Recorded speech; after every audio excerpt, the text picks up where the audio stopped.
those years as a superhero in Marvel. This video is purely for entertainment and does not infringe on copyrights or laws. The rights to the novel and image belong to the original author. We do not claim ownership.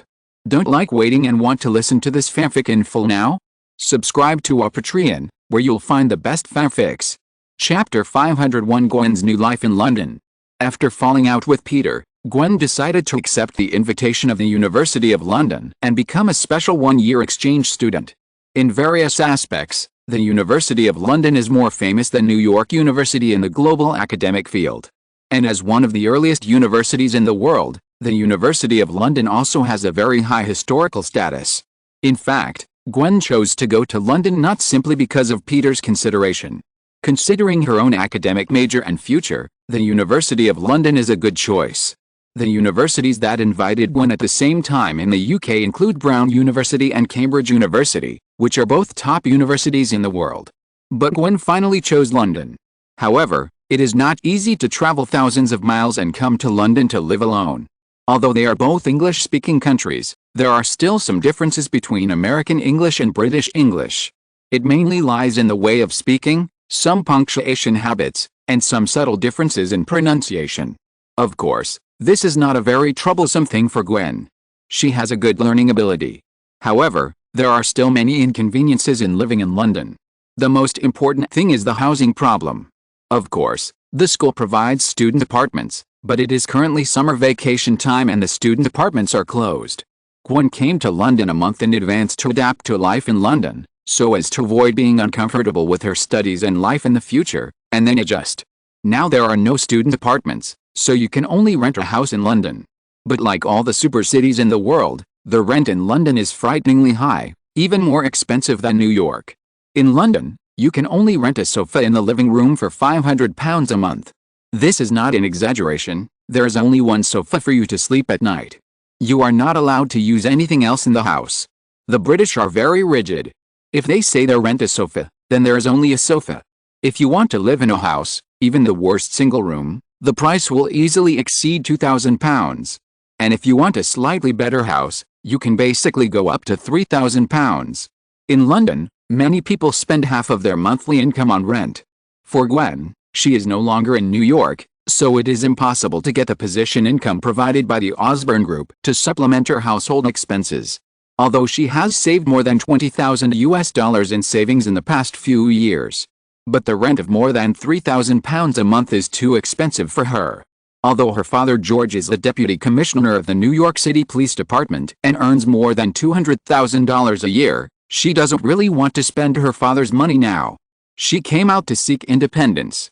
And now is a special period when her father is participating in the general election. The paparazzi in the UK are the ancestors of the world. Gwen doesn't want people to use her affairs to make news for her father. So with the help of her school teacher, she shared a house with a senior sister. This senior sister is a graduate student in astronomy and physics. She is currently doing research with a professor of astrophysics at the University of London. Because the institute will not be closed during the summer vacation, and the professor of astronomy will not stop his research at hand.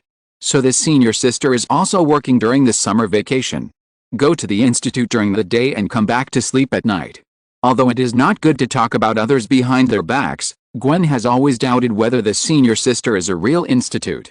Because from her dress and style, she sometimes gives people the appearance of an underground rock singer. And she is cold and uncomfortable to talk to. Gwen has been here for so long and has said no more than 3 sentences to her. Except that she knows her name is Daisy, Gwen knows nothing about her. This seems to be a bit too bad as a roommate relationship. But Daisy doesn't seem to care at all. She went out early and came back late every day.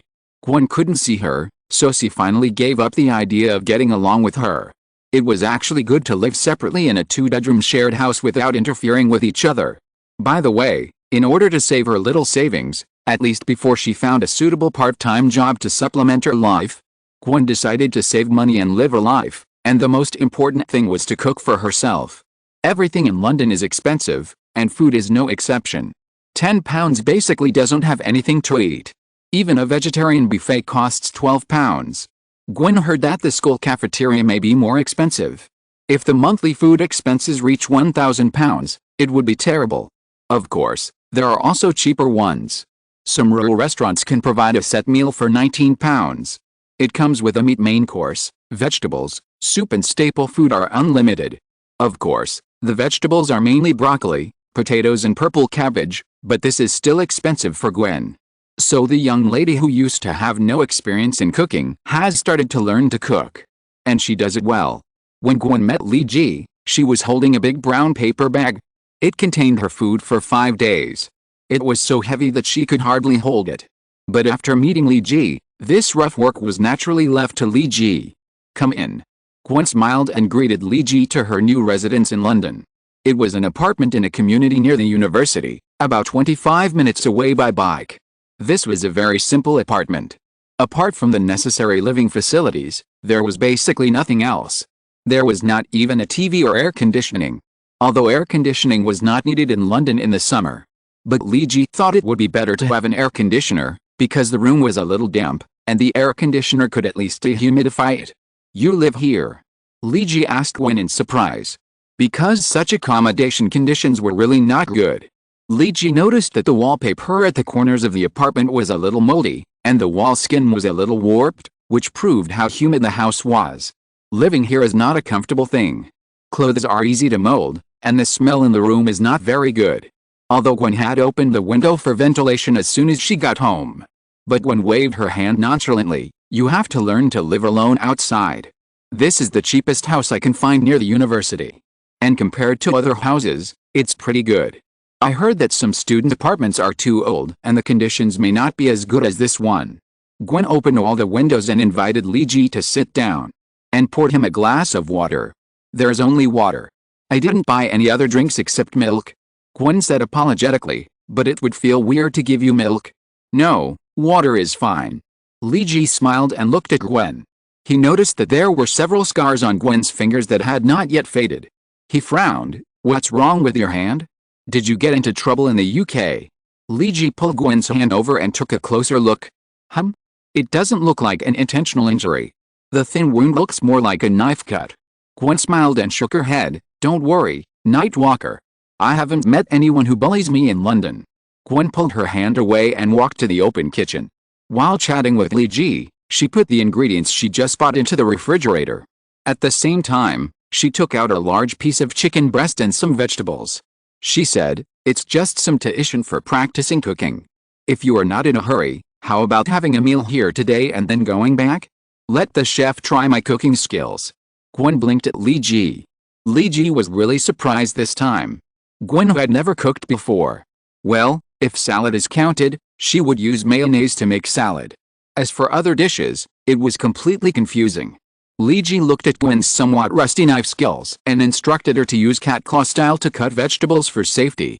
At the same time, he was chatting with her at the same time. How do you know I'm a night walker? Lee Ji leaned on the sofa and asked Gwen while watching her cut vegetables. It's not hard to guess, isn't it? Peter has already told me that he is Spider-Man. It's hard to count from 0 to 1, but it's not hard to count from 1 to 2. Gwen cut the chicken with a half-baked knife. If Peter is Spider-Man, then it's not hard to guess who the Night Walker is if you match his words and deeds with yours. You can blame Peter for confessing to me. Gwen said with a smug smile. Well, Gwen's smartness is beyond doubt. Especially since she is also very familiar with Lee Ji. What about you, Jason? Why did you run from New York to London? Don't tell me you came here to travel or to see me. Gwen was a little curious. Oh, I said, I was exiled. Lee Ji shook his head. Since Gwen has guessed who she is, there is no point in covering up some things. He just told her what happened. As a result, Gwen laughed so hard that she almost cut her hand with a knife again. Your first kiss was taken away by a man? Ho ha ho ha. Gwen almost laughed so hard that she almost gasped. Lee Ji almost suspected that he should send her to the hospital. Yet, it's not suitable for Spider-Man. Doesn't it fit the plot you wrote?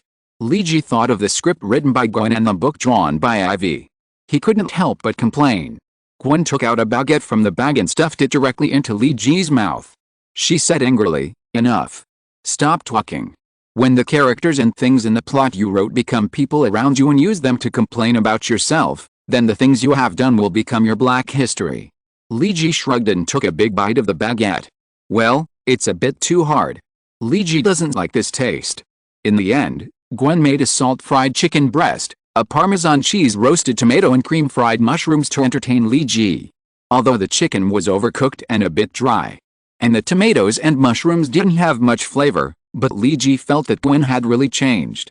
Just as the two were eating the dinner that Gwen made, there was a knock on the door. Chapter 502. Someone knocked on the door, so it was naturally Gwen who opened the door.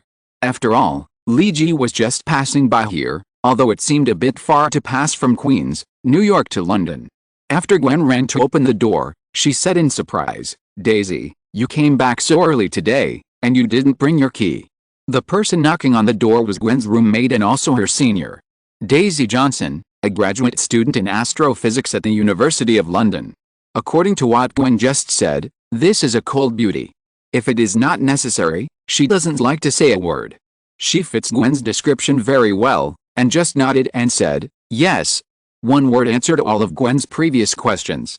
She was wearing a pair of jeans with holes deliberately worn out, and a loose black t-shirt. The t-shirt was so big that she had to tie a knot at the waist to fix it, which made her reveal her perfect waist and abdomen curves. A large cloth covered all her hair, and Lee Ji didn't know whether she had long hair or short hair. However, with her dress and her expressionless face, Lee Ji somewhat understood why Gwen said she looked more like a singer in an underground band than a graduate student. She didn't have the aura of a student, which was completely different from Gwen. No matter how Gwen dressed herself, she always had some student flavor, but Daisy obviously didn't.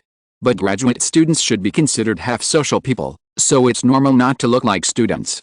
When Lee Ji was thinking this, Daisy had already walked into the living room, because the semi-open kitchen was connected to the dining room and the living room.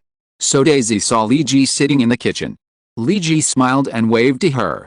After all, Gwen was sharing the house with her, and this house was found by Daisy. It was necessary to build a good relationship with such a senior. Daisy frowned and asked Gwen, "Is he your boyfriend?" Because Daisy saw the plates and food placed in the dining room, it was obvious that Gwen was cooking just now. And inviting a boy to your place and cooking for him, this kind of relationship has reached a relatively intimate stage. Gwen had never expected Daisy to say that. The main reason she invited Lee Ji to dinner was that Lee Ji had come all the way to London. As the first friend to come to see her from the United States, Gwen felt that she had to treat Lee Ji well.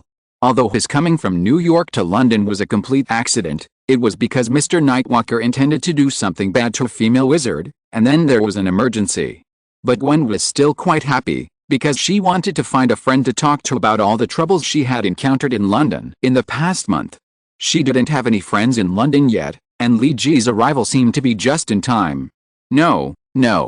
Gwen saw that Daisy had misunderstood, so she explained, "He is my old friend, an old friend in New York. He just came to see how I live in London today. Come from New York." Daisy talked to Gwen more today than she had in the past month. She didn't believe that someone would spend thousands or even thousands of euros on a plane ticket to travel from New York to London just to see how an old friend was doing. There must be something fishy here. But these things were none of Daisy's business. She was very tired after doing experiments all day. Professor Eric and I took the equipment to various places in London, and sometimes even in the UK to test data, including the parameters of the subtle changes of various microatoms. This is a tedious and tiring job. Daisy finally got off work early today, and she didn't have the heart to care about her junior's emotional affairs. She waved and greeted the two, and was about to go back to her room to rest. But at this time Lee Ji called her, "Senior Daisy, you haven't had dinner yet. If you don't mind, how about eating together?" In terms of emotional intelligence, Lee Ji is much smarter than Peter and Gwen. If Peter's emotional intelligence is high enough, there will be no rift with Gwen, and he will not beg Lee Ji and Lan to watch A Dog's Purpose together. If Gwen's emotional intelligence is high enough, she will not be so simple and rough in dealing with Peter's problems, and she has been in London for a month and still has not had a good relationship with her senior. This pair of funny couples are typical representatives of high IQ and low EQ. Although Lee Ji can't even catch up with the two in terms of IQ, he is much better than them in terms of EQ. Daisy doesn't look bad, just a little cold. It doesn't matter, after all, she and Gwen are not familiar with each other, and there is no need to get too close to her. Whether it is because of Peter's relationship or because of Lee Ji's good personal relationship with Gwen, Lee Ji feels that he can help Gwen appropriately. After all, Gwen also helped him when he was in New York. The house he lives in now was found by Gwen. Li Ji invited Daisy to dinner, of course, not to eat what Gwen cooked. In fact, although Gwen tried her best to cook the dishes, the taste was really average, and even she didn't like them. In fact, the food on the 2 plates was not touched much. Li Ji invited Daisy. He believed the food was the best tool to bring people closer together. He decided to cook 2 dishes himself to treat Daisy. Daisy looked at Gwen, then at Gwen's boyfriend, and shook her head and said, "No, I'm not hungry." But her body was more honest than her mouth. As soon as she finished speaking, her stomach started to growl. Daisy, who had always been aloof, finally couldn't hold it anymore. She quickly turned her back to the 2 of them. It took her 20 seconds to turn around. Li Ji was already standing behind the kitchen, waving the ingredients in his hand with a smile on his face. Now that her stomach was no longer growling, Daisy regained her aloofness and said, "Okay, then thank you." This was the first time Gwen invited the senior who attacked her roommate to have dinner together. She quickly cleaned the table and dumped out everything she had made. Okay, let's be honest. Gwen didn't want to eat anything she made when there was Li Ji's food. It wasn't tasty at all. Li Ji finally served the 2 ladies black pepper chicken steak, onion soup, tartar sauce with grilled mushrooms. He also made a dessert of baked apples to finish the meal. Li Ji's cooking skills have always been top-notch. Although he cooks home-cooked dishes, the taste is comparable to that of star-rated restaurants outside. Because of her work, Daisy often only has simple requirements for food, just to fill her stomach. Hamburgers and fish fillets are important foods in her life. Well, in the UK, potatoes are also added. The British love potatoes, love them to the bone. Potatoes can be seen everywhere. Daisy has long been fed up with these unchanging foods. But in the UK, you can't change your taste even if you want to. Although there are French, Indian and Chinese food in London, the prices are too expensive. The institute has subsidies, but it is impossible to spend as you please. Li Ji's meal is probably the most comfortable meal Daisy has eaten in the past 6 months. In addition, Li Ji deliberately livened up the atmosphere during the meal, which brought Gwen and Daisy closer. Daisy thinks Li Ji is a very good boyfriend. After all, not every boyfriend can travel thousands of miles to see his girlfriend. Many people have girlfriends in the next city, and a train ticket costs less than 15 euros, but they would rather play low-ranked matches in their rooms on weekends than pay attention to their girlfriends. In the end, his girlfriend was stolen away by someone, and Daisy felt that it was well-deserved. But Li Ji seemed different, and Daisy felt that she needed to remind Li Ji. While Gwen was helping to get the baked apple dessert from the oven, she whispered to Li Ji, "Keep an eye on your girlfriend." Huh? Li Ji was a little surprised, and it seemed that Daisy had misunderstood something. But before he could explain, Daisy continued, "She has been pursued very closely recently, you have to be careful." Li Ji frowned when he glanced at Gwen, who was taking the dessert out of the oven. Gwen was very good, very beautiful, and very attractive to men, and he did not deny this. He thought that Gwen would be targeted or pursued by other men after school started. But seeing Daisy's mysterious words, could it be that a man has already started to attack Gwen? Peter in New York was still stupid. Do you really think that Gwen will have no choice if she leaves you? Li Ji suddenly felt a little angry at his old friend for not fighting for his friend's ambition. Although he said so, Li Ji still wanted to get more information from Daisy, such as who is pursuing Gwen? Chapter 503 Personnel Changes. Daisy did not hide much from Li Ji's question. She whispered to Li Ji, "It's a student in the Department of Physics, named Brian. He was a student at the University of Edinburgh before, but he was admitted to the University of London for graduate school." Daisy whispered. In fact, the school arranged for her to pick up Gwen at the airport. After all, it was her first time in London. "I think Brian has been obsessed with Gwen since he saw her for the first time." Daisy took a sip of onion soup. The warm onion soup was very suitable for the humid British weather. The warm soup flowed through her throat, and she closed her eyes in comfort. After a while, she continued, "After all, Gwen is not bad, right? I mean, she is a great beauty. Blonde hair, long legs, blue eyes. Her face and brain are first class. Brian must have been fascinated by her the first time he saw her." Daisy's words were quite direct. "Brian is a graduate student at the Institute of Physics. Sometimes we have some interactions. He was the first to bring up Gwen and me to share a house. and Brian took Gwen to familiarize herself with London for the first week. Li Ji was a little surprised. This man named Brian seemed very proactive. I'm not a nosy person, so I don't know how far Brian and Gwen have come. Daisy saw that Gwen was coming back soon, so she spoke faster. So you should be careful. Brian is a very handsome man. Leave your contact information later and I can show you his photos. Daisy patted Li Ji on the shoulder. You look good and you're a good boyfriend.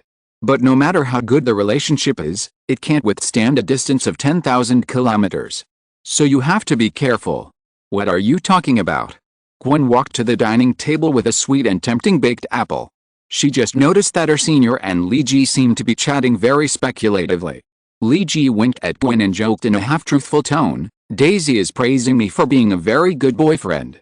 Gwen distributed the baked apples to everyone's plate and said, yes, I believe this. As long as you pay attention to the degree of expression sometimes. Gwen and Li Ji were talking about Lan, because he was pushed to London when he was about to kiss Lan.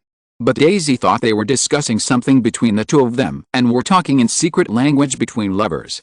In short, Li Ji's trip to London this time was not in vain. Although the artificial respiration plan for Lan failed. But he helped Gwen and her roommate to get along well. He even got Daisy's contact information. And from the information revealed by Daisy, he learned that Peter would encounter the most important Minotaur crisis in his life. When Li Ji said goodbye to Daisy, she was still a little surprised. Going back to New York now. You have only been here for a few hours. Why is the flight so rushed? Li Ji looked at his watch, and his watch was still in New York time. It was about 1 o'clock in the afternoon. London time was more than 7 o'clock in the evening. He smiled and said, yes, I guess my flight must be waiting impatiently. Finally, Gwen accompanied Li Ji to the lawn where they met him before. Will Lan really come? Gwen was a little unconvinced. You wanted to force a kiss on this girl before. I don't think a girl will forget this matter so quickly. Li Ji shook his head and nodded, sometimes, but it depends on the situation. For example, when she is very hungry. Huh? Before Gwen understood what Li Ji said, a time and space door opened silently. Lan locked the coordinates where she had sent Li Ji out before, and opened the space door again. Gwen was right. In many cases, girls will not simply forgive boys who want to force a kiss on them. Regardless of whether they have a good impression of the man, it is still very rude to do such a thing without the consent of others. Just like Li Ji forced Lan to give him artificial respiration before. In fact, when Li Ji saw Lan for the first time, he had feelings for Lan. That was when he was beaten very badly by the ghost rider Shen Biangshan. He still remembered how he felt at that time. He hoped that the first impression he gave to Lan was that he was in great power, rather than being beaten and bleeding, and his armor was tattered and he fell in a pile of rubble. Although many things happened later, Li Ji had the opportunity to go on a mission with Lan. But the two of them seemed to be very businesslike companions, and they did not have much intersection. And through Wang, Li Ji also knew that Lan was almost equivalent to Gu Yi's adopted daughter. And who is Gu Yi? The strongest among humans. If he knew that he wanted to seduce his daughter, what if he didn't agree? In addition, Lan had always kept a distance from Li Ji, so the two did not have much intersection. Until Gu Yi handed over Lan's mission to enter the world to Li Ji. Li Ji suddenly felt that his previous worries seemed a bit redundant. Li Ji is such a smart person. Especially in grasping people's hearts. It can be said that apart from Luo Ji, there are really few people who can compare with him in this aspect. And after Lan and Li Ji lived together, Li Ji began to understand Lan more and more. He is a very thick-skinned guy. It can be seen from the fact that he could brazenly say to Tony, Loki fell in love with me. That's why she gave me so many technical drawings. If thick skin can be sold, Li Ji can probably become the richest man in the world. Forced artificial respiration and so on, although it was due to Thor's stimulation.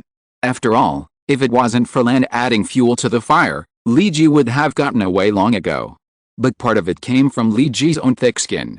Although Lan was almost kissed by Li Ji, she also knew that she seemed to have gone a little too far yesterday. She is not a fool, how could she not understand what Li Ji usually does? So after she calmed down for a few hours, she felt that she still had to take Li Ji back. After all, he hadn't succeeded yet, right? Of course, Lan would not admit that she remembered this because her stomach was growling with hunger at around 2 o'clock in the afternoon. Hi. Li Ji walked to Lan's side and greeted him as if nothing had happened. Lan glanced at him and didn't say anything. But Li Ji's face is so thick. Anyway, they almost kissed each other, and many things have been made clear. Wouldn't it be stupid to pretend? Are you hungry? Li Ji walked to Lan's side and patted her shoulder. He knew that Lan couldn't get used to the heavy-tasting food outside. No. Lan tried her best to maintain the dignity of a female mage. But her ears turned red. Li Ji didn't pay any attention to what Lan said. He said to himself, since we are in London, England, why don't we go to the supermarket together and buy some British specialty ingredients? You can't eat boiled beef every day. We can go and see if there's any seafood suitable for light taste. Then let's go to the British bookstore by the way. It seems to be very famous.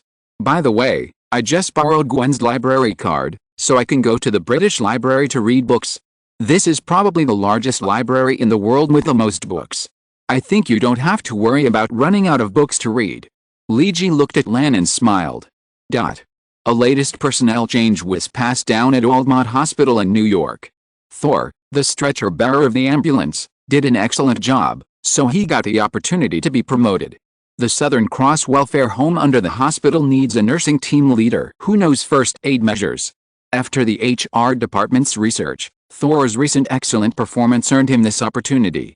He will be transferred from the position of ambulance stretcher bearer and officially report to the Southern Cross Welfare Home from the time the notice letter is issued.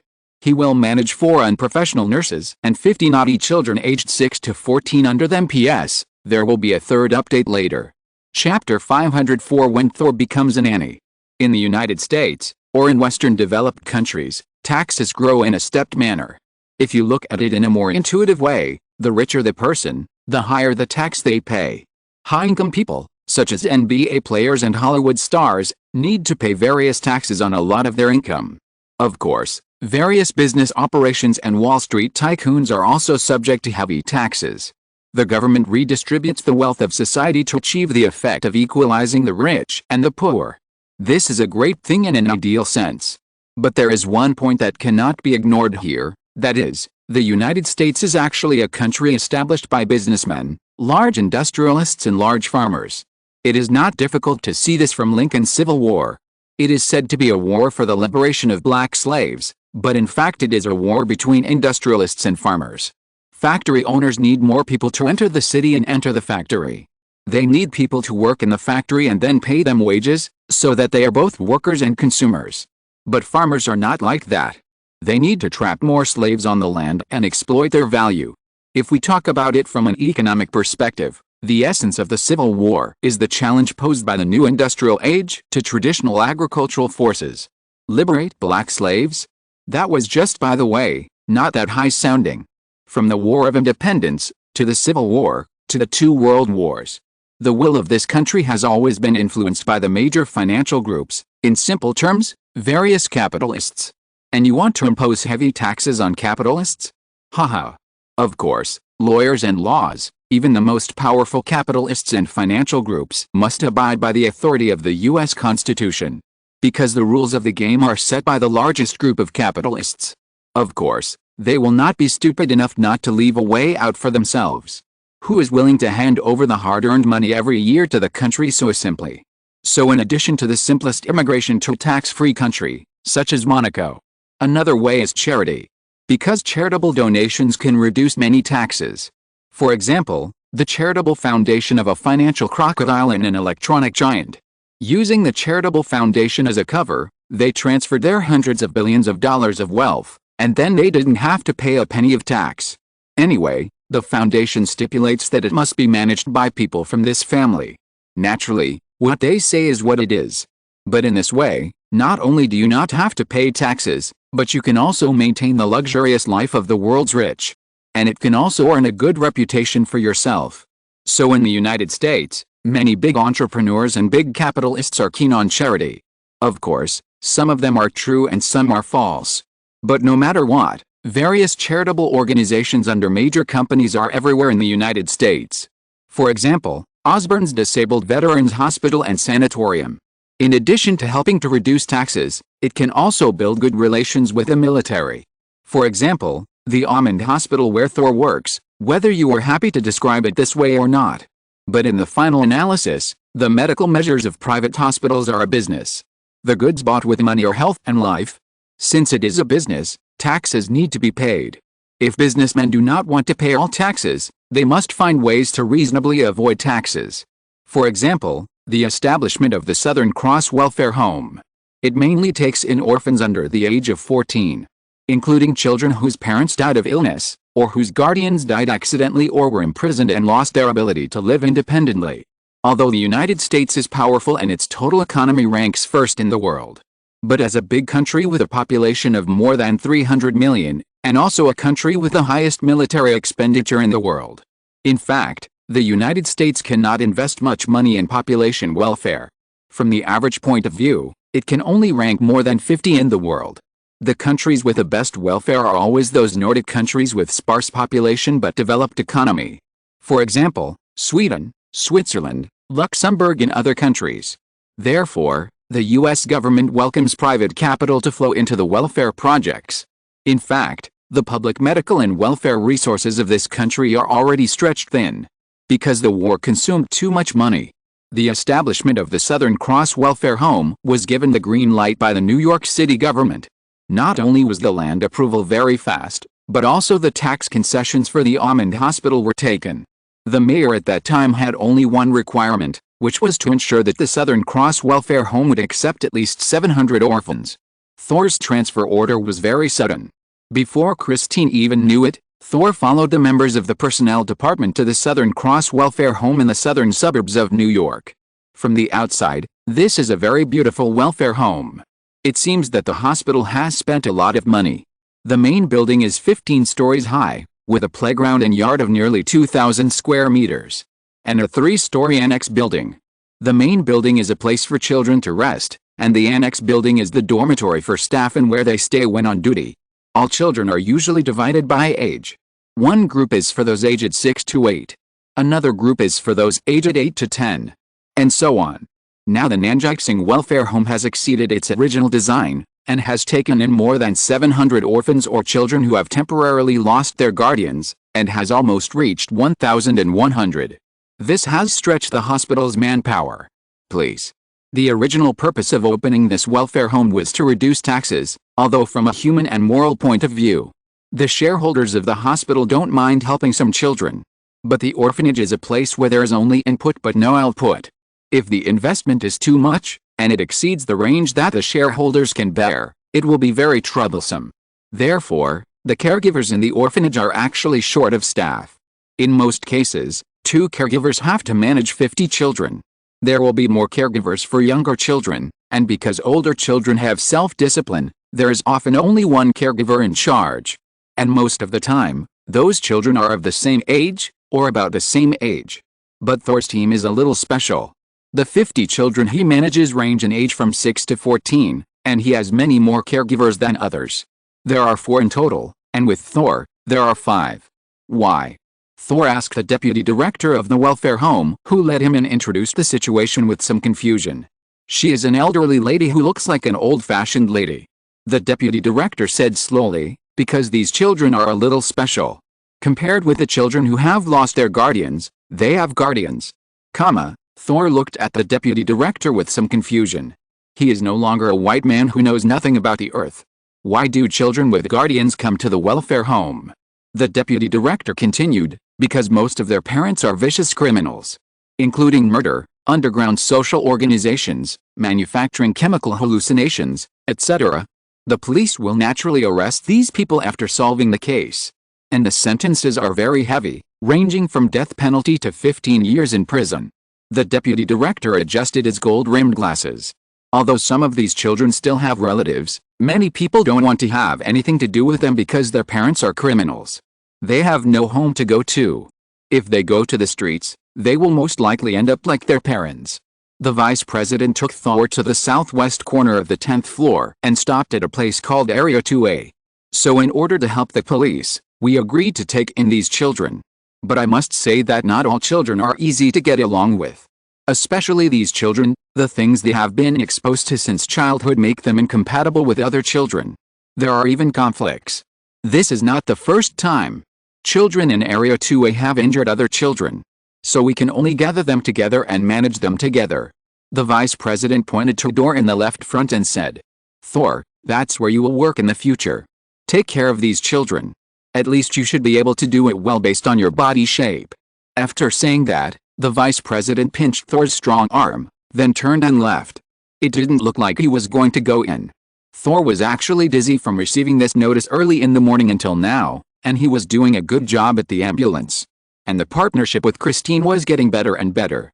As a result, he inexplicably became the team leader of the nursing staff, managing 4 nursing staff and 50 naughty children. Moreover, these naughty children were all children of criminals. Although the deputy director spoke very vaguely, she seemed to say that these children might have criminal tendencies. It can be seen from the fact that they were separated into a separate area. When Thor pushed open the blue door and prepared to go to his new work area, a red bucket filled with ice cubes and ice water fell from the sky. The ice cubes mixed with ice water close to 0 degrees poured down on Thor without thinking. Chapter 505, The King of Naughty Kids? He doesn't exist. The whole bucket of ice water probably weighs more than 10 pounds.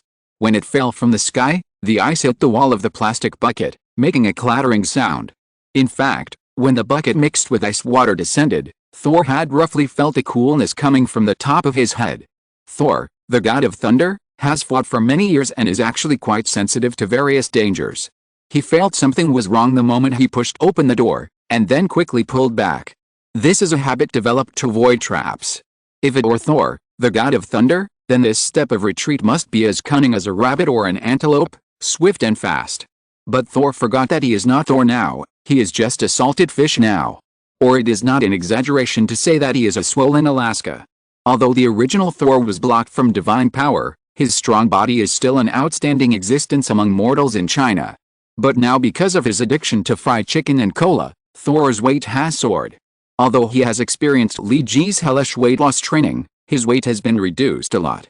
But Thor is still nearly 25 kilograms heavier than when he first came. And his body fat percentage has also dropped from 8% to 20% now. So the Thor, who used to be as cunning as a rabbit and an antelope, is not so flexible now. After all, he is immortal, and weighing 25 kilograms more is still very deadly. He should have been as agile as a cunning rabbit, but now he is like a leaping porcupine. Although Thor has increased his speed to the limit, it is still not enough for him to avoid the ice water. It can be said that his upper body avoided most of the attack of the ice water, but the ice water mixed with ice cubes poured on Thor's legs.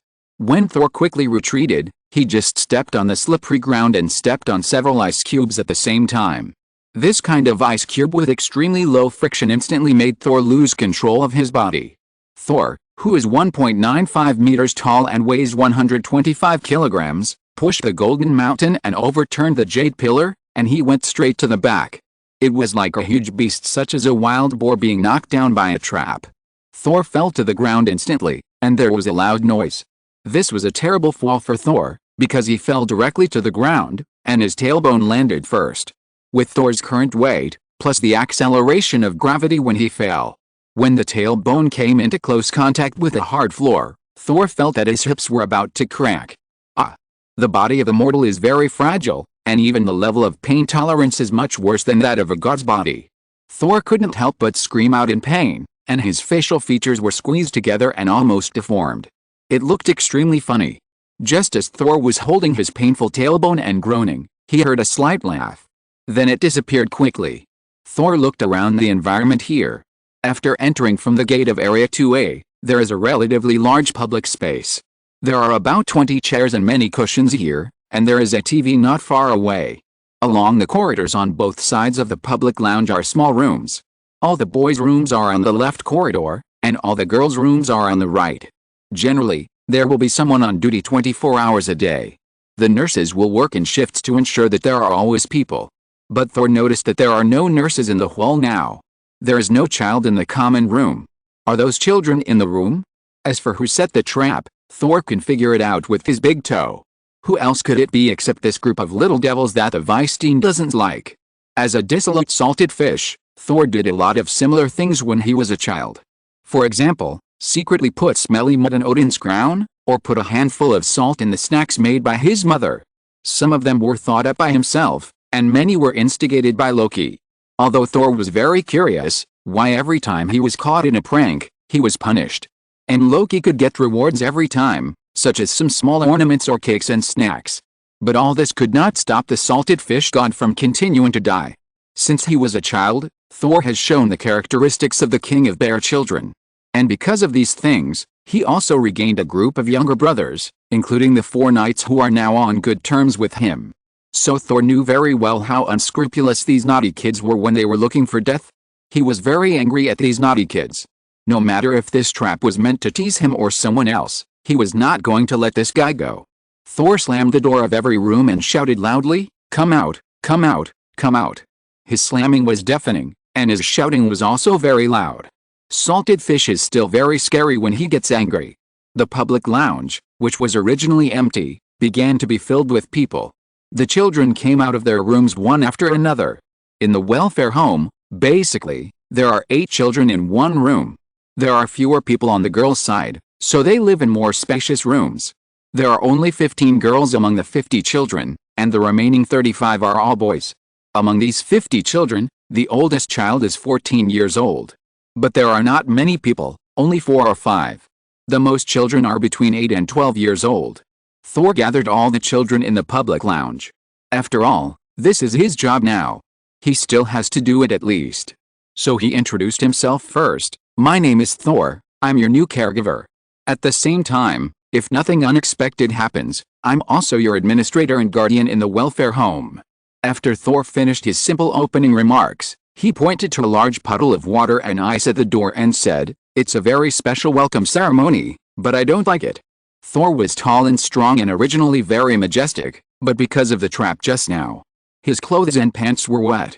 His hair also became wet when he fell and touched the water. This made him look very embarrassed and didn't look majestic at all. Some of the children sat on chairs and looked at Thor, and some sat on the ground holding cushions. Everyone had an innocent expression and blinked their big eyes at Thor. It seemed that they had no idea what was going on. Pretending not to know, Thor was very clear about the tricks of these children. This is how he fooled Odin back then. Although the end result was that he was electrocuted and peeled off a layer of skin every time. Thor pointed at the boy who looked the oldest and said, "What's your name? Tell me who did this." A boy with blonde hair looked at Thor lazily, and he didn't even want to stand up. He just sat on the stall holding a cushion and said to Thor, "Thor, what's your name? It sounds like a Viking pirate, and it looks like a Viking pirate. Didn't you check the name list before you came? You don't even know how many children you need to take care of and what their names are. Are you really here to be a caregiver?" The boy's words were very harsh, which made Thor think that this boy might have done it. He was going to wake up the boy and teach him a lesson. Let him see how terrible a runaway Alaskan is. Suddenly, a voice with a baby voice came from the crowd of girls. Thor. Thor. Thor was attracted by this voice. He saw that it was a very small girl, who looked only 6 years old. Maybe she was the youngest child. It was obvious that such a little girl would not participate in the prank just now, so Thor still said to her in a gentle voice, "What's the matter, girl? You can call me Penny, Thor." Little Penny raised her chubby little hand and pointed at the TV and said, "Thor, can you fix the TV? I want to watch SpongeBob SquarePants at noon. I haven't watched it for 5 days." "Hey, what the hell is fixing the TV?" Exclamation mark. Thor hadn't reacted yet, but Penny's words caused a group of children to shout. "Yes, I also want to watch the Powerpuff Girls. This is a very young boy. I don't know where the Vampire Diaries is. I really want to watch it. This is an older girl. I want to watch My Little Pony, My Little Pony. This is another little girl. She doesn't look much older than Penny. I want to watch Blue Arrow. I want to watch Master Chef Jr.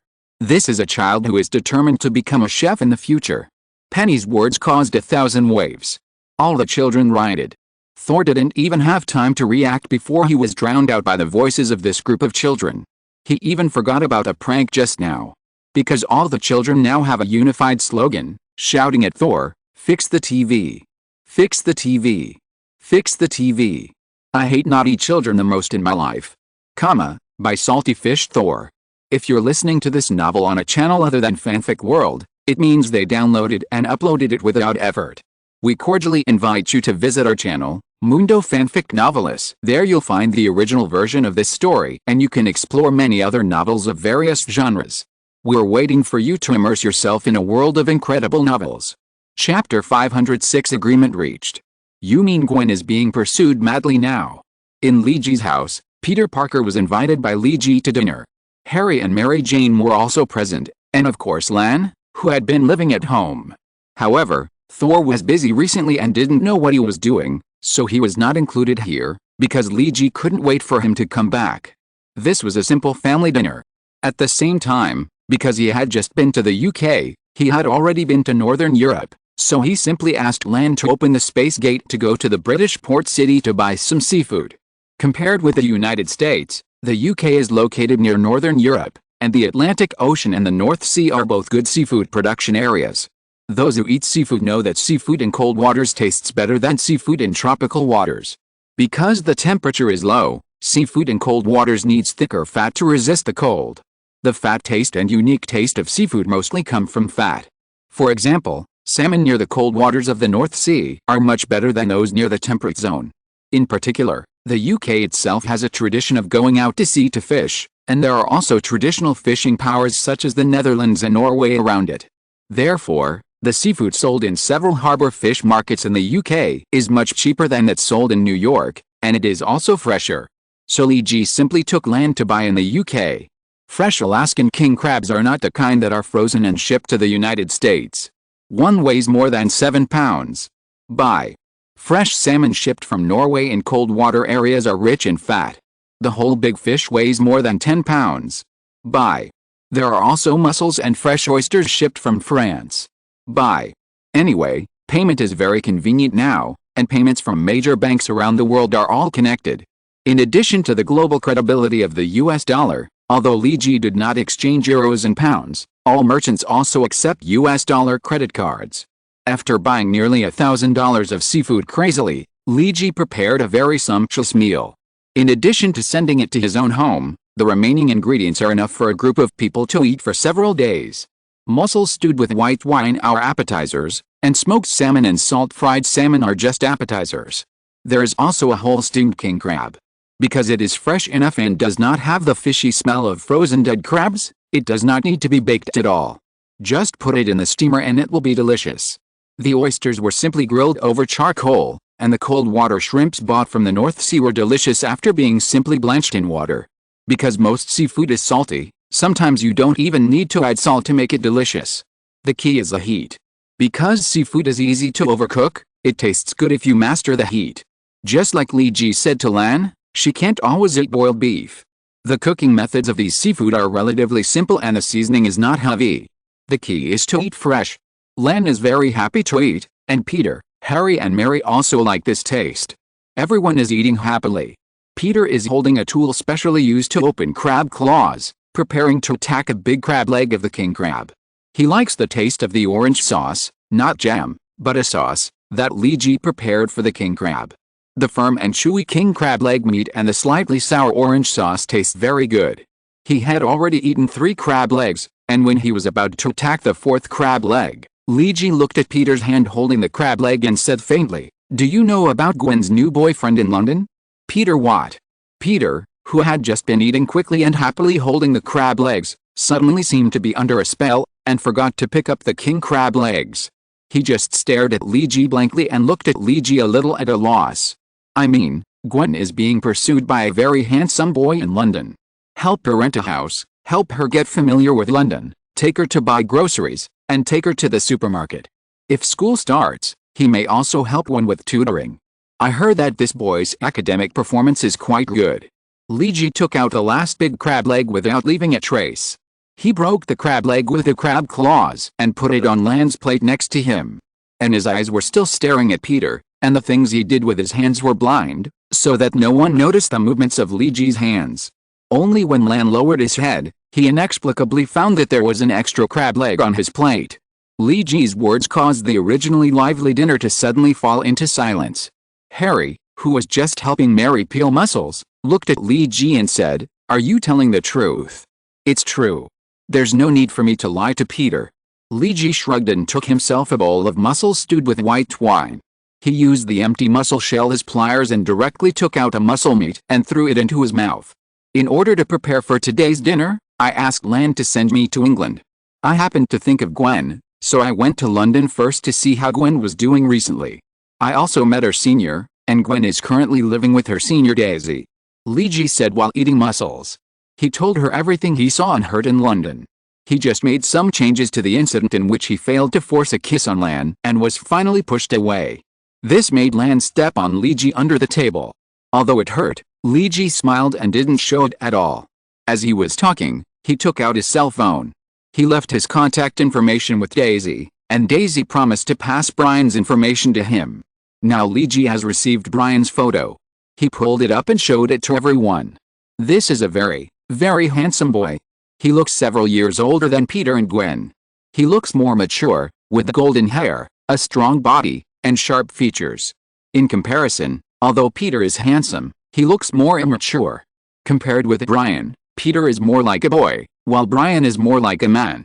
Oh, for a boy with this appearance, I think Sheriff George must be very supportive of Gwen and him dating. He always wants Gwen to find a mature and stable boyfriend. Mary said the truth.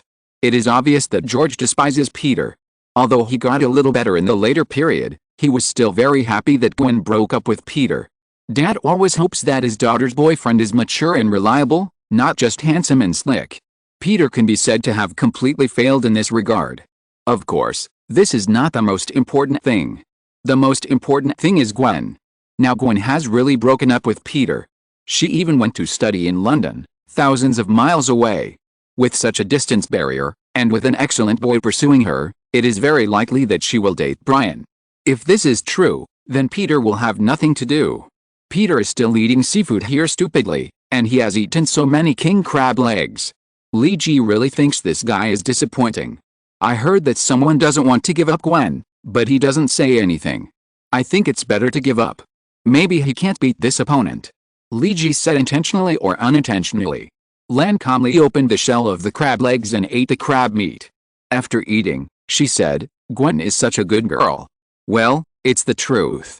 Because Gwen lent Lan her library card of the British Empire Library. Peter has completely lost his appetite, and the originally rich seafood on the table has become tasteless. But Li Ji, Harry and others will not stop eating just because Peter stops eating. Dude, if you really feel that you can't let go of Gwen, just buy a plane ticket to London. Anyway, New York won't stop running for a day without you during the summer vacation. Harry patted Peter on the shoulder. He said this with a pun, referring to Peter's other identity, Spider-Man. And with Peter's current wealth, the ticket to London is not expensive for him. Even if he lives in London during this period before school starts, he can afford it. Peter didn't think too much. It only took him half a minute to make a decision. He booked a direct flight to London tomorrow with Lufthansa. While a group of people were eating and chatting, the door of the room was pushed open. Thor, who was exhausted after a day and felt that he was about to be killed by the naughty kids, finally came back.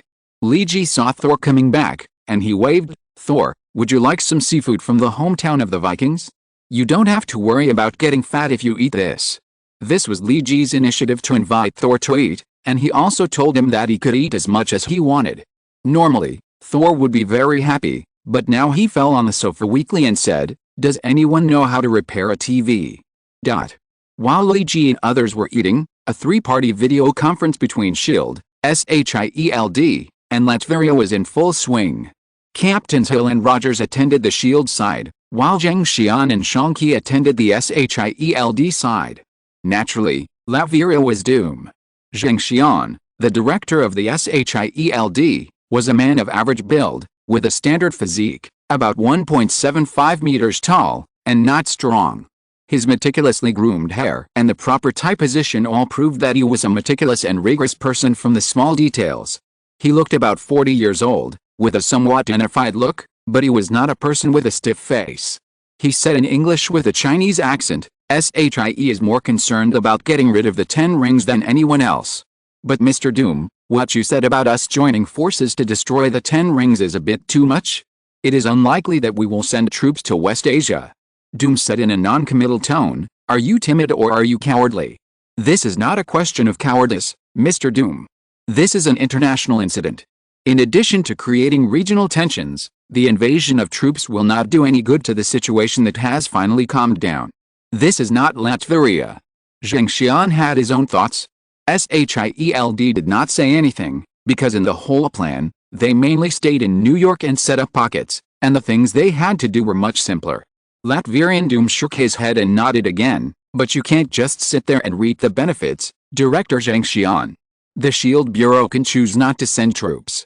But your function must go out and attack with a small team to eliminate the important nodes and possible threats of the Ten Rings gang. It's impossible to rely on Latvia to solve all the threats. Doom said seriously, if you don't contribute to this kind of thing, there is no need to talk. This is not just my business. If SHIELD and the United States don't contribute, I don't think it is possible to solve all these things. We are discussing the eradication of the largest terrorist organization in Asia and the Middle East, and the madman who has threatened for decades. For the United States, you are all beneficiaries. This is an unshakable bottom line. If you don't contribute, we don't need to talk. Doom slapped the table. Zheng Xian knew that Doom was telling the truth. This was not just a matter for Latvia. Doom also knew that if the Mandarin killed Tony, Latvia would become the target of public criticism. So he had to kill the Mandarin both emotionally and professionally. As for destroying the Ten Rings gang, it was another way to show goodwill to the United States and also to demonstrate his strength. As the leader of a country, Doom always thinks deeply about problems. He is not an idiot who does not understand politics. After Hill and Rogers discussed with SHIELD, they had agreed to such a plan. After all, with Rogers and Tony as lobbyists, Hill was still easy to persuade. Now the only thing missing is Zheng Xian and his SHIELD. Finally, he pondered for a long time. Sometimes you can't be too timid to do big things. Where in this world is there a 100% guarantee? Sometimes you have to take risks to succeed, especially when it is related to eliminating the most important threat in decades. It is impossible for the SHIELD not to make efforts and take risks. Although there are still some doubts about Doom, Zheng Xian decided to take a gamble. At the end of the video conference, he said, in this case, then according to what Mr. Doom said, the gods will go all out. Let us work together to eliminate the Ten Rings and the Mandarin this time. P.S. At 9 o'clock tonight, the Book Friends group will live broadcast a lottery, and the winning Book Friends will be announced in tomorrow's update. Chapter 507 Attack. Although the functions of SHIELD and SHIELD are the same, both of them are global intelligence agencies. However, they are still very different in actual operation. Because compared with the more peaceful United States, China is more dangerous.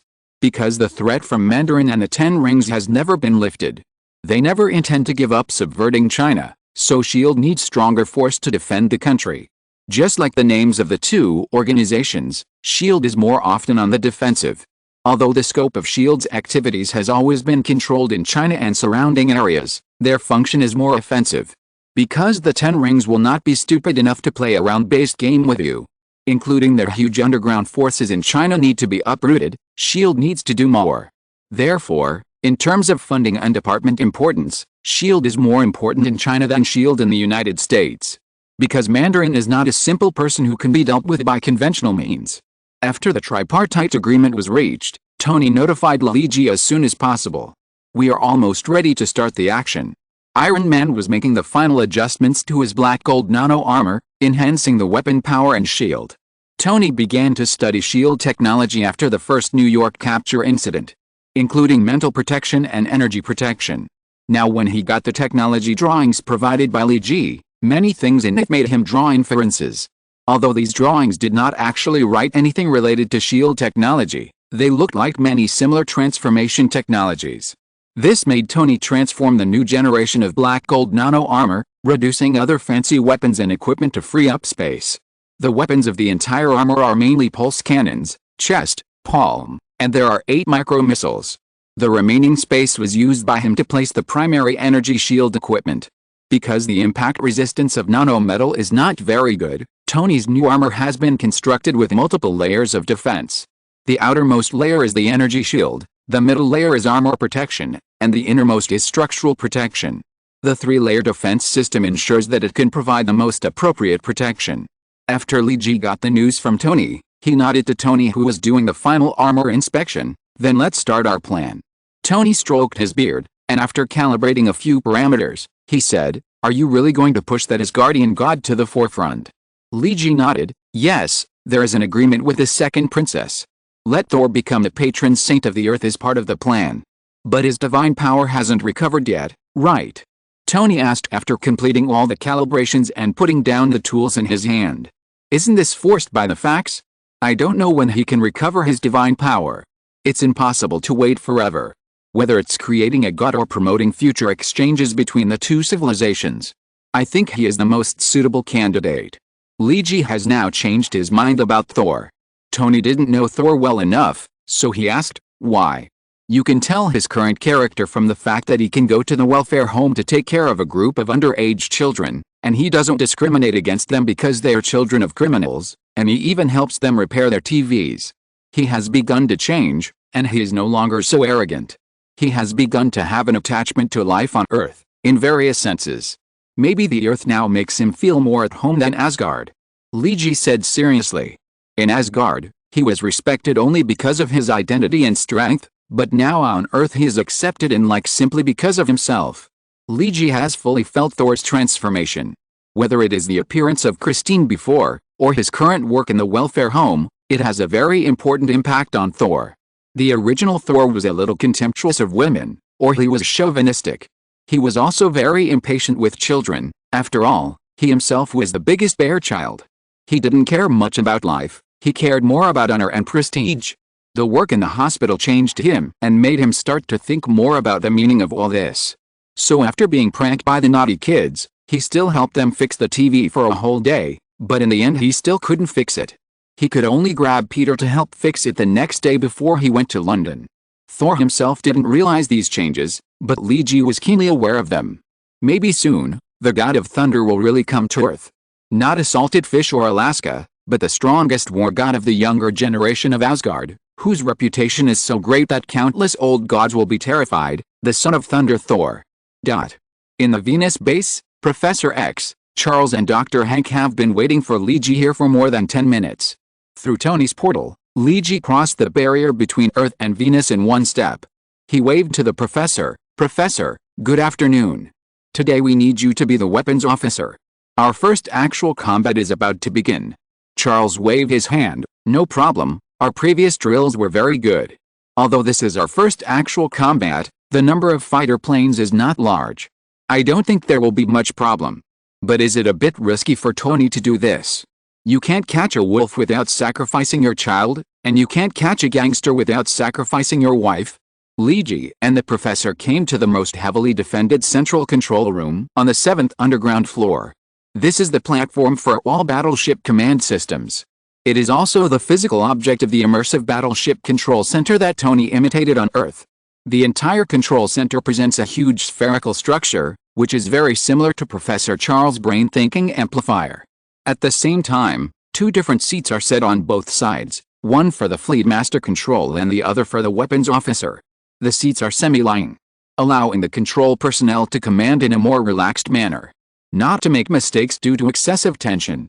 The walls inside the control room are as smooth as a whole piece of metal cut out, with precise dark craftsmanship.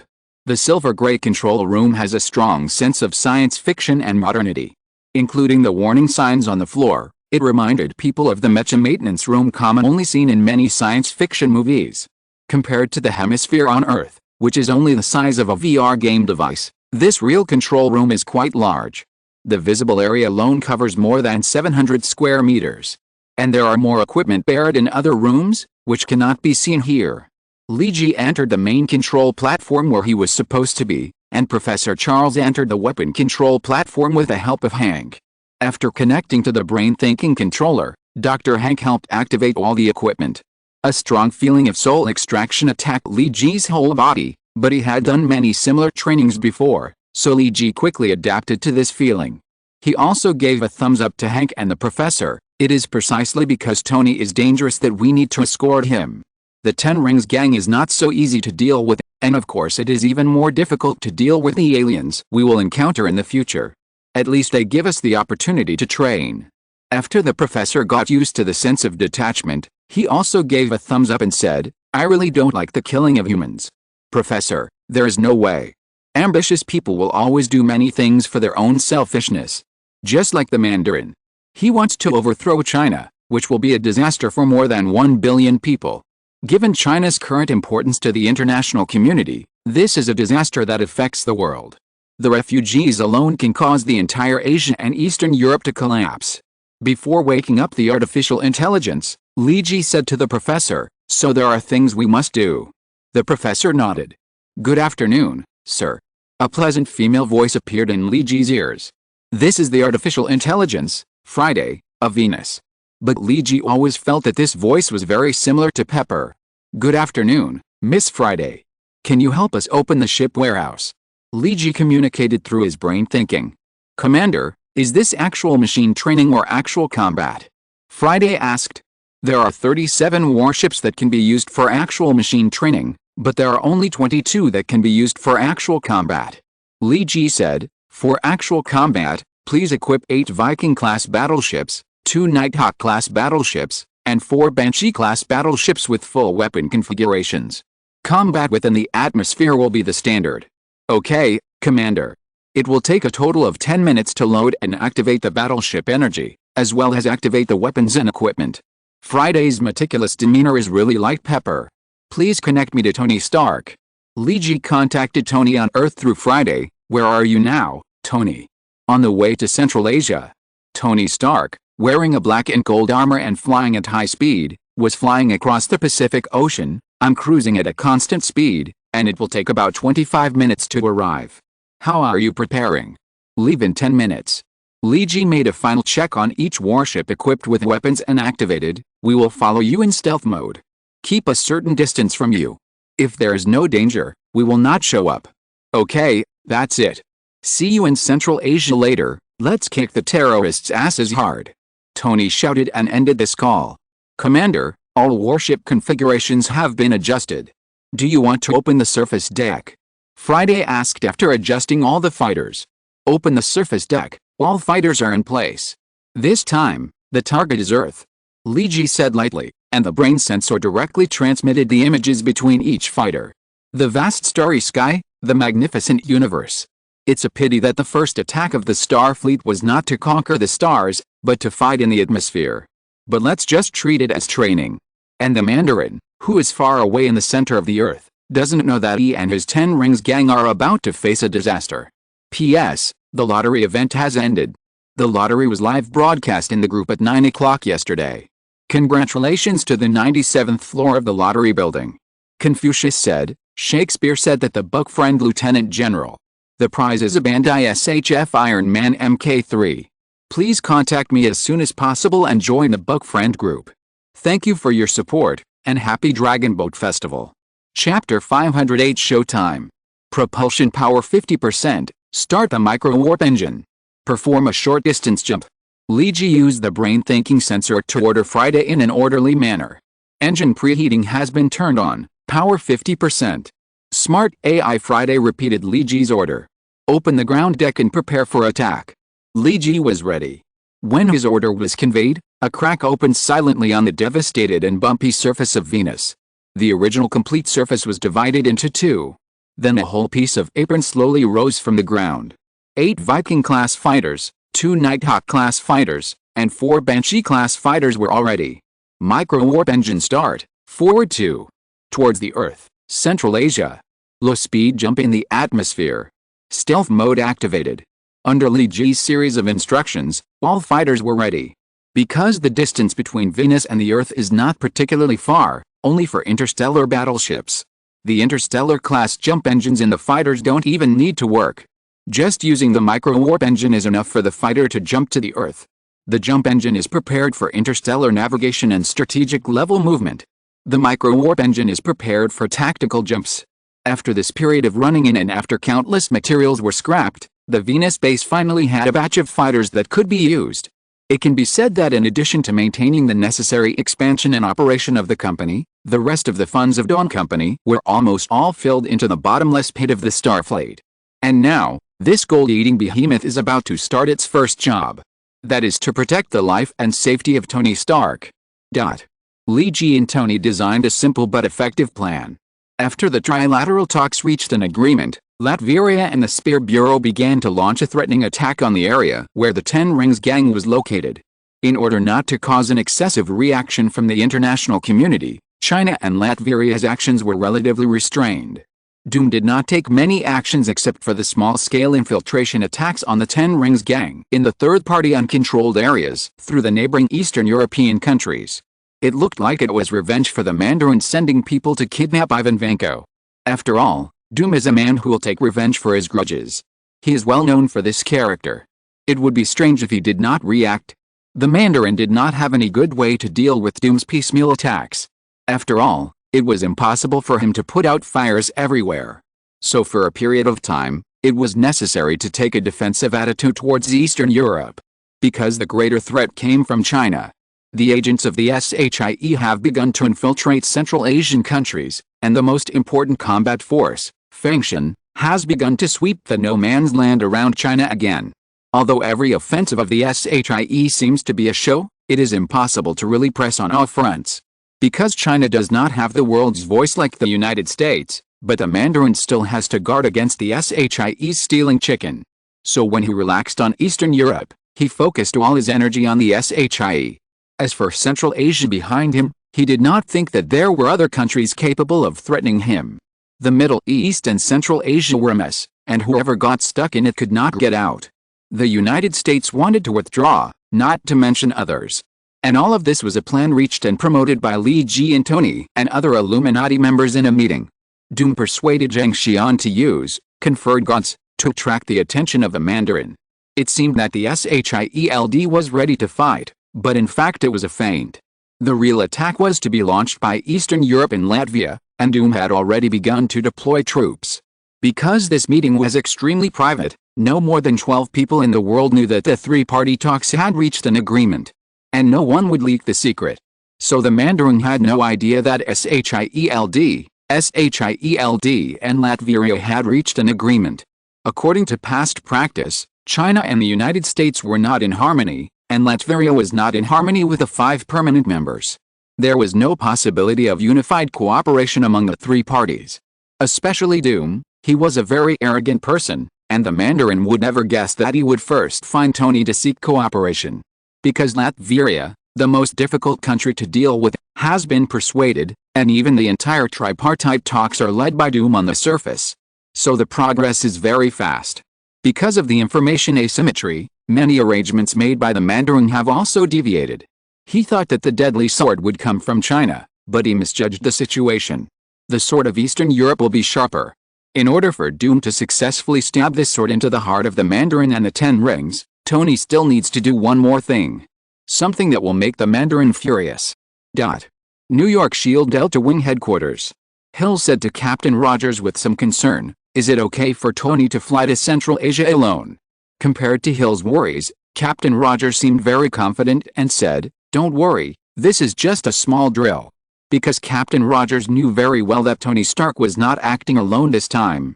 Instead, he had a team of interstellar fleets that surpassed this era to escort him. If something really happened, Li Ji and the Professor could completely save Tony. Even if they were besieged by the Mandarin and his most capable men, they could still run to the universe if they couldn't defeat him. Even if the Mandarin's physical body was powerful, Rogers didn't believe that he could break through the atmosphere alone and still be alive and kicking in the vacuum. So Captain Rogers told Hill to put his heart back in his stomach. In Latvia, Doom sat on the top floor of his castle, overlooking the scenery of the Latvian capital. He seemed a little confused about the fact that Tony Stark was willing to be a bait. Although he didn't think Tony was very smart, he also admitted that Tony Stark was not a fool. He must have a plan or something to rely on. Otherwise, a person with a battle armor would just run to the Mandarin's lair. That would be courting death. Then he thought of another person he had met, that is, Nightcrawler Li Ji. This person always gave him a feeling of being unable to see through. His thoughts and ideas were so jumpy every time, jumping out of people's speculation and grasp of him. From the first time he saw him leading people to trouble him in Japan, followed by the conflict in Hell. The two had a fierce confrontation. But when Doom proposed to kill the Mandarin and even cooperate with Tony, he changed very quickly. He even went a step further and proposed that it was not simply to kill the Mandarin, but to completely eradicate the Ten Rings. He was determined to wipe out a top terrorist organization that had been rampant in this world for 60 or 70 years. What gave him the courage to do this? In addition, although the plan in the three-party talks was proposed by Doom on the surface, in fact, Doom and Tony knew that the earliest birth of this plan was the idea proposed by Li Ji during the video conference between Doom and Li Ji. Obviously just a street hero, Doom did not believe that Nightcrawler could match the Mandarin in terms of strength. In terms of financial resources and power, it is impossible to compare with Tony and himself. He looks like an ordinary hero who is harmless to people and animals, although he is a bit too controlling. But if you think about it carefully, Doom found that this seemingly not very strong Nightcrawler is actually manipulating the world and making secret plans. In every great trend and force, he can always find the most appropriate point to insert himself, and change the direction of the whole event with a few tricks. Just like this trilateral meeting, the top armed forces of China, the United States and Latin America seem to be their own choices. But in fact, they are the secret pushers of Nightwalker. A few simple pushers mobilize the forces of two superpowers and a regional power. People say, times make heroes. But isn't it also true that heroes make heroes? A seemingly insignificant little character has the ability to stir up the world. Doom admired Nightwalker more and more. Doom never disliked those who had temper and personality. As long as the other party had the ability to live up to his temper, he was qualified to do all kinds of unruly things. And Nightwalker was obviously such a person. He was not the kind of person who shouted passionate slogans, trying to change the world with his own strength, or even simply thought that he could overwhelm the world and change the world by relying on his personal ability. If it was so easy to succeed by overpowering others, why did Mandarin fail for decades? Why didn't Ancient One become the Lord of the Earth, although Ancient One himself didn't want to be one? Nightwalker knew very well what his strengths were, and he used them silently. He used the opponent's strengths to fight back, and was good at maneuvering with his sleeves. What Doom knew about Nightwalker was less than 1/3 of what Nightwalker did. If he knew all of Nightwalker's plans, he would probably be shocked. But just what he knew was enough to make him look up to Nightwalker. Picking up the tall crystal cup beside him, Doom smiled under his iron mask. Nightwalker? How many more interesting changes can you bring to this world? Central Asia, Afghanistan, Kandahar Province. Tony Stark's black and gold armor was soaring 50,000 meters above this land. Where are you now? Tony turned on the communicator and began to contact Li Ji, who was far away on Venus. He was not stupid. Before the bodyguard fleet behind him appeared, he would not attack the several bases of the 10 Rings in Afghanistan. When Tony just finished asking this question, his artificial intelligence AI Jarvis had already reminded him, "Sir, overhead. The monitor of the Iron Man armor captured a fleeting signal fluctuation. 14 fully armed interstellar fighters jumped directly into the atmosphere and entered the stealth state without a trace in less than a second. This cross-era interstellar battleship showed their technological crush on modern human society. When they jumped into the Earth in an instant, no country in the world had detected them by radar networks or sky-eye satellites. If Tony had not obtained the technology of these battleships and improved his own armor, he probably would not have noticed the fleeting signal fluctuation just now. It's right above your head. The fighter plane controlled by Li Ji stayed at an altitude of about 10,000 meters above Tony, and the radar of the fighter plane clearly captured the signal of Tony's armor. Okay, Iron Man, it's your turn. In order to avenge the naked streaking in New York, go and beat the 10 Rings gang upside down. Li Ji teased in the communicator. Go to hell. I'm doing this for world peace. Tony didn't think what Li Ji said was funny at all. He spent a lot of money to settle this matter at that time. Nighthawk's radar captured an abnormal signal, which is very similar to the information provided by Doom to the 10 Rings gang. It looks like their special communication base station. Professor Charles, who is in charge of weapons and radar, interrupted the banter between the two and said, "It's on the ground at 7 o'clock from you, about 15 kilometers away from you, Tony." Hearing Professor Charles say this, Tony was ready to attack. Then it's time for Iron Man to show up. Nightwalker, protect my back. Tony shouted and flew towards the signal source at full speed. Iron Man's showtime has begun. Happy Zongzi Festival everyone, did you eat Zongzi today? Chapter 509, Noon has arrived. Tony's black gold armor flew towards the signal source at a super high speed under his full urging. Doom had infiltrated and attacked several 10 Rings strongholds in Eastern Europe and seized some information. Among them was a special communicator used for internal communication of the 10 Rings, which used their own encrypted channel mode. Once such a thing was obtained by a high IQ person like Doom, it would not be so difficult to analyze their signal source. After all, the Ten Rings was not a regular military organization. If a military had such a possible leak, it would definitely replace all equipment and signals from top to bottom. But it was obvious that the Ten Rings could not do this. Even if the Mandarin could realize this, he could not change it. Because his 10 rings had spread out too much, except for a few elites, most of them were just a mob and could not make a difference. The black gold nano armor flew quickly between the mountains. When the flight altitude dropped to a certain level, Tony could already scan the location of the signal source through the monitor of the armor. This place looks like a repair base of the 10 rings. The mountains of Afghanistan provide them with a natural barrier and cover. Even the elite of the US military do not want to come here because of the difficult road. We found a repair base of the 10 rings. Jarvis analyzed and found 2 heavy attacker missile racks with matching missiles, 10 rocket attack vehicles similar to Hail, and several other heavy weapons. Light weapons and ammunition are piled up into a mountain. It looks like this is a very important repair and supply base. Tony got this information after close reconnaissance and notified Li Ji. I want to attack it. Where is the warship? Li Ji, who was far away on Venus, was controlling the interstellar fleet and followed Tony silently at a low speed using the stealth mode. He replied, "It's not far from you, don't worry. Our firepower range is enough to support you, even if you are 100 or 200 kilometers away, it will be fine." Okay, then the first step of the operation to clear the 10 rings will begin. Tony expressed his reassurance, and he lifted the stealth mode of the iron armor and turned on the energy shield. Less than 5 kilometers away from the 10 rings base, they began to accelerate forward. Flying at a super high speed twice the speed of sound, 5 kilometers is really a trivial distance. Before the 10 rings members in charge of guarding could react, a pulse cannon was fired from Tony's palm. The arc reactor provided sufficient energy. Each pulse cannon carried a huge amount of energy. Although Tony did not use the maximum energy of the pulse cannon to ensure that there was still energy for the subsequent clearing operation, this energy-saving attack method was still terrifying. The pulse beam is adjusted from the cluster mode to the bombing mode. Tony made a slight adjustment and changed the output mode of the pulse cannon. The pulse cannon in the bombing mode was not as penetrating as the cluster mode, but it had a very strong explosion and destructive power. Clustering is a single-player skill, and bombing is an AoE skill.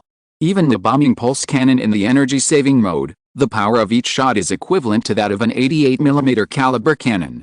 Tony controlled a black gold armor to fly over the base at super high speed. Iron Man's palm cannon hit the 10 rings members who didn't know what was going on like a bolt from the blue. The red crystal structure on the black gold nano armor can not only help the energy cannon to charge quickly, but also dissipate heat quickly. This makes Tony's attack look like there is no gap.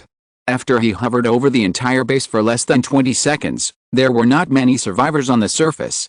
Of course, this is just the beginning. Tony is ready to detonate those heavy weapons.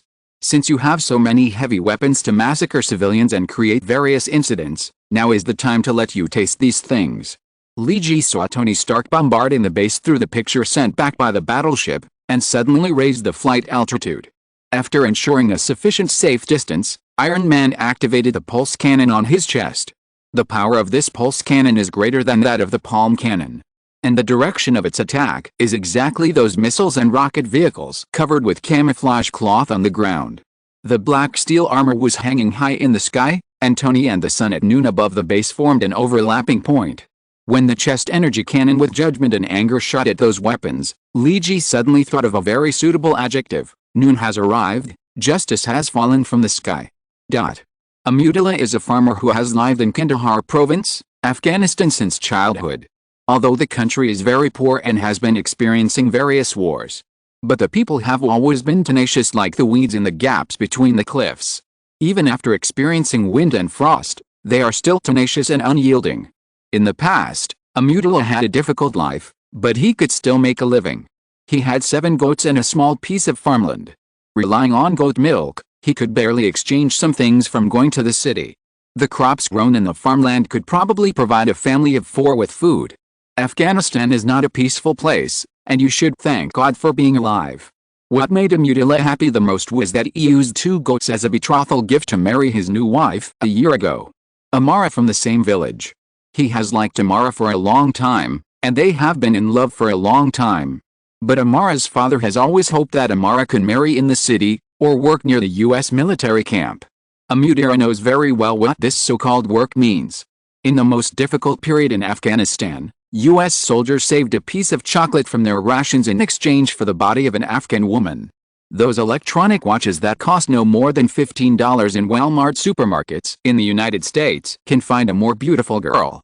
If you are willing to pay real money in US dollars, you can enjoy a beautiful girl like Amara. Chocolate and electronic watches are both popular luxury goods in the underground black market. A piece of chocolate can be exchanged for a person's 3-day rations, and an electronic watch can be exchanged for a week. As for US dollars, it is even more hard currency. People do not trust the currency issued by the country, because who knows how long the government can exist? Amara's father treated his daughter as a commodity for sale. He always hoped that someone would take his daughter to a city near the US military garrison so that he could bring back a sufficiently generous return. But Amara was lucky. She never waited for someone who could take her away. On the contrary, it was the US troops who left first. When the United States announced the withdrawal of its troops, Amara's father's expectations were shattered. But he still did not give up. Amara was a beautiful daughter.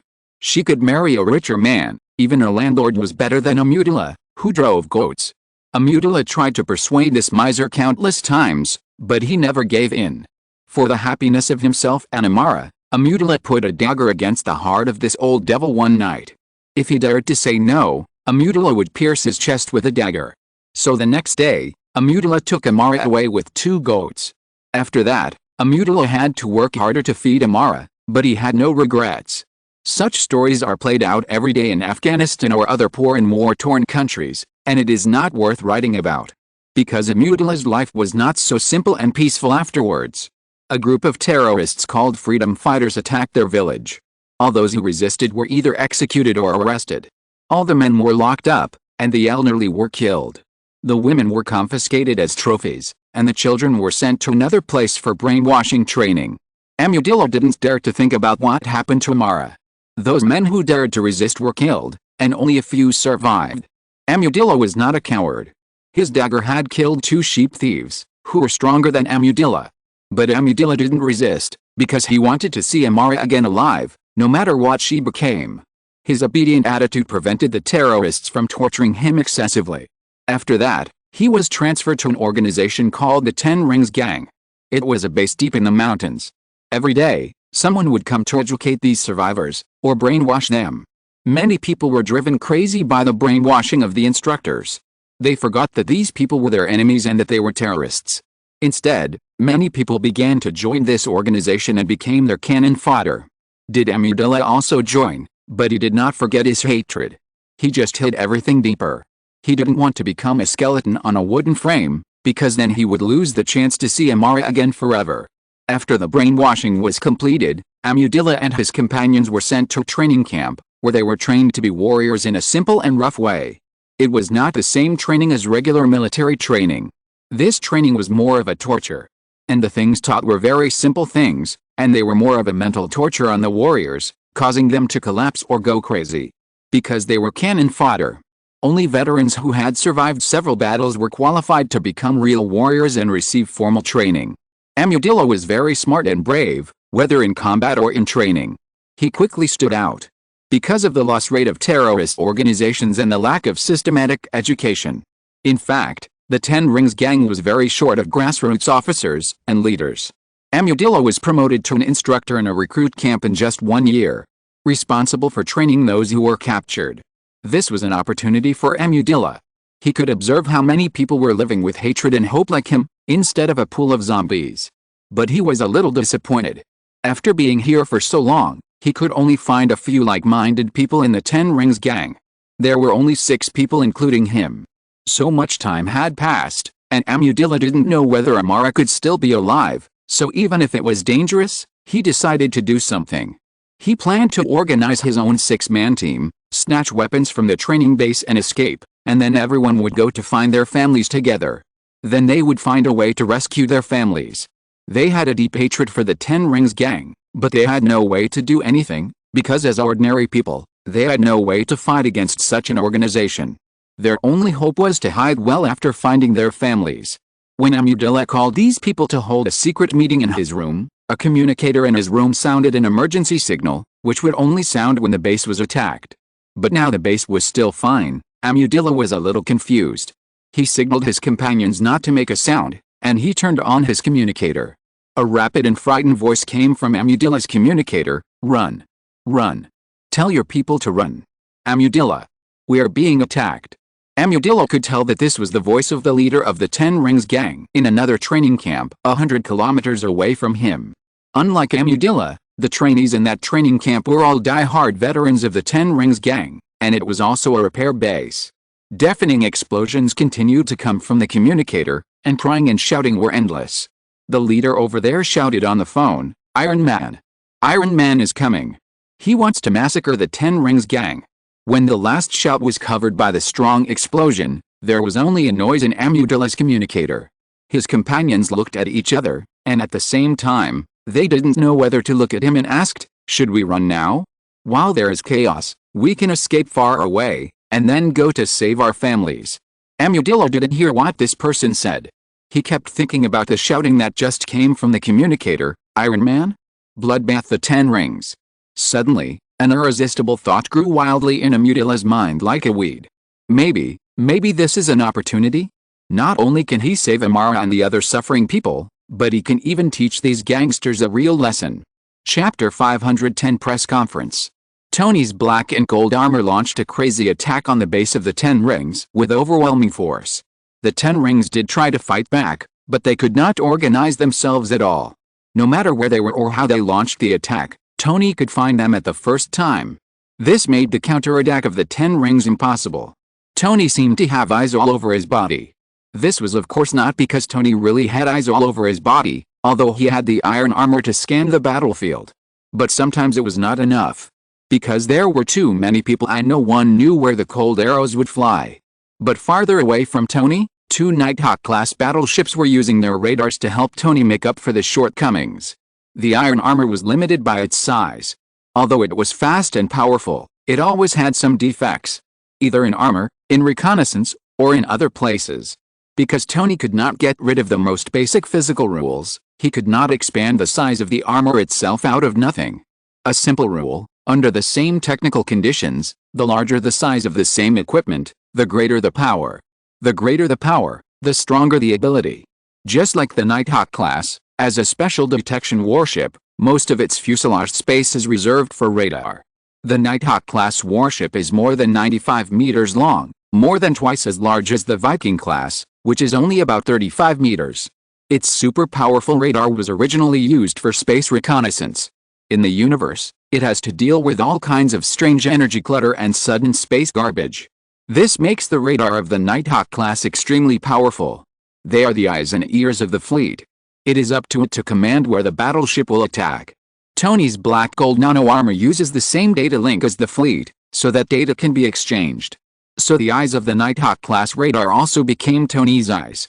He can use the universe-level radar to completely scan and detect a small base, which allows him to detect 360 degrees without blind spots. This also makes all the members of the Ten Rings gang who want to attack him secretly become powerless. Because ordinary guns can't break his energy shield at all. Once they wanted to use heavy weapons, even the RPG, the artifact in the Gorilla 3-piece set, would be immediately counterattacked by Tony. Do you need me to help you do a firepower roll call?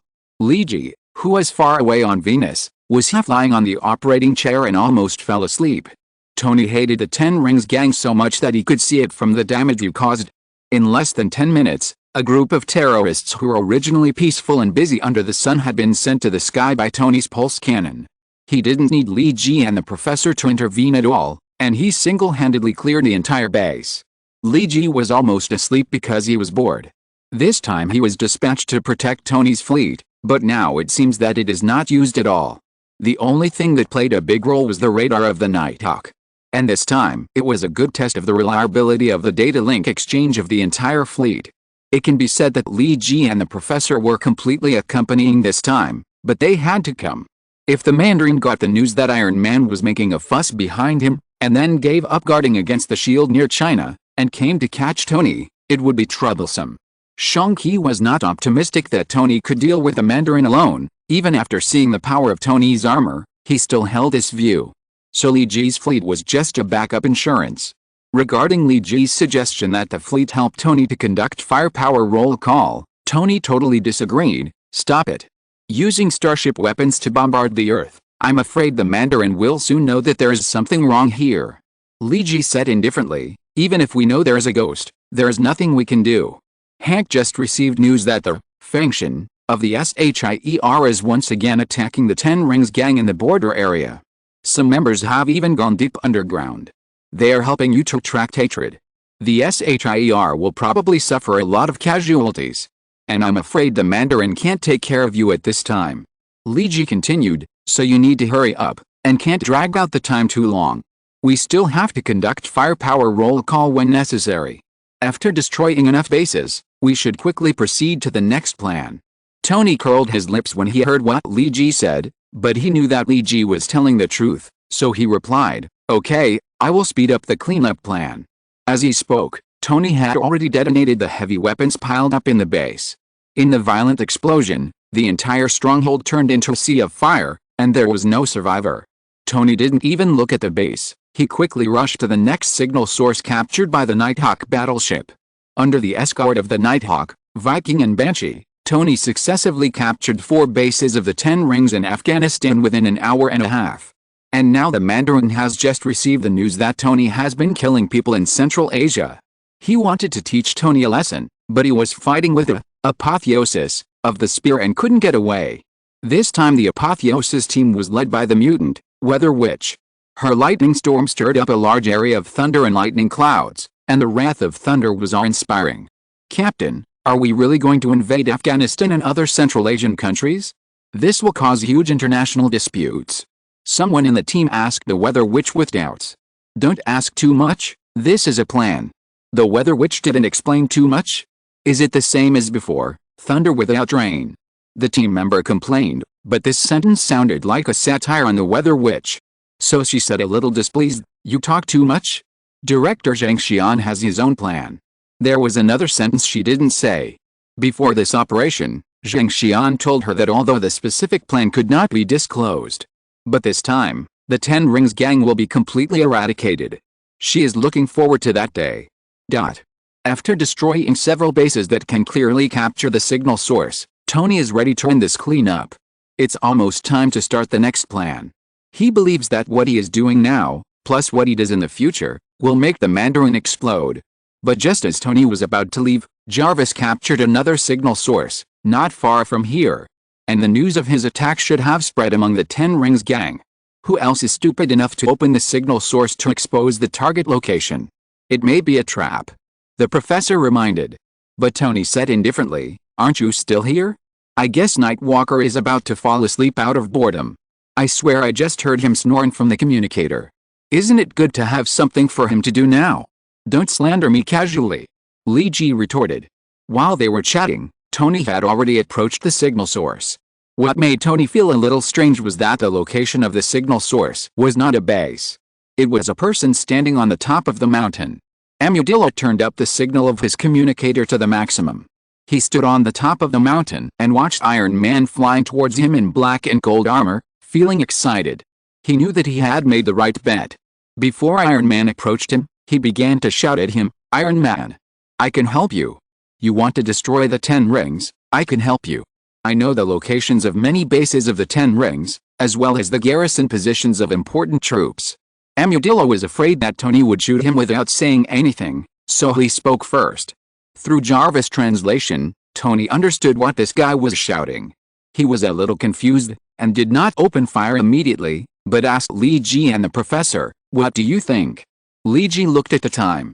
Now it has been 1 hour and 45 minutes since Tony attacked the first base. This time is already very long.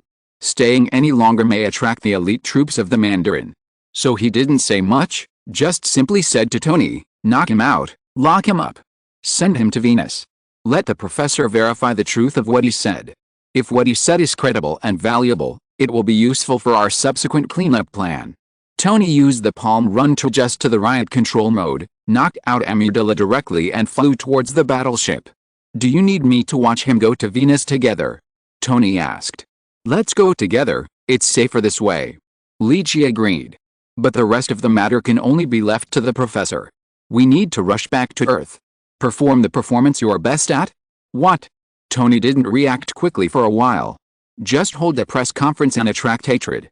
Aren't you very good at this? Taunting and attracting hatred, this seems to be your inherent skills as Iron Man Tony Stark.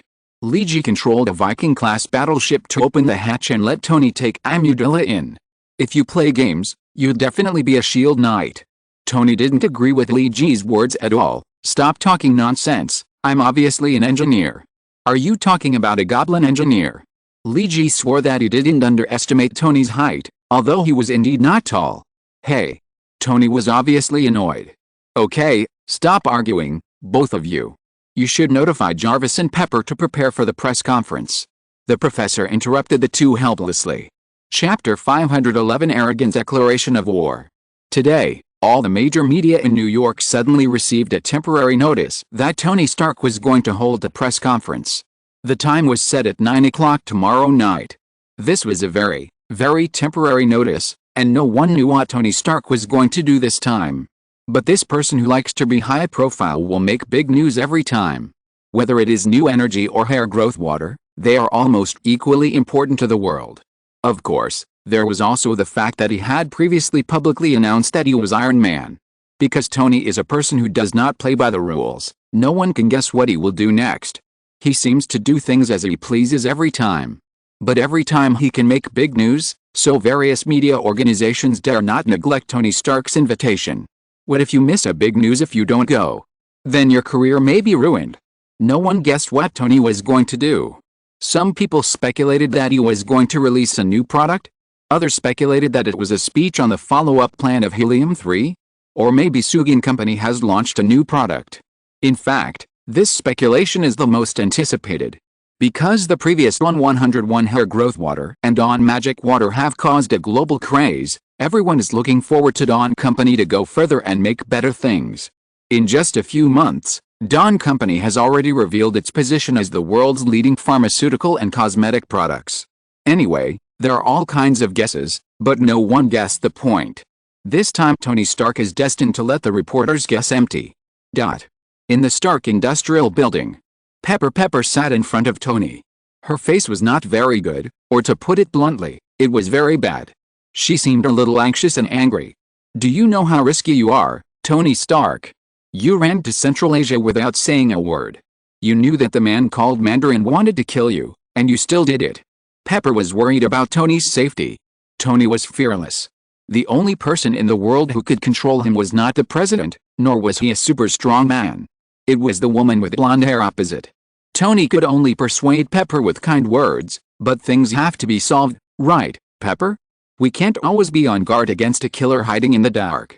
That's too dangerous. To be honest, I'm not worried about my own safety, but I'm afraid they will hurt you. Tony cleverly changed the subject. If you get hurt or even have an accident because of my problem, then I will never forgive myself in my life. So I must find them out, even if it's worth taking a little risk. Tony looked at Pepper's eyes affectionately, and at this moment Iron Man turned into a love saint.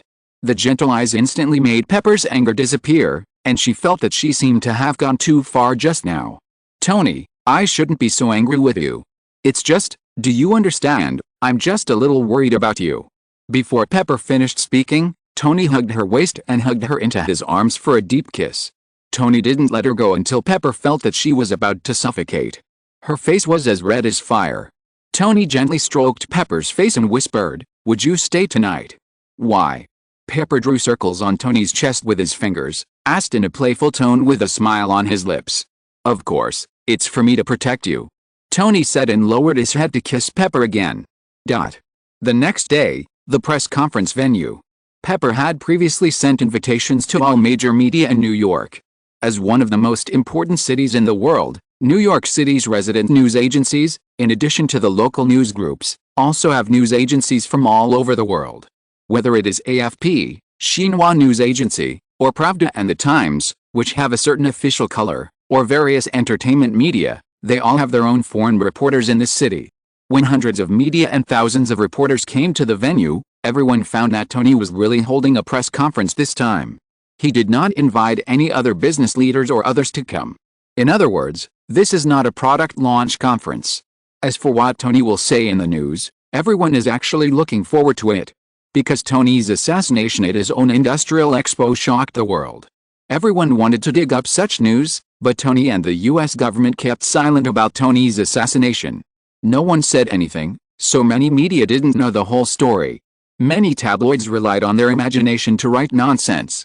Could it be that Tony Stark was going to announce the specific news of his last assassination this time? The journalists present were all excited. Tony did not appear in a suit and tie as usual, looking like a business elite. He appeared in a full set of black and gold nano armor. He flew in directly from the skylight on the roof. Is Tony Stark scared by the time of the last assassination? He even wore an iron armor at the press conference. Many reporters had such doubts in their hearts. When Tony stood on the stage and spoke, his voice was quickly transmitted to everyone's ears through the on-site radio equipment, and he did not give the reporters the opportunity to speak first. I know many of you are surprised why I am wearing an iron armor at the press conference. And it is the latest model. Tony's voice was firm and powerful. I guess a lot of people are doubting that I'm just afraid of death because of the previous assassination. Tony was right, and many reporters thought so. But I want to say that you're all wrong. Tony suddenly shouted loudly. There was a hint of anger in his tone. The reason why I'm standing here today wearing this iron armor is because today I'm holding a press conference as Iron Man, not Tony Stark. The reporters present keenly caught the difference in Tony's words. Holding a press conference as Iron Man? Then Tony continued, many people may not have reacted to what I'm saying. It doesn't matter, you will understand it soon. As soon as Tony's voice fell, the giant LED screen behind him began to play video clips. That's right, it was the video clip of him attacking several bases of the Ten Rings. Jarvis recorded this process in full, and Lee G spent a day from yesterday to today to edit it. After seeing Spider-Man's video last time, everyone in the Illuminati felt that Lee G was a master in political propaganda. Although no one explained it, Nightwalker had been assumed to be the political commissar of the Illuminati. Well, if they understand what the political commissar means. So the video of Tony's attack on the Ten Rings was also given to Lee G to make. Making a promotional video is a delicate job. It's not about being cool. Although Iron Man did wipe out several bases of the Ten Rings this time. But the video cannot show the scenes of Tony killing terrorists. Even many bloody scenes were deleted by Lee G. Because some scenes are too real, it will have a counterproductive effect. The whole video starts with Iron Man flying across the Pacific Ocean. There are several shots interspersed with the information of several terrorists. Almira, a terrorist from the Ten Rings, has committed a total of 7 massacres in Central Asia. He killed nearly 2,000 innocent people. He is an international top-wanted criminal and has been identified as a crime against humanity. Nanitya, a terrorist from the Ten Rings, a bomb expert. He participated in many European terrorist bombings and is an international first-class wanted criminal. Such terrorist information kept flashing before my eyes. Then there was a voiceover. It tells the story about the threat of the Ten Rings. A lot of the information was provided by the Shield, because they had been fighting the Ten Rings for the longest time and had the most information. A lot of good materials were edited into something inexplicable by them, too grand, so grand that no one believed it. So Lee G could only use the original materials from the Shield to edit it himself, and combine with the video of Tony attacking several Ten Rings. Together they formed this new video. The whole video is just one point, highlighting the evil deeds of the Ten Rings over the years, the massacres they caused, and various terrorist attacks. Meanwhile, Tony Stark was speaking on the video. The Ten Rings, they were the ones who wanted to assassinate me before. They were responsible for the kidnapping in Afghanistan and so on. I didn't know much about this organization. They have been hiding in Central Asia and the Middle East. But when I started to dig deeper into this organization, I found out how rampant they are. Massacres, purges, terrorist bombings and other crimes. I once said that as Iron Man, I don't want to just show off and be famous. I care more about what I can do with this ability after putting on this armor. Tony said in a firm voice. The reason they want to kill me is simple, because I created new energy. It broke the price of traditional oil. It made the warlords and terrorists who relied on oil revenue to wage war hate me. Tony said this and waved his hand, but I don't care. New energy heralds new hope for mankind, and I won't allow anyone to destroy it. Especially those who are trying to drag the human world back to the old feudal dynasty. Tony was talking about the Mandarin.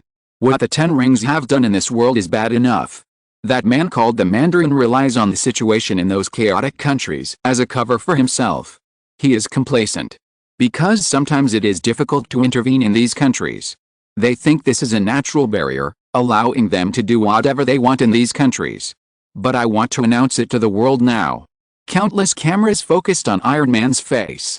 Although Tony's expression could not be seen under the steel mask, the angry expression of the steel mask itself was very telling. I attacked the 5 bases of the 10 Rings in Afghanistan and destroyed the weapons that could arm more than 5,000 people, including various heavy weapons. Here I solemnly declare that this is just the beginning. Wait and see, Mandarin, you have chosen the wrong opponent. Tony said with a contemptuous tone.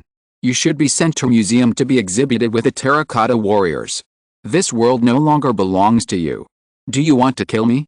Do you want to restore your feudal dynasty? Or do you want something else? I advise you to hurry up and sleep and dream in the future, because you won't have much time to daydream in the future. Iron Man will completely uproot your terrorist organization. The reporters who came to the press conference this time felt that their visit was not in vain. This was Iron Man declaring war on the 10 Rings gang among the terrorist organizations. The 10 Rings gang is definitely the most troublesome terrorist organization in this world. The United States does not want to have too many conflicts with them in Central Asia unless necessary, because in the end, the Americans often cannot find this group of elusive terrorists. This makes the 10 Rings gang a cancer. And now Iron Man officially declares war on the Mandarin to the whole world, and promises to send him to a museum for exhibition. 3,600 words in a big chapter, asking for monthly tickets. June, a new month, asking for new monthly tickets. Chapter 512. It's all acting. While Iron Man was talking to a group of reporters at the press conference, Tony Stark was watching the press conference in his private villa with Pepper Potts. Tony, is this really okay? Pepper Potts was lying in Tony's arms, and said to Tony helplessly, going to the press conference in an iron armor. Is this really okay? Tony said indifferently, the iron armor and I are one. There is no difference between the armor and me. Pepper Potts patted Tony on the shoulder and said, if those reporters knew that they are now interviewing a mechanical shell, I don't know what they would think. Tony scratched his chin and said, maybe they lamented that the world's technological progress is too fast. He said seriously, but Pepper Potts rolled his eyes. Yes, Tony Stark didn't go to the entire press conference at all, including those seemingly exciting speeches, and the declaration of war on the 10 Rings gang, etc., which were actually not what he said at the scene. The black and gold armor was controlled by Jarvis to fly to the press conference. In fact, Tony was still at home in Los Angeles. There was nothing inside the armor. Tony's explosive speech was actually recorded a long time ago. In the recording studio of the Illuminati base.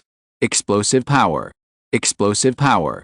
Luigi, the professor and Rogers were looking at Tony outside the window of the recording studio. Luigi was not very satisfied with Tony's previous recording. Tony, the explosive power is not enough. You need to be more angry and arrogant. Now you are like acting in a radio drama. All the performances need you to express them through lines. Luigi was talking carefully with Tony about an actor's self-cultivation. Captain Rogers held his head with one hand and looked at Luigi and Tony. Why do I feel like we are acting? Why not let Tony speak impromptu on the spot? Captain Rogers rubbed his eyes. You are right, Captain. We are indeed acting. Luigi looked back at the captain and said affirmatively, it's just that our audience is a little special. An old antique who has lived for more than 100 years. Although Tony is born with full taunting attributes, it would be bad if he fails to stimulate the pain points of the old antique on the spot. So necessary performances are needed. Luigi said seriously. Who has full taunting attributes? Tony looked at Luigi dissatisfiedly. Luigi shrugged and pretended not to hear Tony's words. He continued, we are helping the 10 Rings and the Mandarin to dig a deep enough grave. It will take some effort to lure them to jump down. This is a performance, just like what you did during World War II, such as using movie props to pretend to be an armored unit to lure the enemy to attack, and finally fight a counter-encirclement operation. This is a tactical deception. After rehearsing many times, Luigi and Tony finally recorded a suitable line, which undoubtedly showed Tony's arrogance and middle school temperament. This pre-recorded dialogue, along with a video edited by Lee Ji, spread to all parts of the world in an instant as the press conference progressed. The whole world knew what Tony Stark said at the press conference. His proud and immature tone, and his words of wanting to completely eliminate the Ten Rings and the Mandarin, made many young people admire him. Of course, more people in the circle, such as intelligence organizations of various countries, felt that Tony was just trying to stir up hatred. And some of them were ignorant of the world. Everyone knew that the Mandarin was not easy to deal with. Except for those who knew about the whole plan, outsiders basically thought that Tony was asking for trouble. Because the Ten Rings were like rats in a hole in the ground, it was always difficult to completely pull them out. It is the simplest truth that if you don't kill the snake, you will suffer from it. In addition, Tony Stark went to other people's hometowns and destroyed several bases in a show of force, so the deadly feud was established. Although Tony had already formed a deadly feud with the Ten Rings because of the assassination plan before. But there is still a difference between the two. The assassination plan of the Ten Rings did not succeed, and Iron Man quickly counterattacked the base of the Ten Rings. This was a naked slap in the face of the Mandarin. How could he tolerate this? Many media and intelligence agencies of other countries did not know that the Mandarin had already issued a kill order to Tony. If his men could not complete the task, then he would do it himself. Only the Spear, the Shield and the Illuminati knew about this. All Tony did now was just to stimulate the Mandarin and make him speed up the time to act. It is much better to make him act hastily than to let him act slowly after he is ready. In the Venus base, Lee Ji and Dr. Hank were browsing the news about Tony. Tony's press conference looks a bit silly. Just like the middle school boy in the Japanese cartoon. Dr. Hank commented, "This is the effect we want, but arrogance itself is also a part of Tony's character, but now he has restrained it." Lee Ji roughly browsed the reports of the mainstream media and closed the news page. He walked up to Dr. Hank, who was wearing blue hair, and asked, "Doctor, how is the camouflage plan going?" Hank pushed his black-framed glasses when he heard the question asked by Lee Ji, and then said, "Just take a look for yourself." As he spoke, he took Lee Ji to the apron in the Venus base. Dr. Hank, as the founder of the stealth design of the Aegis aircraft carrier, has extraordinary scientific research capabilities in optical camouflage and various phantom invisibility technologies. He can use a new holographic projection and optical camouflage equipment to make one thing look like another thing. For example, if you buy a Chang'an Benben, Dr. Hank can make it look like a Ferrari F42 Outsiders. The camouflage plan that Lee Ji mentioned is based on Dr. Hank's scientific research results in this area. Since Tony developed the energy shield, the holographic phantom system is no longer a simple simulation of the appearance of an object. Relying on the output of the energy shield, this gives the phantom object a real collision volume and physical reaction. Dr. Hank said to Lee Ji as he walked, "It's like adding a physics engine to the history of games, so that the interaction between characters and items in the game has an algorithm of physical gravity, rather than a simple preset map, right?" Lee Ji said in a more understandable way. "Yes, you are right." Dr. Hank opened the hatch of the hangar and the apron and took Lee Ji in. The hangar and apron under the Venus base are unusually vast. Because this place will carry an entire interstellar fleet in the future, including the huge Yamato-class battle cruisers. Now it is still under expansion and renovation. But Lee Ji felt that he could not see the end at a glance.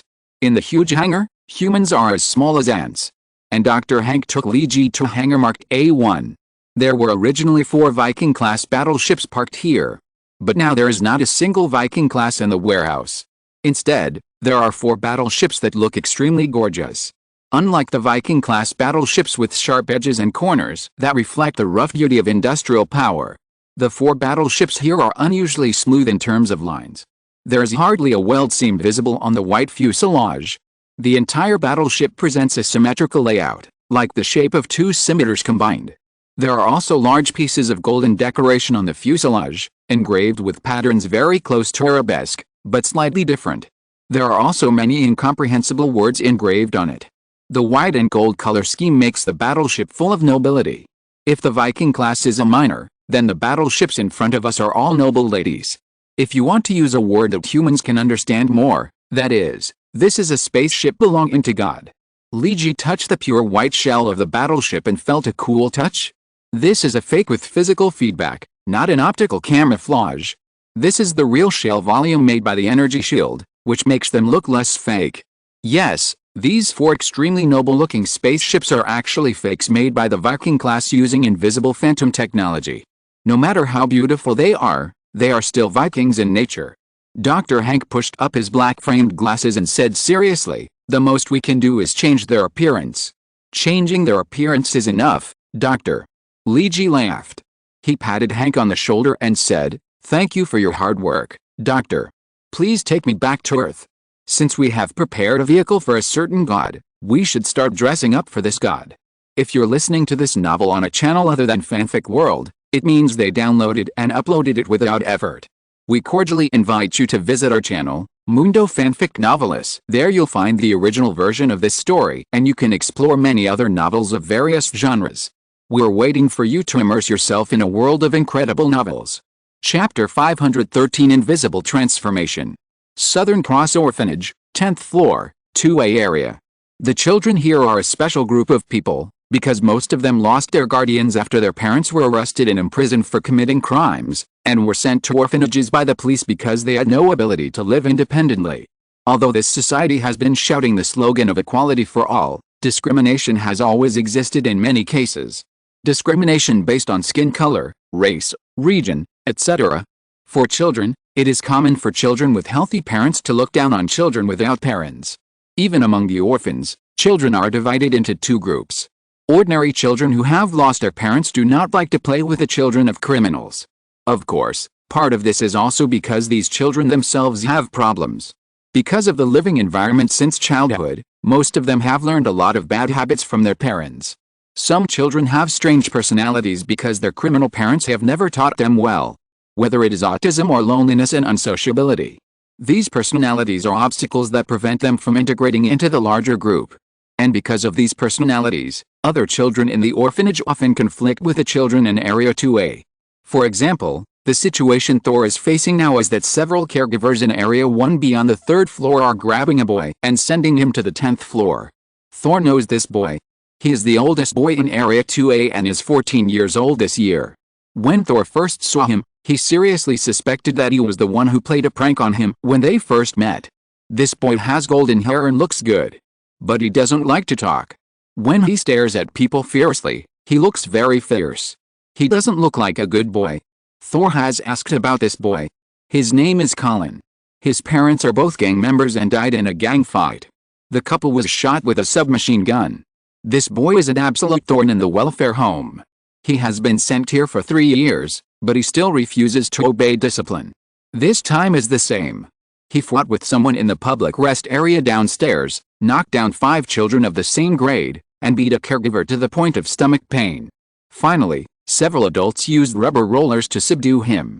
When Colin was sent here, he had scars on his face and body, black eyes and bruises at the corners of his mouth, and his mouth was badly damaged.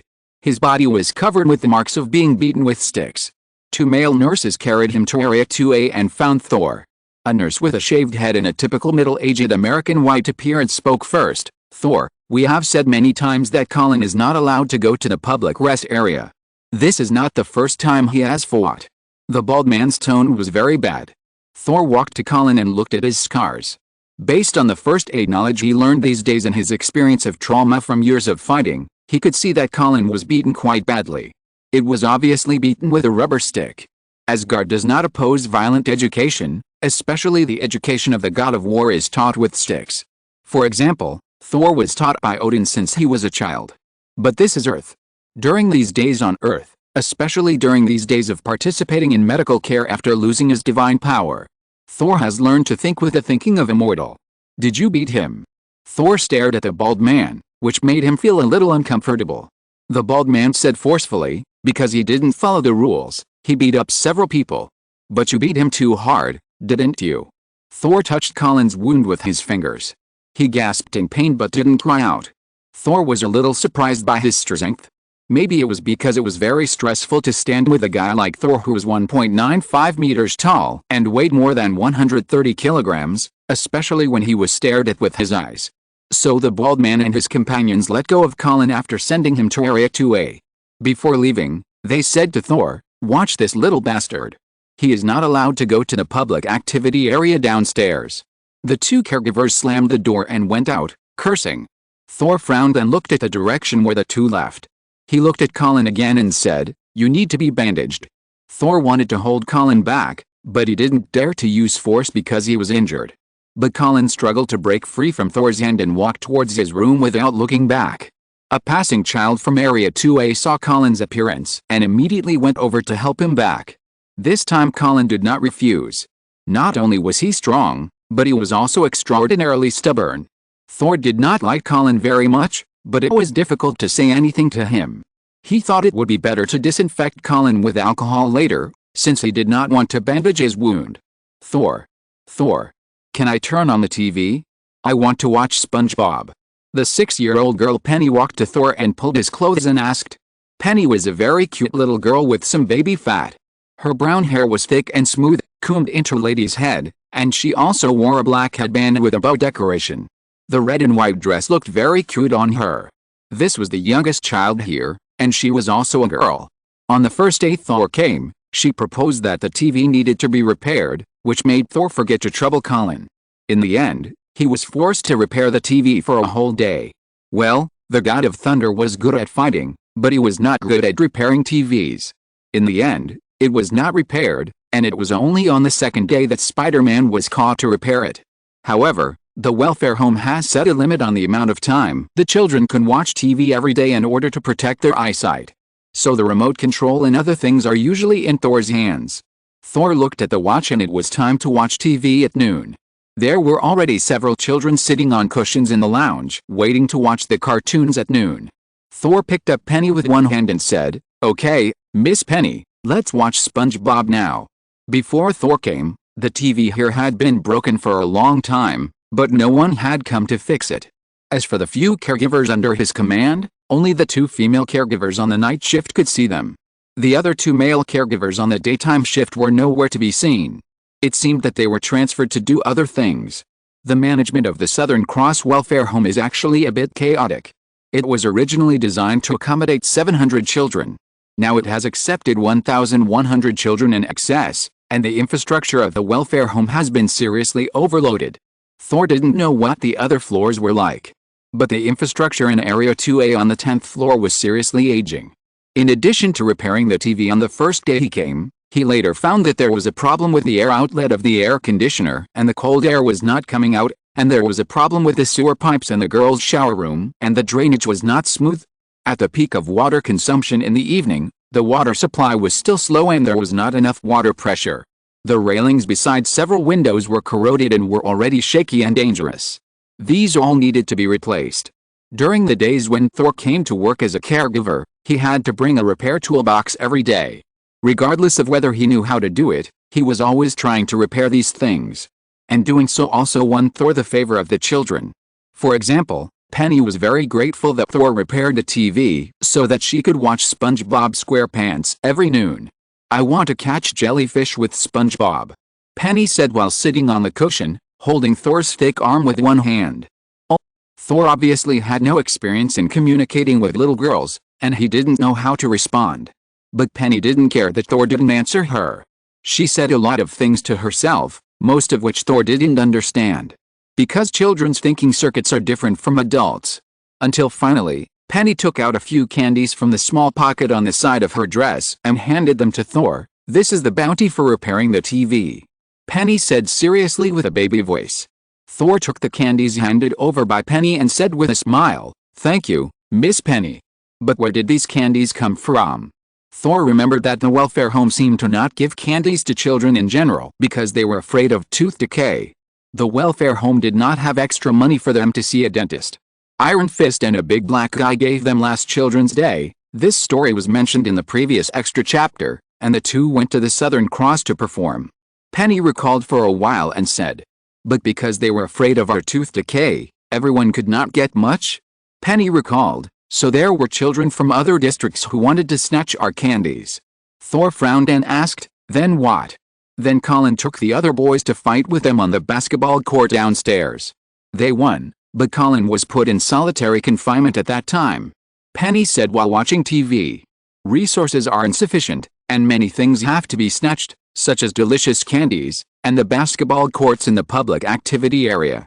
Thor sighed, and he suddenly wanted to talk to Colin, but an unexpected visitor came.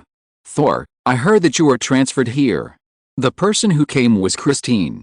Today she was on duty, and she knew the news of Thor's transfer. She came to the Southern Cross Welfare Home to see how Thor was doing. "I didn't expect you to come to the welfare home to be a caregiver." Christine's words had some changing meanings, as if she knew something. "Are you used to the work here? If you don't like it, I can help you think of a way." No. Thank you, Christine." Tony raised the candy in his hand and said, "Look, I just got a bonus today. Come, I can share one with you to try." "Oh, it looks sweet." Christine took a toffee handed by Thor, peeled off the packaging and put the toffee in her mouth. "There are many problems here, Christine," Thor said helplessly. "All kinds of things, insufficient resources, conflicts among children, and all kinds of things. Although I don't want to say this, the children in Area 2A seem to be exiled. No one cares about them. A TV has been broken for so long and no one has come to fix it. No one cares that the direct drinking water here will have no water pressure at 7 o'clock in the evening, and the children can only endure thirst until the next morning. There are many, many things here." Thor and Christine walked in the corridor outside, and he complained about all kinds of problems. At this moment, Thor himself may not realize that the way he thinks about problems is more and more like a mortal, not a high god. Christine listened to Thor's words quietly, although Thor was quite fat and sometimes his reaction was a little slow. But Christine felt comfortable walking with him. Although they were all complaints, she could feel some of the delicateness in the heart of this rough-looking man. But Christine didn't have a good solution to the problems Thor mentioned.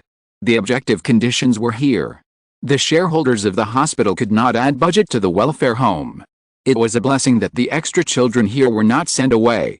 Christine patted Thor's broad back and said, "We are just mortals, not gods. There are always many things that we cannot do. Oftentimes, all we can do is to do our best. Whether it is good or bad, it is often not up to us to decide." Listening to Christine's words, Thor almost subconsciously wanted to say "I am God."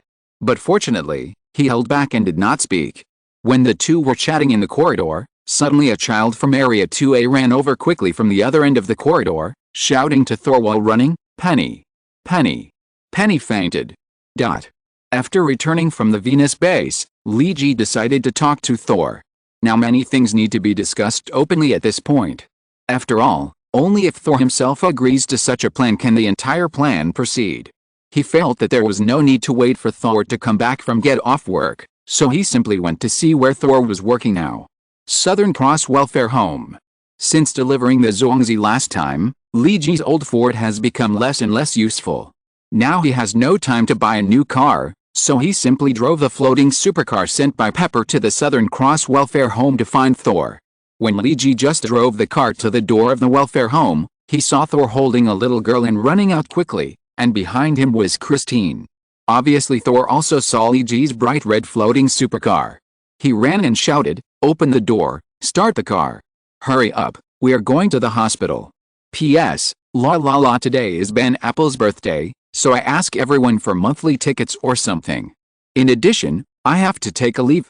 I have something to go out in the afternoon and evening, watch a stage play or something. So there is only one update today. But this update is also a 4,000-word chapter, which is considered 2 in 1.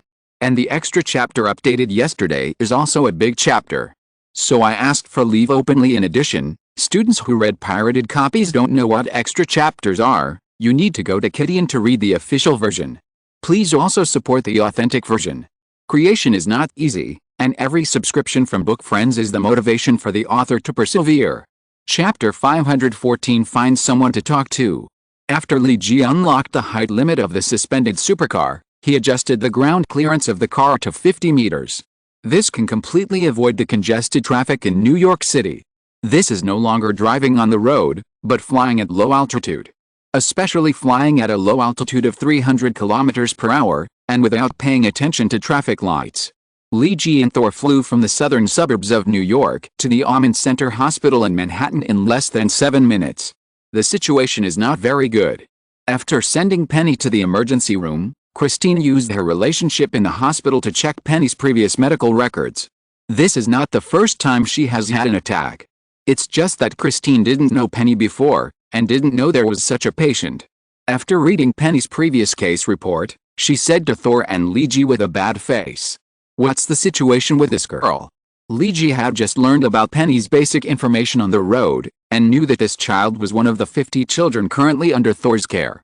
Thor's face was not looking good, so Liji asked on his behalf, "Why did this girl named Penny suddenly faint?" There was no sign. Because of a congenital disease. Christine found an empty lounge for everyone to sit down and talk. She took out a medical record and a CT scan from Penny's personal information. "When I was looking up the information just now, I found that Penny was a patient of this hospital. The hospital has her file records. She came to the hospital for examinations in the past few years. The person who took her for examinations before was her father. But she hasn't come in the past 6 months or almost a year." Thor understood why this was the case, and he said, "Maybe because she was arrested after committing a crime? Most of the parents of children in District 2A are like this. If her father was arrested, then no one would take her to the hospital for examination. Then what is the congenital disease?" Liji glanced at Thor and felt that now was not the time to talk to him about a plan. What he needed to care about at this time was the child. Congenital neurological dysplasia. Christine pointed to a CT scan and said, "Penny's brain and spine were compressed when she was born, which caused dysplasia of the nerves in her brain stem and spine. The first onset of the disease should be when she was 3 years old. Her father should have sent her to New York Central Hospital, and then because it was a neurological disease, he was transferred to her hospital. Because Central Hospital is the best hospital in the field of neurology. This kind of neurological dysplasia is difficult to control. Some people will gradually get better as they grow older, but some people will not get better." Christine sighed. "It's like a time bomb. No one knows if it will explode." The brainstem and spinal nerves are the most important central nervous system of the human body. They control most of the organs and limbs of the human body. Even thinking. If it can't be cured, the consequences will be serious. Liji and Thor had already heard what Christine meant.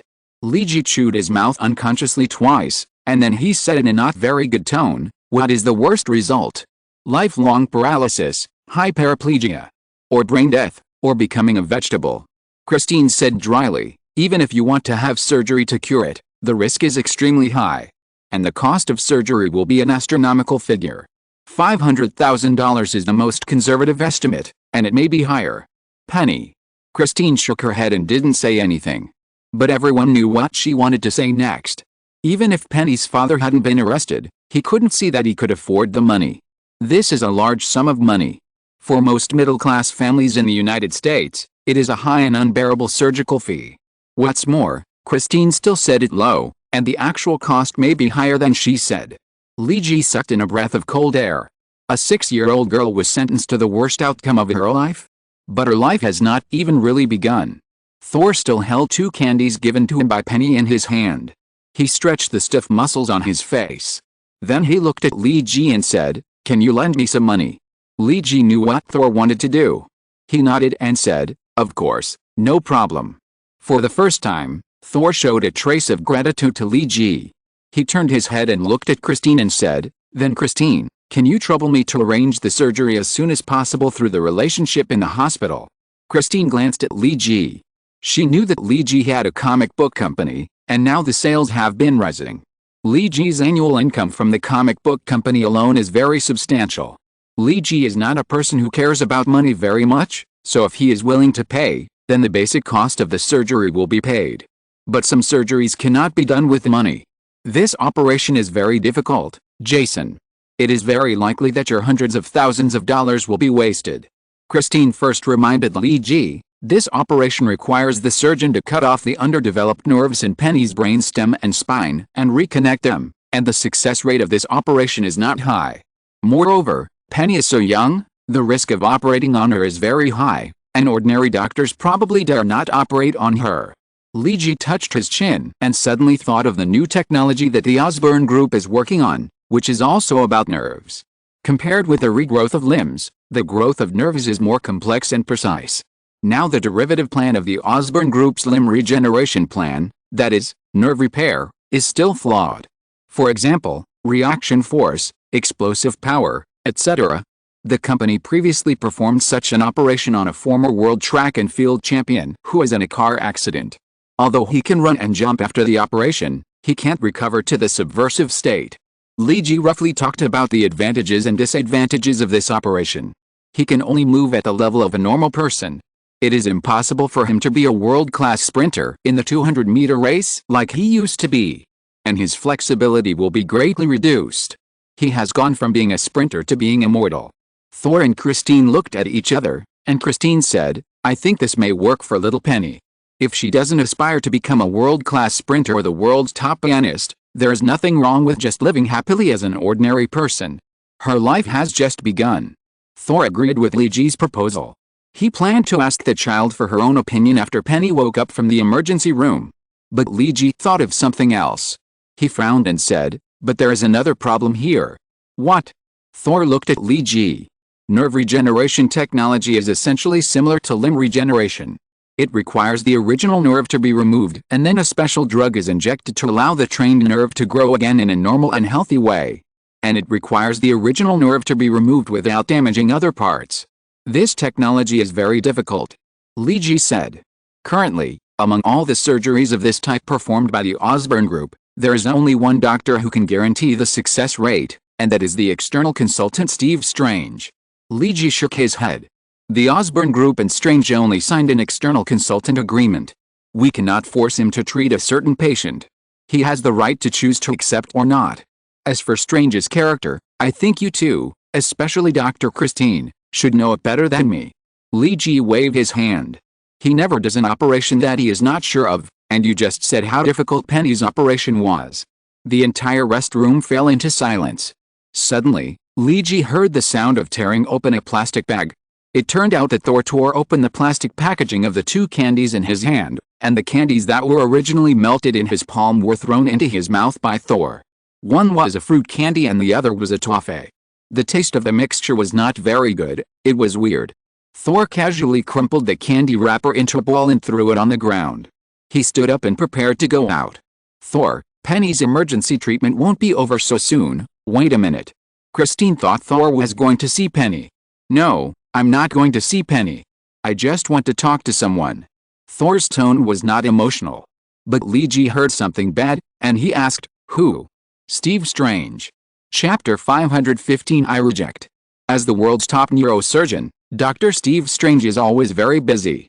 Various scheduled surgeries are being scheduled. Many people travel thousands of kilometers to see him from the other side of the earth, hoping that he can be their chief surgeon. Because he has completed operations that other doctors think are impossible time and time again. He has pulled various patients back from the edge of life again and again. This has won him high honors. And money. Of course, there is also the admiration of those patients. "Don't worry, Sir Barlow, I have seen your case. It is not as serious as your attending doctor in the UK said." In Strange's spacious and bright office. He is receiving a patient from the UK. An old European aristocrat, Barlow with the title of knight. In the UK, Barlow was determined by his attending physician to be incurable. Because his brain nerves were compressed by a blood clot tumor. And the tumor could rupture at any time. Once it ruptures, it is a dead end. And surgery is also extremely risky, with a success rate of less than 20%. British doctors dare not operate. So Sir Barlow came to the United States under the introduction of his friends, risking the tumor to rupture on the road. But it seems that Sir Barlow's adventure was successful this time. The elegant Strange is very popular. Especially his very confident look makes people feel confident. Of course, his success rate of never failing is also his confidence. Sir Barlow said with confidence, "Then I'll trouble you, Dr. Strange. So about my operation."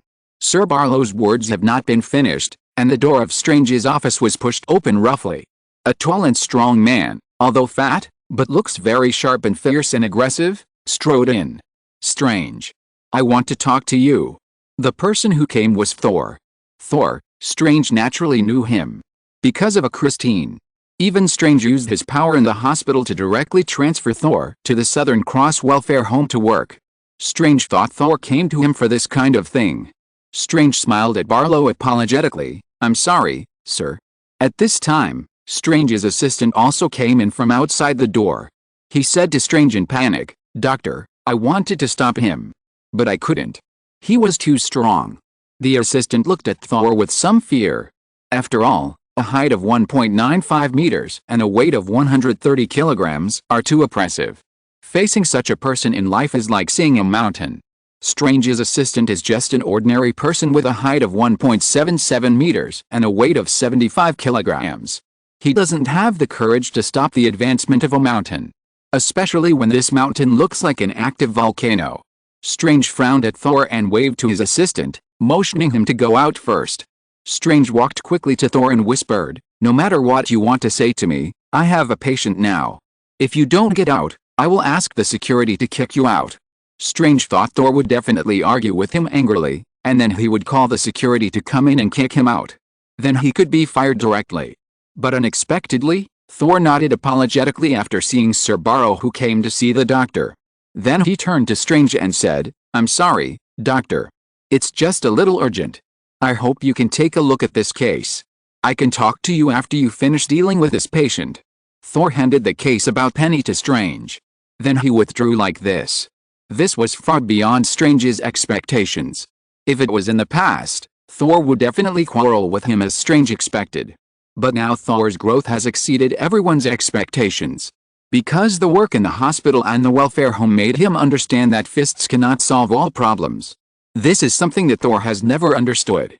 Thor has always used axes and hammers to solve all problems. But during the days when he lost his divine power, Salty Fish Thor began to try to solve problems in a mortal way and began to think with mortal thinking.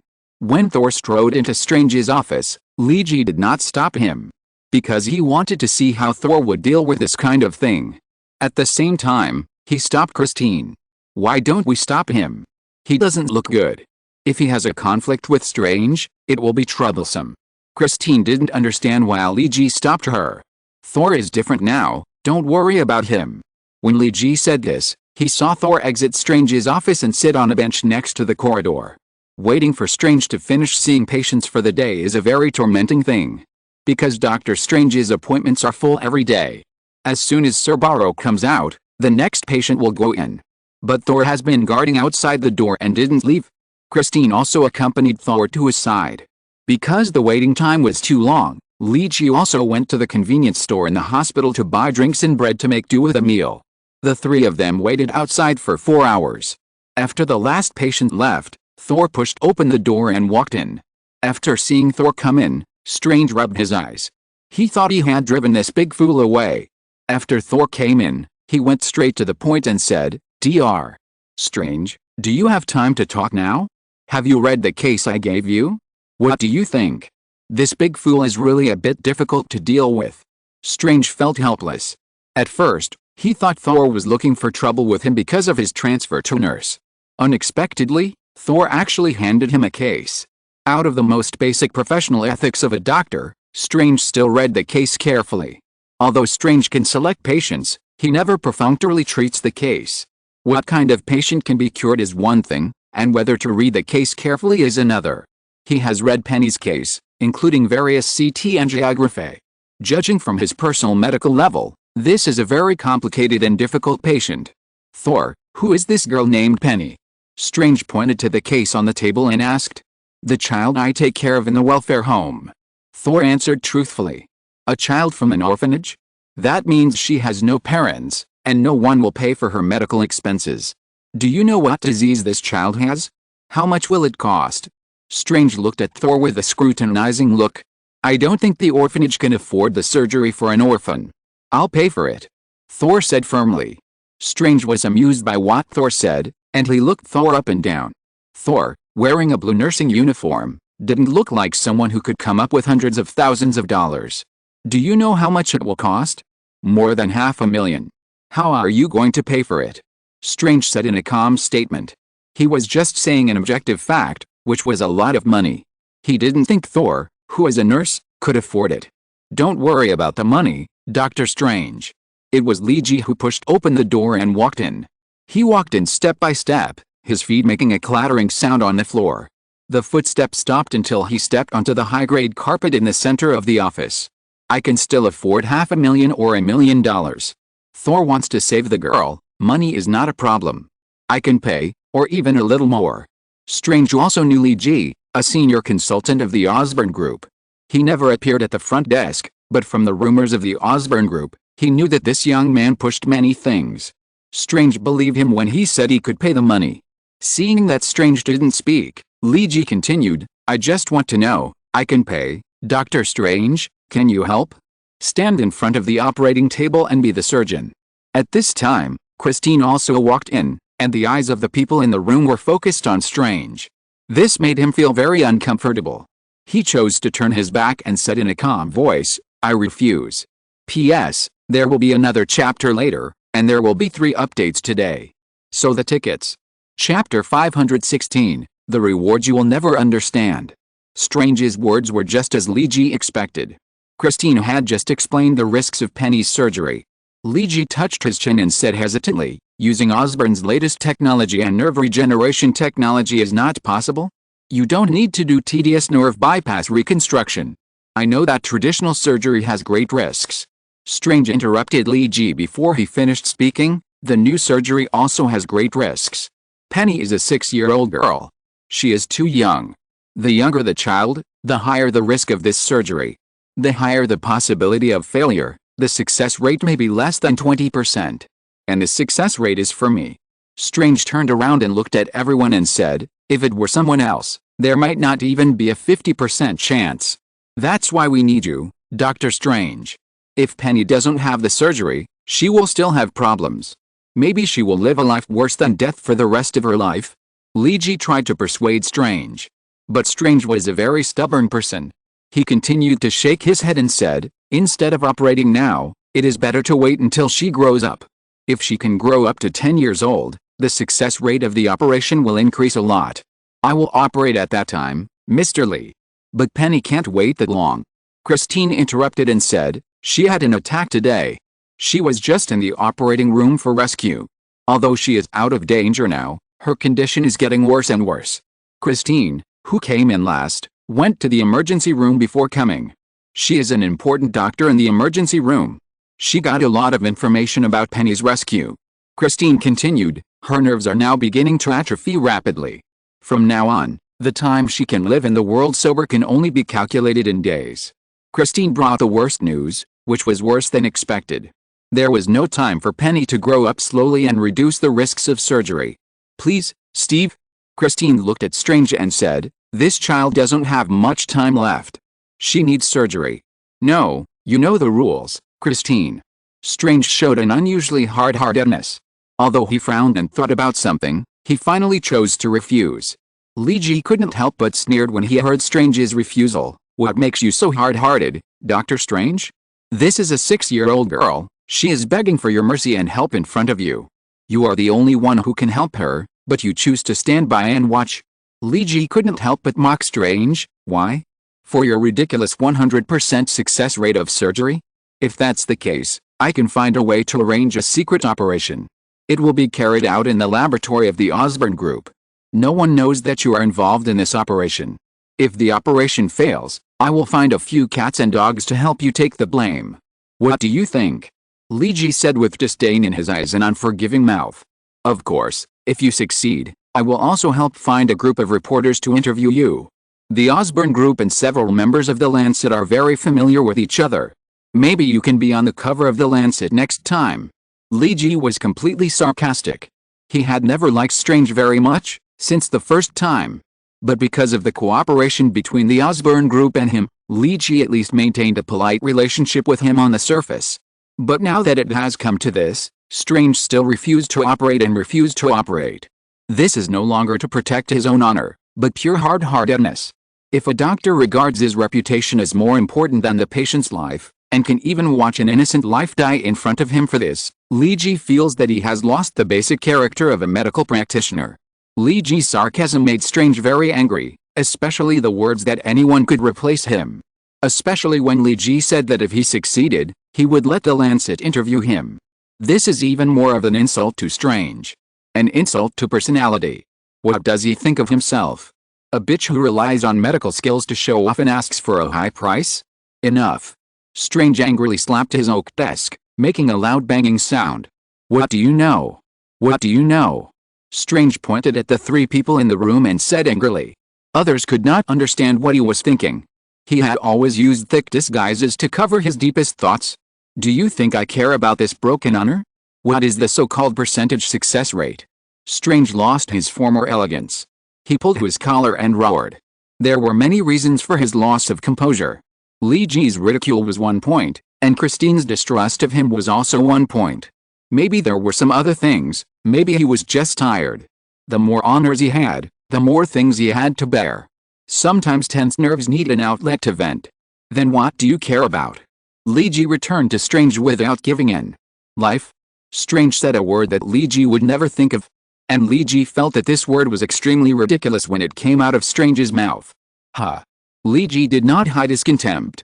Strange glared at Li Ji, Christine and Thor and said, when I read the Hebrew declaration from the medical book, I knew the weight of life in my hands. The higher your medical skills, the greater the responsibility you have to bear. It is illegal for criminals to kill people.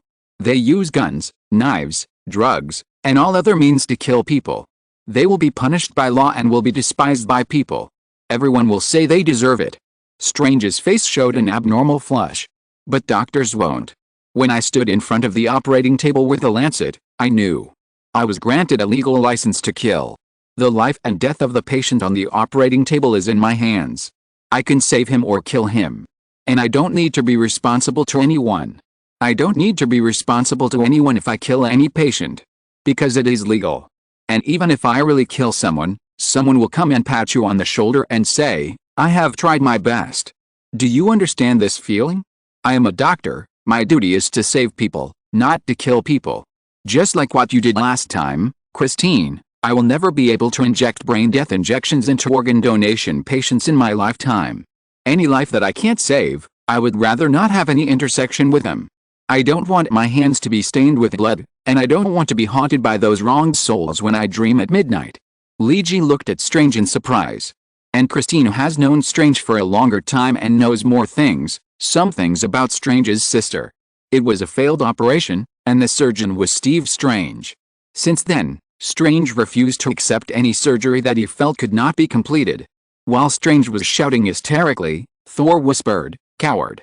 He did not hesitate to lower his voice so that everyone could hear him. Then Thor repeated loudly again, "Coward." He pointed at Strange's nose and said loudly, "So you would rather watch innocent lives die in front of you than lend a hand?" Thor did not accept Strange's words at all. What so-called theory of saving and killing people is just your fallacy. You are just a coward. Look at yourself, look at yourself. Thor pointed at the luxurious office and said, "Look at the clothes you wear, look at the watch you wear, Patek Philippe, your outfit is something that ordinary people can't afford even if they work for 10 years. Look at the trophies and certificates in your cabinet, countless doctors will never get any of them in their lifetime." Thor's eyes were as big as copper bells. He was as angry as a lion. He walked to Christine and held her hands. "Listen to what you just said? You said Christine killed someone? Killed an organ donor," Thor said while holding Christine's hands. "Do you know how many people these hands have saved? How many lives lying in the ambulance were saved by these hands? Christine and I went out together and rescued people together. I know what she has done for this world. We ran and rushed. We tried our best for a glimmer of hope. How many times have I seen Christine tremble because of the weakness in her hands? Look at this beautiful woman. She could have chosen a happier life. But she chose the cruelest battlefield. No big office, no personal assistant, no big house, no Patek Philippe, and no honor like the wall behind you. But how many people did she save? She defeated the god of death again and again in the war with the god of death, and made death retreat continuously. Look at her hands, the calluses on them, and the blood vessels that expanded due to years of exertion are clearly visible." Thor let go of Christine's hand and walked towards Strange step by step, making Strange feel an unprecedented sense of oppression. Until he was oppressed and sat down in the chair. Thor stared at Strange with his eyes. "But look at what you have done. Have you really fulfilled your oath? Are you really saving lives? You haven't, you haven't. You have only wanted to save yourself from the beginning to the end." Thor's words were like a sharp sword piercing Strange's heart. He suddenly paused. "I have been reading books on nursing recently, and I read the biography of Florence Nightingale. She is known as the goddess of lanterns, and the modern nursing technology she created has saved millions of lives. But before that, she was once called a murderer, because when she first came into contact with nursing, She did not master the method, and once caused the mortality rate in the nursing home to be as high as 65%. Thor slapped Strange's table, and the sound of the slap was louder than Strange's. But did she give up? No. She pioneered modern nursing and became the object of the oath of modern medical staff. Millions of people have survived because of her. The first day I met Christine, she told me that medical treatment is a war, and war must have winners and losers. You dream of being an ever-victorious general. But I'm sorry to tell you that I've experienced more wars than you. Thor's tone was full of determination. I can tell you accurately that there is no eternal winner in war. I lost many friends in the war, and I didn't always win the battle.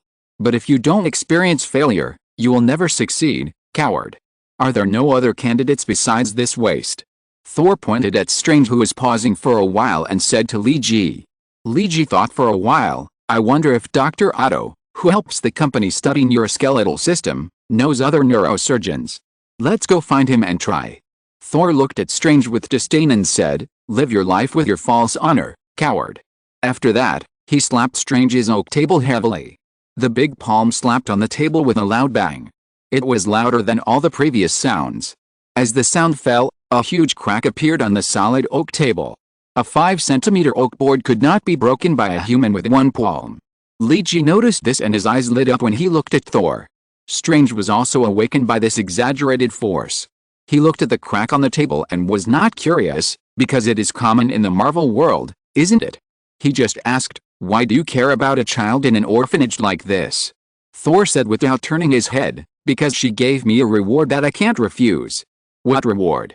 Strange asked. Thor didn't answer, but Christine looked at Strange deeply. 2 pieces of toffee and a piece of fruit hard candy. What? Strange felt that he seemed to have heard it wrong. Christine shook her head and said, you will never understand, Strange. After saying this, she quickly caught up with Thor. With a special smile on his face, Strange assured that this was the first time that Christine had smiled like this since he had known her for so long. She also took the initiative to hold Thor's hand. Li Ji had a new look at Thor today. This was the first time he showed respect to Thor. After contacting Dr. Otto in the company, he took the initiative to help Thor open the door of Strange's office. He smiled and nodded at Thor. You acted like a real man today. Dr. Otto seems to have a solution. Christine took Thor's hand and said, just like when you held my hand just now, Thor, you made me look at you in a new light. Thor was confused by the attitudes of the two. He just said what he wanted to say. No, don't be like this. Do you two have any conspiracy? Thor couldn't believe that the two were so friendly to him. Christine was fine, but Li Ji was the one who plotted against him every day. Li Ji patted his shoulder and said nothing. Christine said, let's go see Penny, then it's time for dinner. What do you want to eat, Thor? Salad bar. I need to lose weight. Thor said. No. I think you're fine the way you are now. Being too thin is not good for your health. Christine pinched Thor's shoulder and patted his stomach. Huh? Thor felt that he was hallucinating. Li Ji and the other two walked away.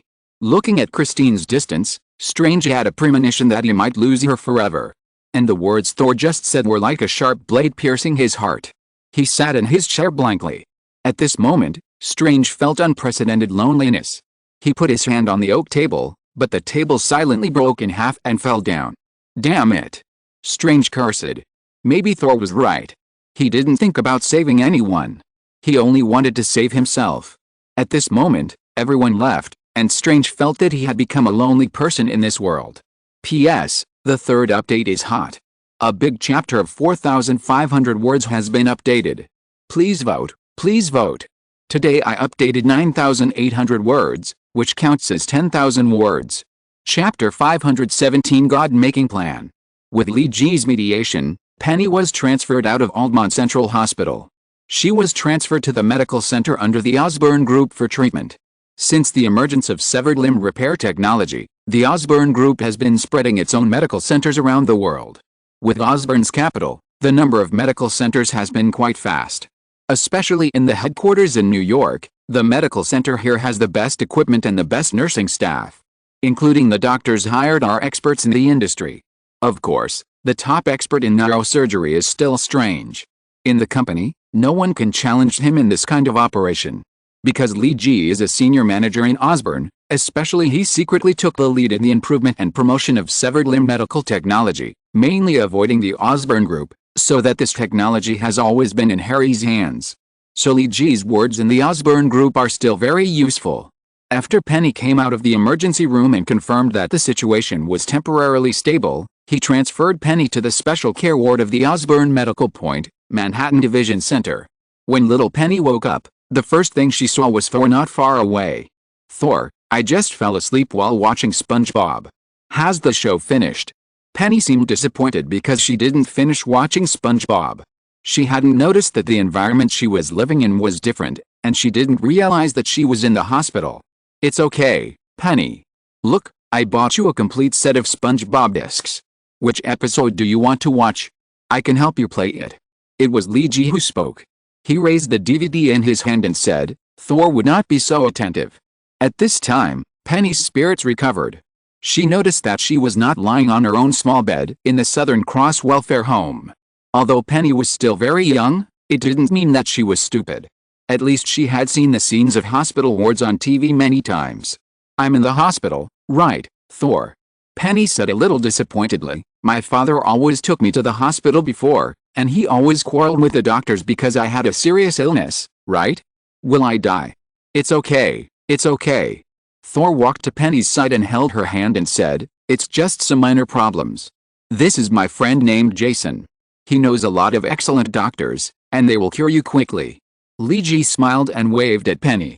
"Can you really cure me, Mr. Jason?" Penny asked Lee Ji seriously. "Oh, to be precise, it's the doctors I know. They can cure you, Miss Penny." Lee Ji also answered Penny's words seriously. "Is what he said true?" Penny asked Thor for confirmation. "Of course it's true," Thor assured Penny. "Great. Then I'm going to watch SpongeBob SquarePants Season 6, from the beginning." Penny was immediately happy after hearing Thor's assurance, and at the same time focused on the cartoon. Lee Ji played a cartoon disc for Penny and then left the room with Thor. Christine had just come from the Southern Cross welfare home. She was holding a cardboard box, which was full of Penny's toys in the welfare home. It was very shabby, with only a few small, ugly plush dolls. "I think these things can comfort the little girl." Christine took a small panda doll out of the cardboard box and said to Lee Ji and Thor. Lee Ji pointed to Penny, who was watching cartoons in the ward, and said, "This girl is much stronger than you think." Lee Ji glanced at Thor and said, "Maybe it's because she trusts someone more." Thor understood what Lee Ji meant, and he felt heavy in his heart. Christine smiled silently, but let the nurse give these toys to Penny later.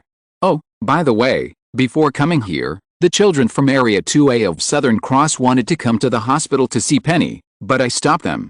There were too many of them and they were too noisy, which is not good for Penny's condition now. Thor, you may need to comfort them when you go back." The other child, named Colin, was very excited. He seemed to be the leader of that group of children. Christine said. "Yes, he helped the children in Area 2A to grab candy, the basketball court and basketball in the public activity area, and the cakes and desserts that can only be seen once in the nutritious lunch. He is the king of the children in Area 2A and the boss." Thor said. "Wow, it sounds like a great boss." Lee Ji praised. "If he didn't like fighting, he would have been adopted long ago. His parents died in gang conflicts." Thor continued. Lee Ji patted Thor's shoulder and said, "Then you need to guide him well. It sounds like he is not a bad boy. Although his way of doing things may not be correct, he is very loyal." Thor nodded. The three chatted together for a while. It was mainly about Dr. Otto. Dr. Otto was a scientist with a little temper and a little arrogant, but generally a good person. At least before he became Dr. Octopus, he would not watch someone die without helping and turn a blind eye to the request for help from a 6-year-old girl. In addition to energy, Dr. Otto's research on nerves is also very insightful. Otherwise, he would not have invented a neural exoskeleton similar to the octopus's tentacles in the original story, and this exoskeleton is also very powerful. In fact, after becoming an expert in neural exoskeletons of the Osborne Group, Dr. Otto showed his extraordinary talent, and even did better than he did in new energy. And he has now expressed his willingness to participate in Penny's treatment plan, and he is convening other neurosurgeons to hold a meeting to discuss. After chatting for a while, Christine said that she had to be on duty in the afternoon, so she left first. After Christine left, Liji said to Thor, "Thor, there are some things I need to talk to you about." Liji's expression was serious. Thor knew he was going to talk about business, so he asked seriously, "About what?" "This is not the place to talk, come with me." After Liji took Thor away from here and returned home, he said in his own room, "You know my previous plan, about introducing dark elves, about creating enemies for humans and so on." Thor nodded, "But you can talk about these things with Loki, she handles these things better than me." "That's another matter, Thor. Just introducing enemies, and powerful enemies against the Earth, is likely to bring excessive panic to the Earth. You have to know that one person is smart, but a group of people are often stupid." Liji stared into Thor's eyes. The Dark Elves cannot just barge into the Earth in a blatant manner, as if they were specifically looking for the Earth, and then discovered it and wanted to destroy it. Reality is not a Hollywood science fiction movie. If this were really done, it is very likely that those with fragile nerves would collapse first. Thor understood what Liji said, but he didn't understand why Liji came to him to say this. "So what do you want to do with me?" Getting to the point, Liji pointed at Thor's chest and asked, "Before I say these words, I must ask you a few questions. You must answer truthfully and can't lie." Thor didn't know what Liji was keeping in suspense. He said impatiently, "Ask quickly. Is the Earth important to you now?" Thor pondered for a moment. "Is it important? Is there anything worth protecting?" "Yes." "Okay, I'm done with my questions." Liji said that the questions were over without any reason, leaving Thor confused. He still hadn't figured out what Liji wanted to do. Liji ignored Thor's puzzled look and began to say, "This world is very chaotic. I think you should have known that after living in this world for so long." Thor nodded. "Although my ability is not very strong, I always want to do something for this world. No matter how others evaluate me, whether it is overestimating my ability, selfishness or my wild imagination. But I really hope to change this world. I can't conclude that what I do is definitely good, but I think many things should always be tried. After all, no matter what, it won't be worse than the current situation. Whether it's the Dark Elves, Hydra, the Brotherhood of Mutants or the Ten Rings, no one can be sure which of these guys is worse. Or they are equally bad. There are other racial conflicts and the infighting between governments." After Liji made some opening remarks, he changed the subject. "I need some power, some extra power. Not for me personally, but for this world. Just like the Dark Elves, just like you. What do you want to say?" Thor is not a god known for his quick response. He is better at fighting. "I want you to help me act out a play. The name of this play is, Creating a God." Liji stared at Thor, and Thor suddenly had a bad premonition. Chapter 518, Moving Forward in the Dark. "Tell me the truth, Thor. I hope you can do me a favor. Show up when the Dark Elves invade, or show up earlier, for example, when we deal with the Mandarin. I hope you can show up." Liji said to Thor bluntly. "This will lay a good foundation for our future plans, and you will gain the faith of the Earth." Liji's words made Thor feel a little unresponsive. He said, "How do you want me to show up? You call me salted fish every day." Liji smiled, "But it's different now. I can feel it, and I think you can feel it too. Thor will be back soon." Thor pulled a smile from the corner of his mouth. "Yeah, the first thing I will do after regaining my divine power is to beat you up."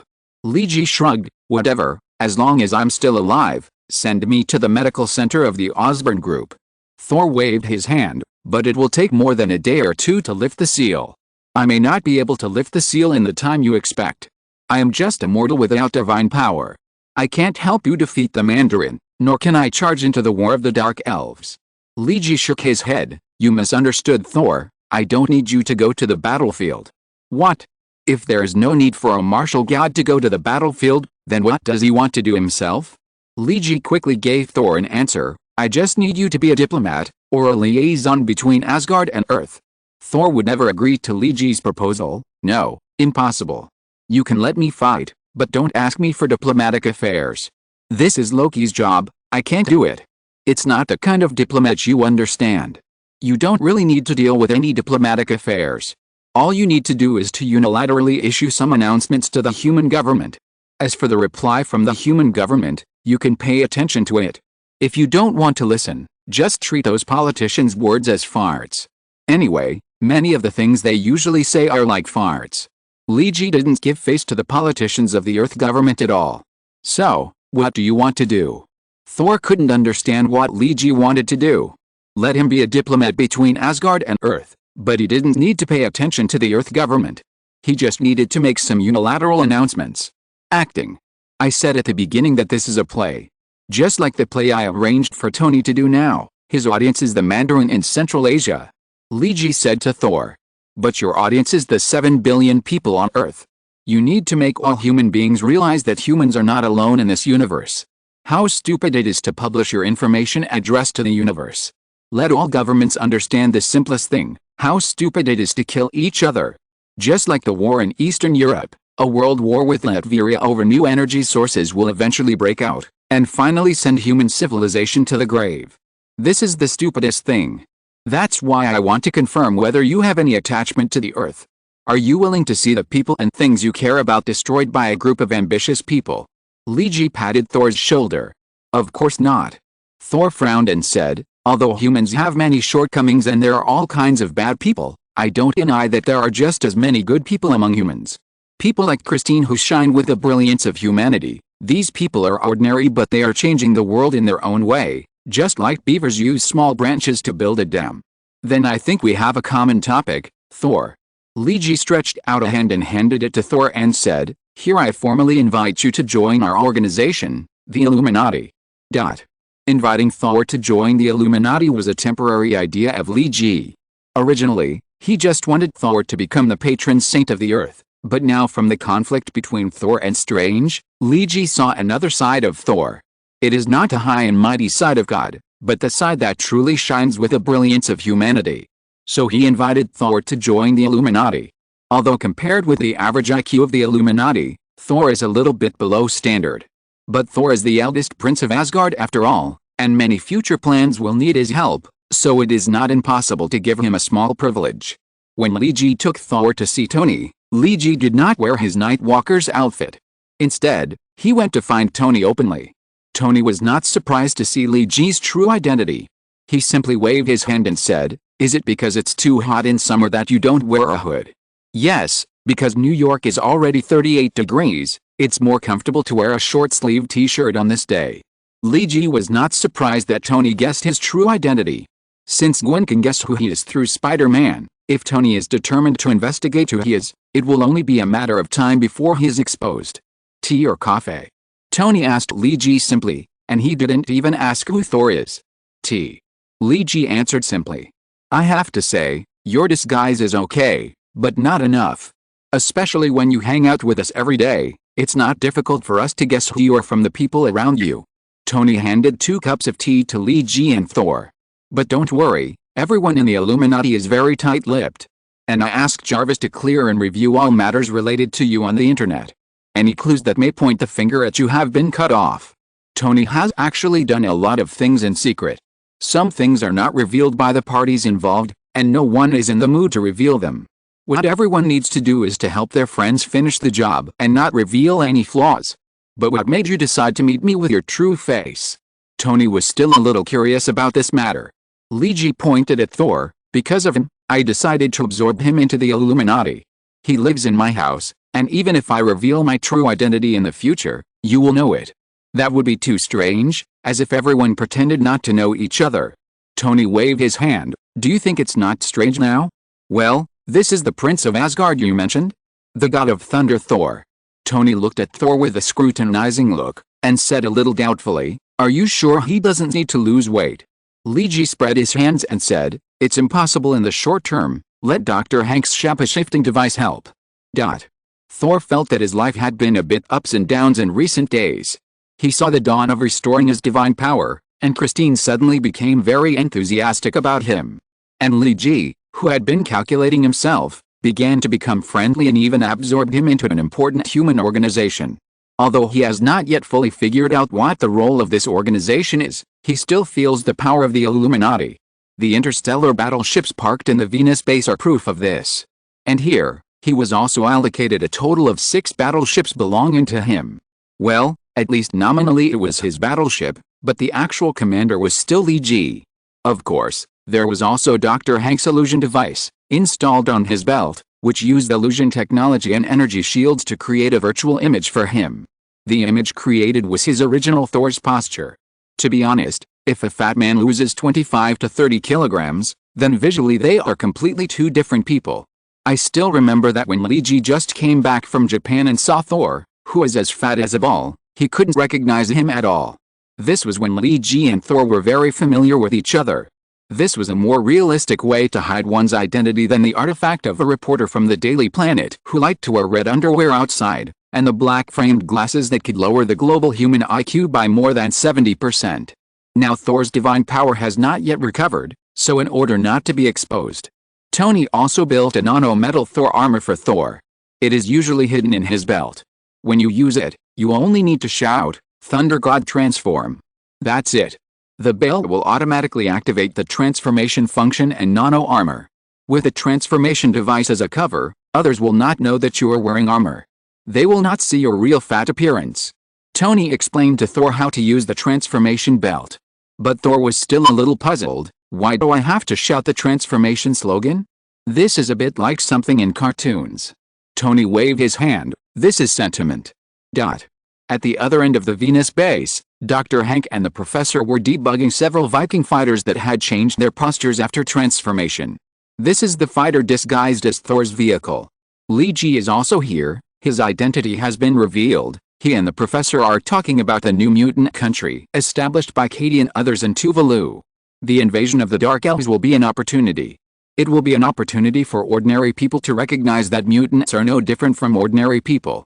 For those alien creatures that look completely different from humans, I think many people will understand how ridiculous their previous discrimination is. Those killer races in the universe will not kill you just because you are a mutant, nor will they not kill you just because you are an ordinary person. Everyone is the same in front of them. Lee Ji helped Dr. Hank pass the tools and said, "So Professor, maybe you should go to Tuvalu again. Katie and the others may need to make some preparations."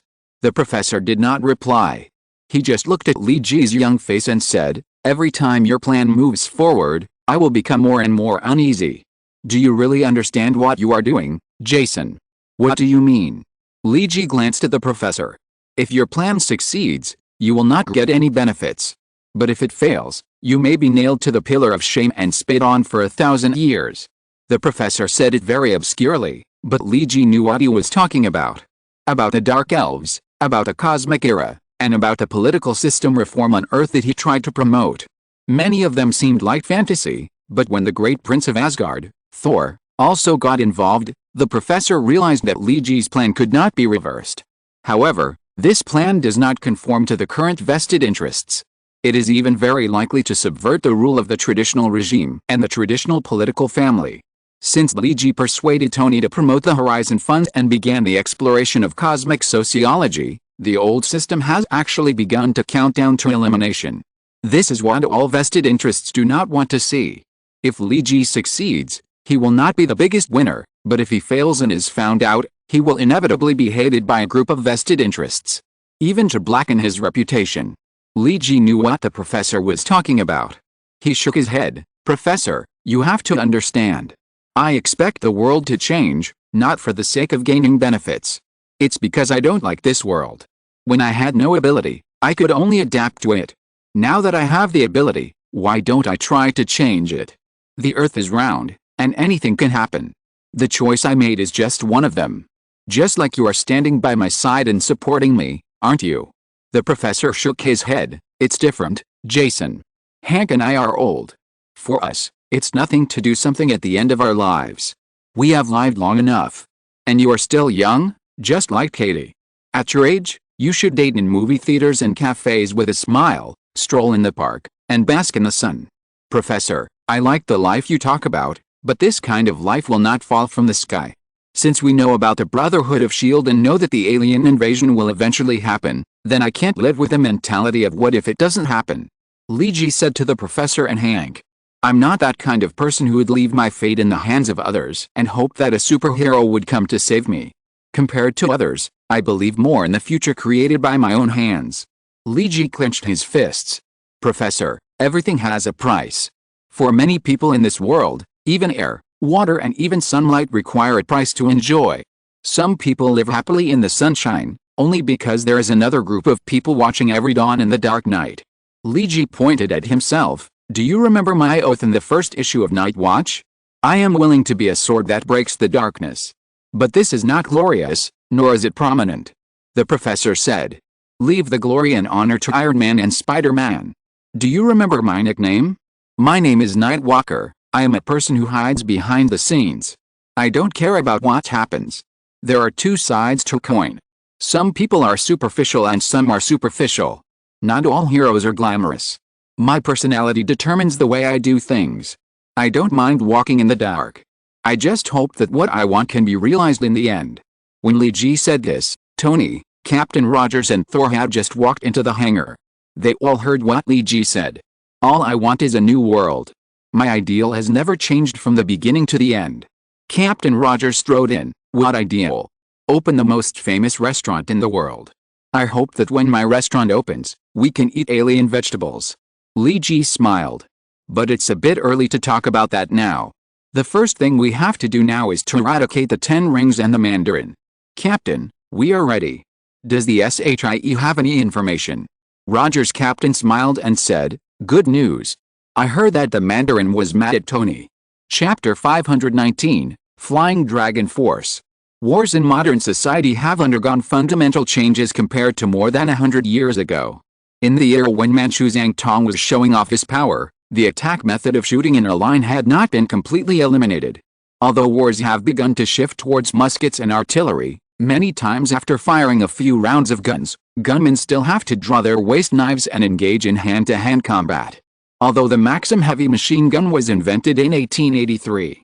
But until the outbreak of World War I, army generals around the world still believed in the idea that guns are just warm-ups before fighting. When encountering evenly matched opponents, the final outcome of the war is still hand-to-hand combat. Fighting and assassination projects have always been the most important skills that soldiers in that era need to learn. But when time turned to the new century, the distance between two gangs of infantry in modern warfare has extended from tens of meters to 100 meters in the past to 400 meters. When exchanging fire at a distance of 400 meters, you can actually not see what the enemy is wearing.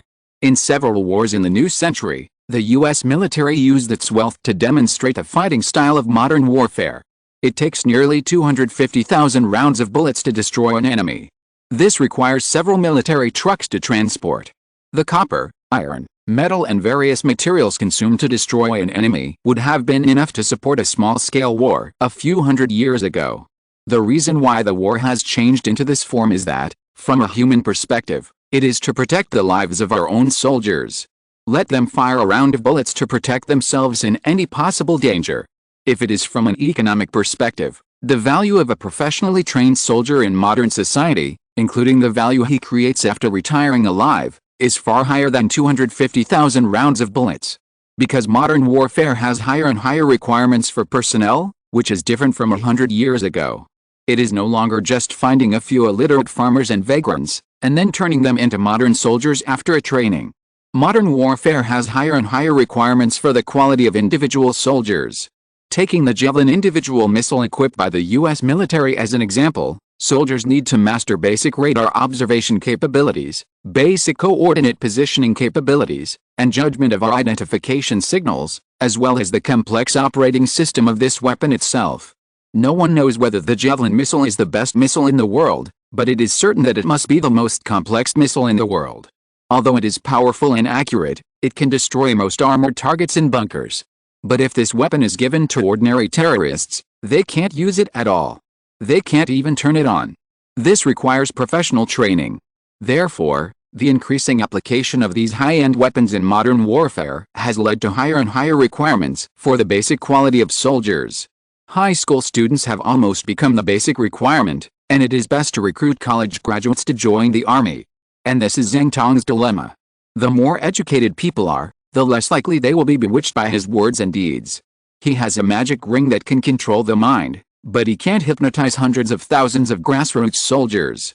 He is not Professor X and doesn't have such strong mental power.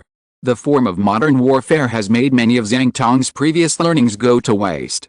Especially his argument, the theory of emperors has little market in today's society. In addition to recruiting some people with little culture, or some thugs for profit and antisocial, there are not many people who can join him. The higher the level of talent, the fewer he could recruit. The only thing to be thankful for was that he still had a spirit ring. This allowed him to control a group of scientists. Although Zhang Tong did not believe in the theory of victory through weapons, he also knew that if there was a huge generation gap in the weapons of his mob, then there would be no need to fight this battle at all, and there would be no room for recovery. So after controlling a group of scientists, Zhang Tong turned his attention to the dragon in this mountain range. In the era of underdeveloped information more than 100 years ago, this Aldrin, who looked like a Western fantasy work or game, might be mistaken for the legendary dragon. But now, Zhang Tong can clearly determine that this Western dragon-like creature has nothing to do with any myths and legends. It is just an alien creature. A scout sent by a civilized race called the Dragon People. It came to Earth about 900 years ago. It was still the era of Merlin the Wizard, and the Ancient One was not yet born, but for some reason it has been in a dormant state. But Zhang Tong didn't care where this guy came from. He cared more about what this creature could do for him. Zhang Tong's footsteps echoed in this natural cave. This sound seemed to wake up the sleeping dragon. It shook its huge head and blew out a burst of hot flames from its nose with a smell of sulfur and fireworks, which reminded people of the legendary dragon's breath. But Zhang Tong was not afraid of this behemoth, even though he was as small as an ant in front of this dragon. Because when he first found this place, when this dragon was sleeping, he used the magic power of the magic ring and his own profound skills to release the restriction on this beast. If it weren't for the fact that this dragon was still sleeping at that time, Zhang Tong, who had not yet mastered the magic skills at that time, really didn't have much confidence in success. After so many years, Zhang Tong's strength has become higher and higher, and he doesn't care much about the threat of this dragon. Because sometimes this strength is not determined by the size of the body. The giant dragon opened its eyes. Its eyeballs were a crystal structure similar to that of a king cobra, but they were magnified many times. Zhang Tong. The giant dragon could speak human language and had clear emotional expressions. It was obvious that it did not like Zhang Tong. From this performance, it was not difficult to find that it was an intelligent creature. Fifan Long. You know what I'm going to do today. Don't resist too much. It's meaningless. Although Zhang Tong was countless times smaller than Fifan Long, he looked like the owner of this giant. Roar. The giant dragon named Fifan Long roared unwillingly. But he looked at Zhang Tong with fear, and finally crawled on the ground obediently.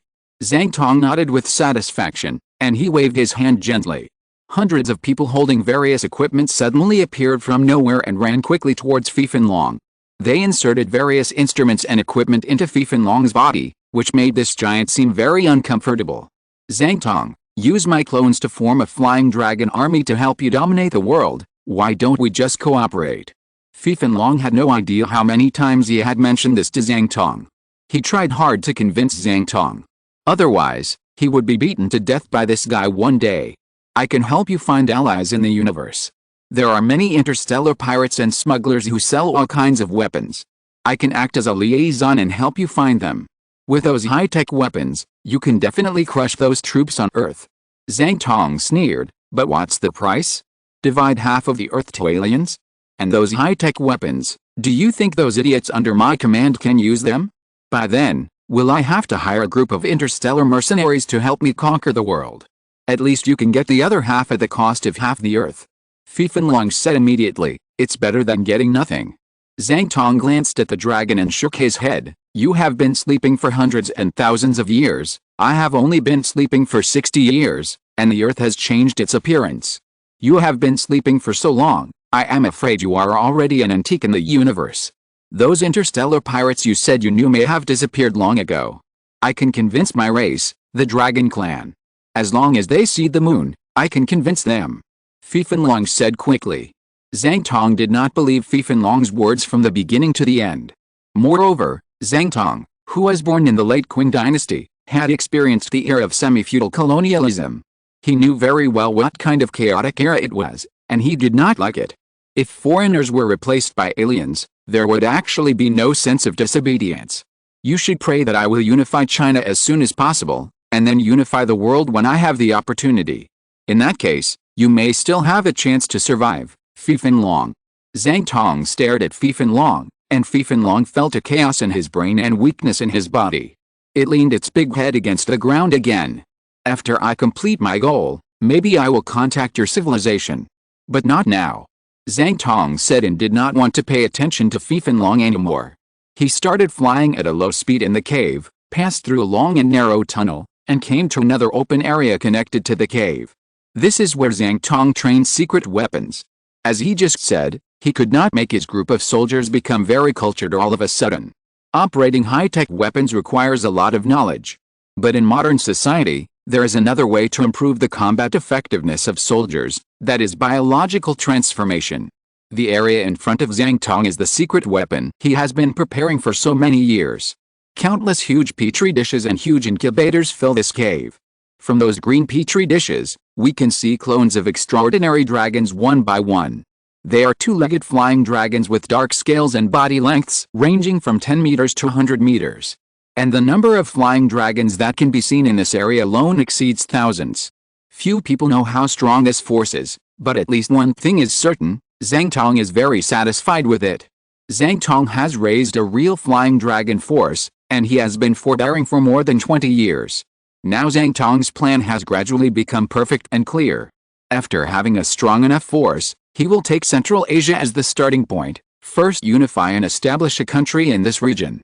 Then, based on the oil resources in the Middle East and Central Asia, he will continue to expand his strength and finally complete his dream of annexing China and even the world. But when it comes to oil resources, Zhang Tong couldn't help but clench his fists. Tony Stark. He cursed the name in a low voice. At this time, a messenger in the base ran to Zhang Tong and reported a piece of news to him. Tony Stark held a press conference in New York, announcing that he was responsible for attacking several bases of the Ten Rings, and also announced very provocatively that he would completely eradicate the Ten Rings and destroy the Mandarin. Zhang Tong looked down on the guy wearing a tin can. If he took off this armor, Tony Stark was nothing in Zhang Tong's eyes. He was just an insignificant bug. And now a bug dared to challenge his authority so much? Zhang Tong felt that he should teach the bug a lesson. At the same time, the dilemma he was in now could only be solved by killing Tony Stark. Note, regarding the dilemma and the breakthrough, Shang-Chi mentioned it in the previous chapters, in the conversation between Li Qianhun and Iron Fist. The general meaning is the transfer of contradictions, attracting firepower and hatred to Latveria and Eastern Europe. I will not explain and repeat it here. If you're listening to this novel on a channel other than Fanfic World, it means they downloaded and uploaded it without effort.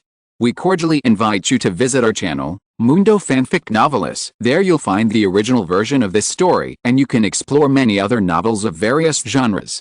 We're waiting for you to immerse yourself in a world of incredible novels. Chapter 520 Banquet. In the top secret base of the Ten Rings, Zhang Tong is making final preparations. Just as he said before, he wants to kill Tony Stark. If his men can't do it, then he will personally end the life of this playboy. And now, he decided to bring the plan forward. Because Tony's speech on TV made him feel very unhappy. Especially the sentence Mandarin should be displayed in a museum, like the terracotta warriors really hit his pain point. Because even if he doesn't say it, Zhang Tong knows that he is behind this era, and this can't be caught up by hard work. Especially Zhang Tong himself is still a stubborn guy, and many things he has determined will not change. And now he is ready. A 200,000-ton tanker from Central Asia to New York Harbor is ready to set sail. But this is just a disguise on the surface. There is no place to load oil on the entire tanker except the top deck. The entire lower deck has been transformed into a real troop transport ship. It contained a group of elite soldiers under Zhang Tong, 500 flying dragons of various colors, and a group of dragon riders specially trained by Zhang Tong. Yes, Zhang Tong was not going to kill Tony alone. Because just killing Tony would not completely get rid of his predicament. As a leader, Zhang Tong looked further. The chaos that might be caused by the advent of the new energy era, such as the war in Eastern Europe. These things were his best opportunities. As a guy with huge ambitions, the more chaotic the world is, the more he can fish in troubled waters. If the world is really peaceful, then he would have no chance at all. Killing Tony would focus the world's attention on Latveria, because Doom would become the only person in the world who still has the ability to mine helium-3 on the moon. Provoke greater chaos, or even war. All this is what Zhang Tong wants to do. For example, create a huge chaos in New York and blame it all on Latveria. A simple and effective idea. Because Latveria does have the motive to attack the 5 permanent members, because it was the 5 gangsters who first started the war in Eastern Europe. This is possible as revenge. But Zhang Tong didn't know one thing, that is, Latveria's Doom had a secret meeting with SHIELD and SHIELD, and the 3 parties had reached an agreement. He also thought that after the situation was confused, the 10 rings would have a chance to take advantage of the situation. Seize the last and best opportunity at the beginning of this turbulent era. And now a step behind and information will lead to the failure of the entire plan. Of course, Zhang Tong didn't know all this yet, and he didn't know that on Venus, which was farther away, a group of members of the Illuminati were having their nth tea party, discussing issues about him. In the lounge of the Illuminati at the Venus base. Because Thor had just joined the organization, everyone hoped that the atmosphere would not be too serious. It would not feel good to have a meeting with too stiff an atmosphere. Has the Illuminati's meeting ever been serious? Because Tony himself is a person who likes to enjoy himself, he also incorporated his personal preferences into the construction of the Venus base. For example, a lounge was set up on the floor of the conference room, including comfortable sofas, a holographic projection theater, and a huge swimming pool. They even built a microecological circulation system, and built a proposed ecological garden and a soilless vegetable garden and fruit garden in the base. In the lounge, the simulated sunlight from the dome made people feel as if they were in a park on Earth. Smoke rose from a high-end outdoor grill. Using applewood and lychee wood as fuel, Li Ji was grilling large steaks and chickens. The basic sauce was made from the gravy stewed from the leftovers of the steak, mixed with some onions, chickpeas, pepper, salt and other seasonings. He repeatedly helped to brush the sauce on the steak and roast chicken. Is the intelligence of the SHIEA accurate? Li Ji helped to brush the sauce on the roast meat and roast chicken, while paying attention to the heat, and at the same time discussing the matter of the SHIEA and the Mandarin with Captain Rogers. It should be no problem. Captain Rogers was not idle either. He was washing a kale, then breaking off the leaves of the kale one by one and said, Shangki said that they have been planting an insider in the 10 Rings gang for many years. Although they have always been on the periphery, they have been responsible for transporting oil and other materials for a long time. I heard that he got the news that the Mandarin has mobilized a ship to go to New York. But he doesn't know the specific model. Is it an oil tanker, a cargo ship, or an ordinary yacht? But it is certain that the Mandarin will definitely go out. Captain Rogers is not good at cooking. Li Ji was not very satisfied with the kale leaves he broke. Captain, wait a minute, don't break them too deliberately. Just tear them apart with your hands casually. Don't make them too big or too neat. Only in this way will the taste be rich when you eat them later. Li Ji first taught Captain Rogers the key points of making salad, and then turned back to the matter of the Mandarin. Then it's up to you, Tony. Li Ji spread the sauce evenly on the grilled meat and grilled chicken and pointed at Tony with the sauce brush. Tony had just come out of the swimming pool and was sitting by the pool cleaning the water out of his ears. He picked his ears and said, I have asked Jarvis to set up enough neutrino detectors at the main docks in New York Harbor. Those small things are not much bigger than black beans. If there are enough of them, they can scan the ships entering and leaving the entire dock. Of course, it is illegal to do this under normal circumstances. But now it is a trap for the Mandarin, so no one cares about whether it is legal or not. Hank was pushing the professor's wheelchair out of the orchard. The professor picked some tomatoes and cherries. Li Ji signaled Thor, who was laying the tablecloth, to come forward to help. Professor, how much did you ask from that Amutila, a guy Tony found at the headquarters of the 10 Rings gang in the Middle East? Li Ji finished dealing with the grilled meat and now began to prepare the vinaigrette for the salad. A lot. He told the truth. He provided a lot of maps of the 10 Rings bases. He seems to be quite important in the organization. A lot of information is not available in the SHIE. The professor handed the fruits on his lap to Thor and said, then let him sort it out. I will contact Doom later and give him this information. It will give him a target to attack when he launches a full-scale attack. Li Ji mixed balsamic vinegar with salad oil, pepper and salt, and added a small amount of grapefruit pepper and French mustard. He began to stir the salad and asked Captain Rogers to cut some French mustard with a knife. While stirring, Li Ji said to Dr. Hank without looking up, I am still a little concerned about the flying dragon that Shonki mentioned about the Mandarin. The SHIE Bureau is not sure that flying dragons really exist. Even if they exist, there are probably not many, Probably only one or two.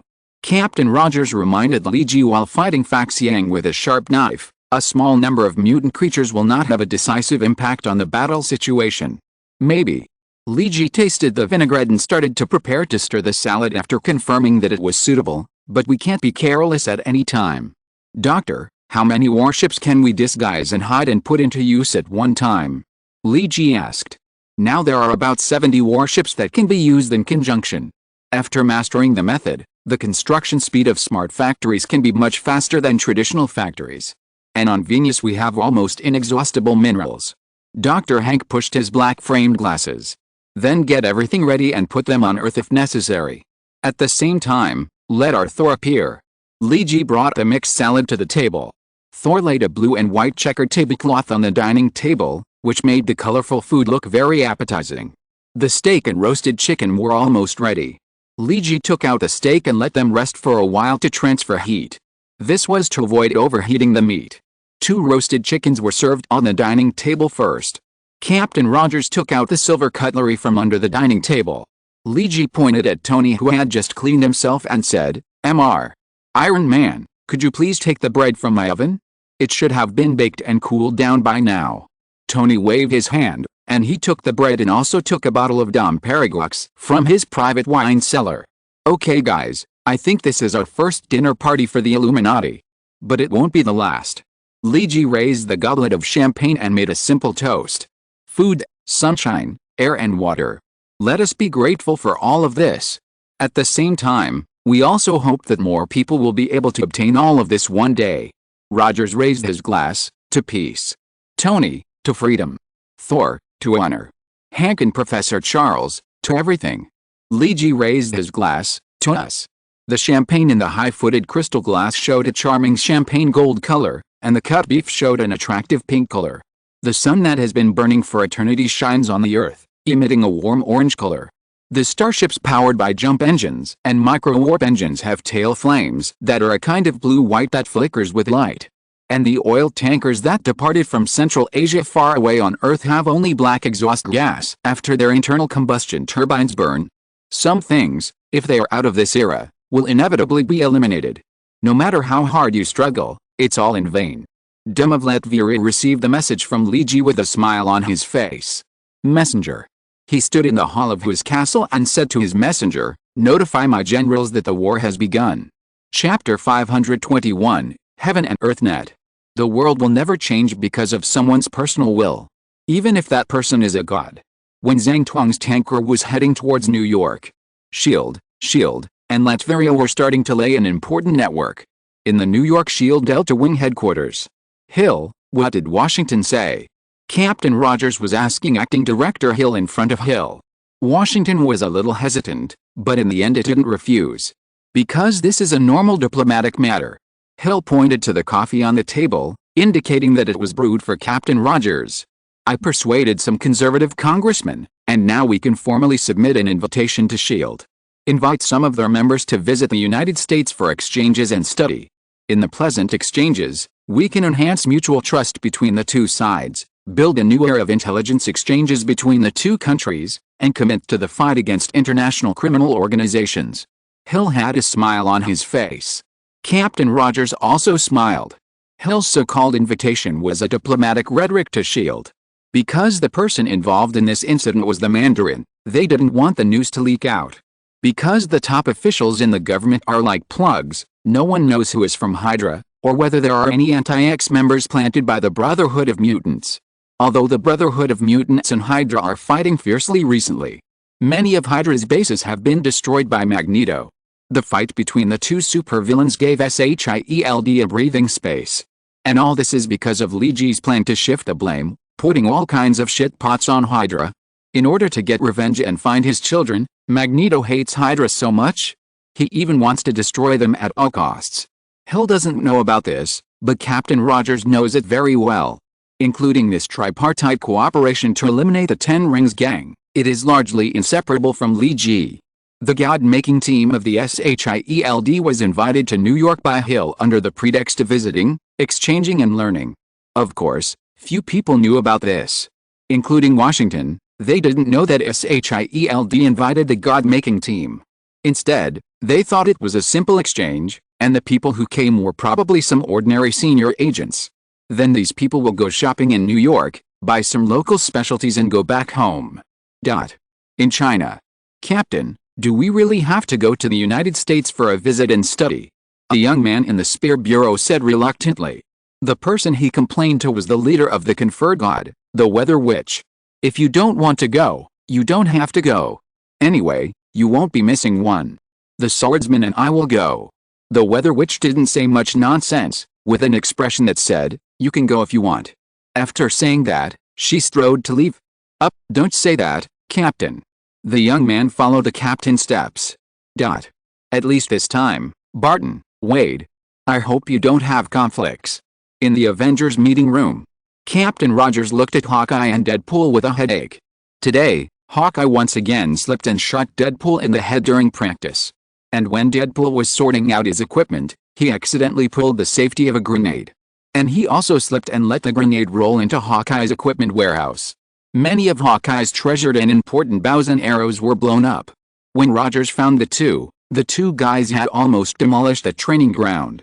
Hawkeye curled his lips and said, "It was just a slip, Captain." "Yes, it was just a slip." Deadpool agreed with Hawkeye, but quickly said, "I slipped about 35 times today, and Hawkeye slipped about 42 times. We still need 7 more times to tie."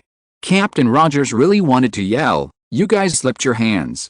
If you slip your hands again, go and wipe the deck of the space carrier with a rag. If I check with white gloves and find any dirt, you have to do it again." But he couldn't do that. Because he was Captain Rogers. "At least this time, you are not allowed to slip your hands again." Captain Rogers stared at the two with a serious face. "We have a mission." Wade waved his hand nonchalantly and said, "Receiving the Spear Bureau? I'm not interested, let the archers do it." After saying that, he seemed to be leaving. But how could Captain Rogers let Deadpool leave like that? He called out to Deadpool, "Wade. This is a big thing that can help you become famous. If you succeed this time, maybe your comic sales will increase greatly, and you may even have the opportunity to make a movie or a game." Captain Rogers already knew from Lee G why Wade wanted to join the Avengers. He had already felt Deadpool's pulse. Sure enough, after hearing what Captain Rogers said, Wade did stop. "What is it?" Captain Rogers looked at him and said, "Eliminate a super terrorist." Osborn Group Medical Center. Thor just went to see Penny. Dr. Otto was in charge of Penny's surgery.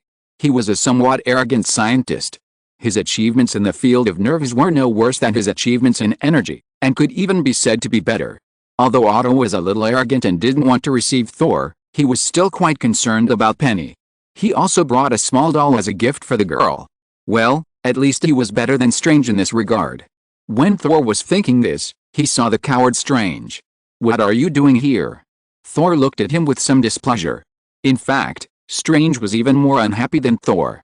Because after the last incident, he knew that Christine and he had no chance at all. And all this was caused by the man in front of him. "I'm a consultant here, I don't need to tell you that I'm here," Strange said and wanted to push Thor away. But Thor was too heavy, and he pushed him several times but failed.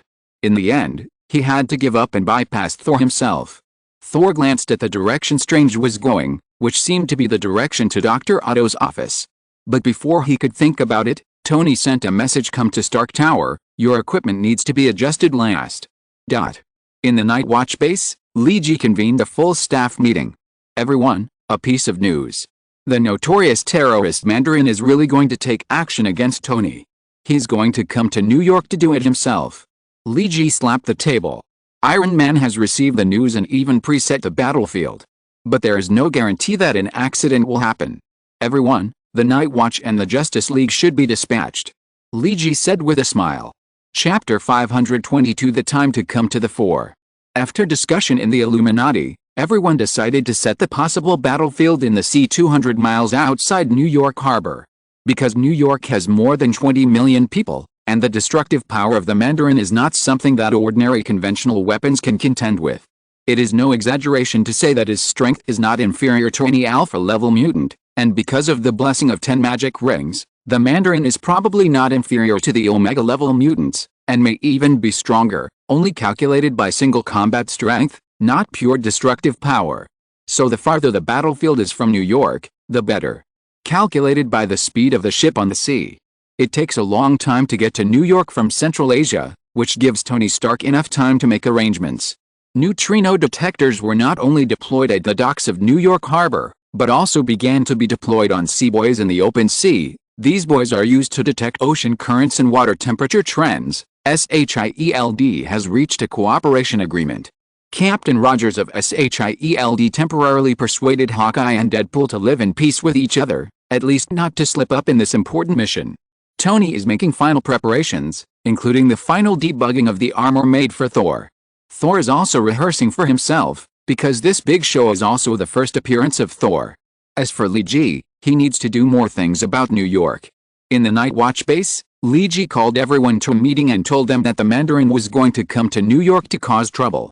As for the source of the intelligence, it was pushed to Iron Man. Everyone knows that Nightwalker has friends all over the world. Whether it is Iron Man, Professor X, Captain Rogers, or the legendary Supreme Sorcerer Ancient One, they all have a close relationship with him. So he was not surprised that he got the information. Lee Ji printed out the information about Mandarin Zhangtong and distributed it to the members of the Night's Watch. Peter Parker, who had just returned from London, asked his question first. Is this guy called Mandarin really going to kill Tony Stark? Why? Lee Ji pointed to the third page of the information. It is written very clearly. From a political perspective and personal grudges, no matter which perspective, he wants to get rid of Tony. This is very important to him. Harry Osborn also participated in this meeting. He is also a member of the Night's Watch. Although if there is no important matter, Lee Ji does not approve of Harry's participation in various dangerous tasks. Because he is about to get married. However, important things such as the Mandarin's attack still need to be notified to him, otherwise it is easy to create a gap with him. In addition, Harry now gave himself a very fitting nickname, Dark Knight. Lee Ji thinks it is very suitable, because Harry himself is a super rich man. Under Osborn's manor, there is a black technology database, laboratory and weapons manufacturing factory, plus the second generation of Black Knight armor improved from the first generation of Green Goblin armor. All of this is in line with Harry's nickname, Dark Knight. It would be even more perfect if he used laser to engrave a bat logo on the chest of the armor. Dark Knight. Harry spoke. I saw that the plan above is very detailed. This is a frontal battle, mainly with SHIELD. It even wrote about a possible battle in Central Asia, but that is mainly in Latveria. I want to ask, if this is a frontal battle, what can we do? After all, directly participating in the frontal battle between SHIELD and SHIELD is not only dangerous, but the other party may not need our help, and it is very likely to cause the other party's resentment. Harry's words caused the Night Watch to nod in agreement. It seems that there is not much use for the Night Watch to easily participate in the plans set by two super organizations. And Lee Ji originally did not want to decide to put his partners into the frontal battlefield because there are the Iron Legion, SHIELD and SHIELD. When necessary, he will also dispatch interstellar battleships in Thor. With this lineup, Lee Ji didn't think that this sniper war would be useful when using individual force alone, unless it was a mutant that was strong enough to approach the Omega level or someone of the same strength. The mission of the Night Watch is naturally not to fight on the front battlefield. That would be a waste of these people's abilities. Just like Lee Ji said at the beginning, no matter how good the plan is, it is afraid of accidents. Because he could not let go of the Spear Bureau's talk about the Mandarin's flying dragon. He always felt that the Mandarin would have a backup plan. So he had to be more prepared. It's not about going to the front battlefield. The mission of the Night Watch is to stabilize New York. Lee Ji raised a finger and said, although the battlefield is set to the high seas 200 miles away, there is no guarantee that accidents will not happen. The most critical thing is the stability of New York. This is a super city with a population of 25 million. Here are our relatives and friends. If 20 million people fall into panic, it will be a very terrible thing. Lee Ji's words made everyone begin to understand what Lee Ji needed everyone to do. What if, what if? If the Mandarin has a backup plan and breaks through the defense line to bring harassment to New York, then harassment is likely to occur in New York City. Lee Ji continued. We need to control these possible problems. New Yorkers have never experienced the baptism of war, who knows what will happen to them at that time. We will need to strengthen patrols in New York City and help the New York police suppress all possible mob riots. Mike is a former SWAT member, and Damon is also a former anti-black police officer. They thought more, and Mike said, in this case, our manpower alone may not be enough. New York is too big. Even if we plus the New York police are fully dispatched, it is impossible to manage it. Lee G smiled. That's why I mentioned the Justice League. It's time for these New York vigilante organizations to show their positive and active significance. Since Lee G and George launched the New York Masses plan, more and more ordinary people have participated in this plan. There is a saying that many people sneer at, the power of role models is infinite. But in many cases, this sentence is still useful. Many times, a role model can inspire a generation.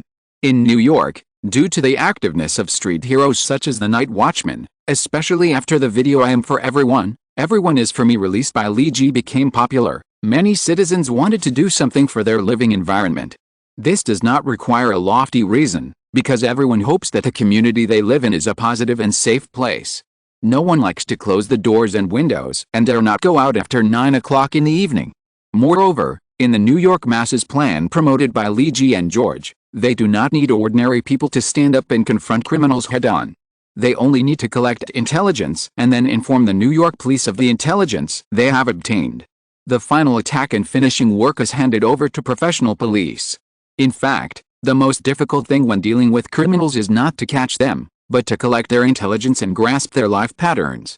The emergence of New York vigilantes means that the New York police instantly have countless pairs of eyes, which can always keep an eye on the streets and alleys of New York City. This greatly alleviates the troubles caused by insufficient police force. Now the number of vigilantes in the Night Watch Alliance has reached thousands.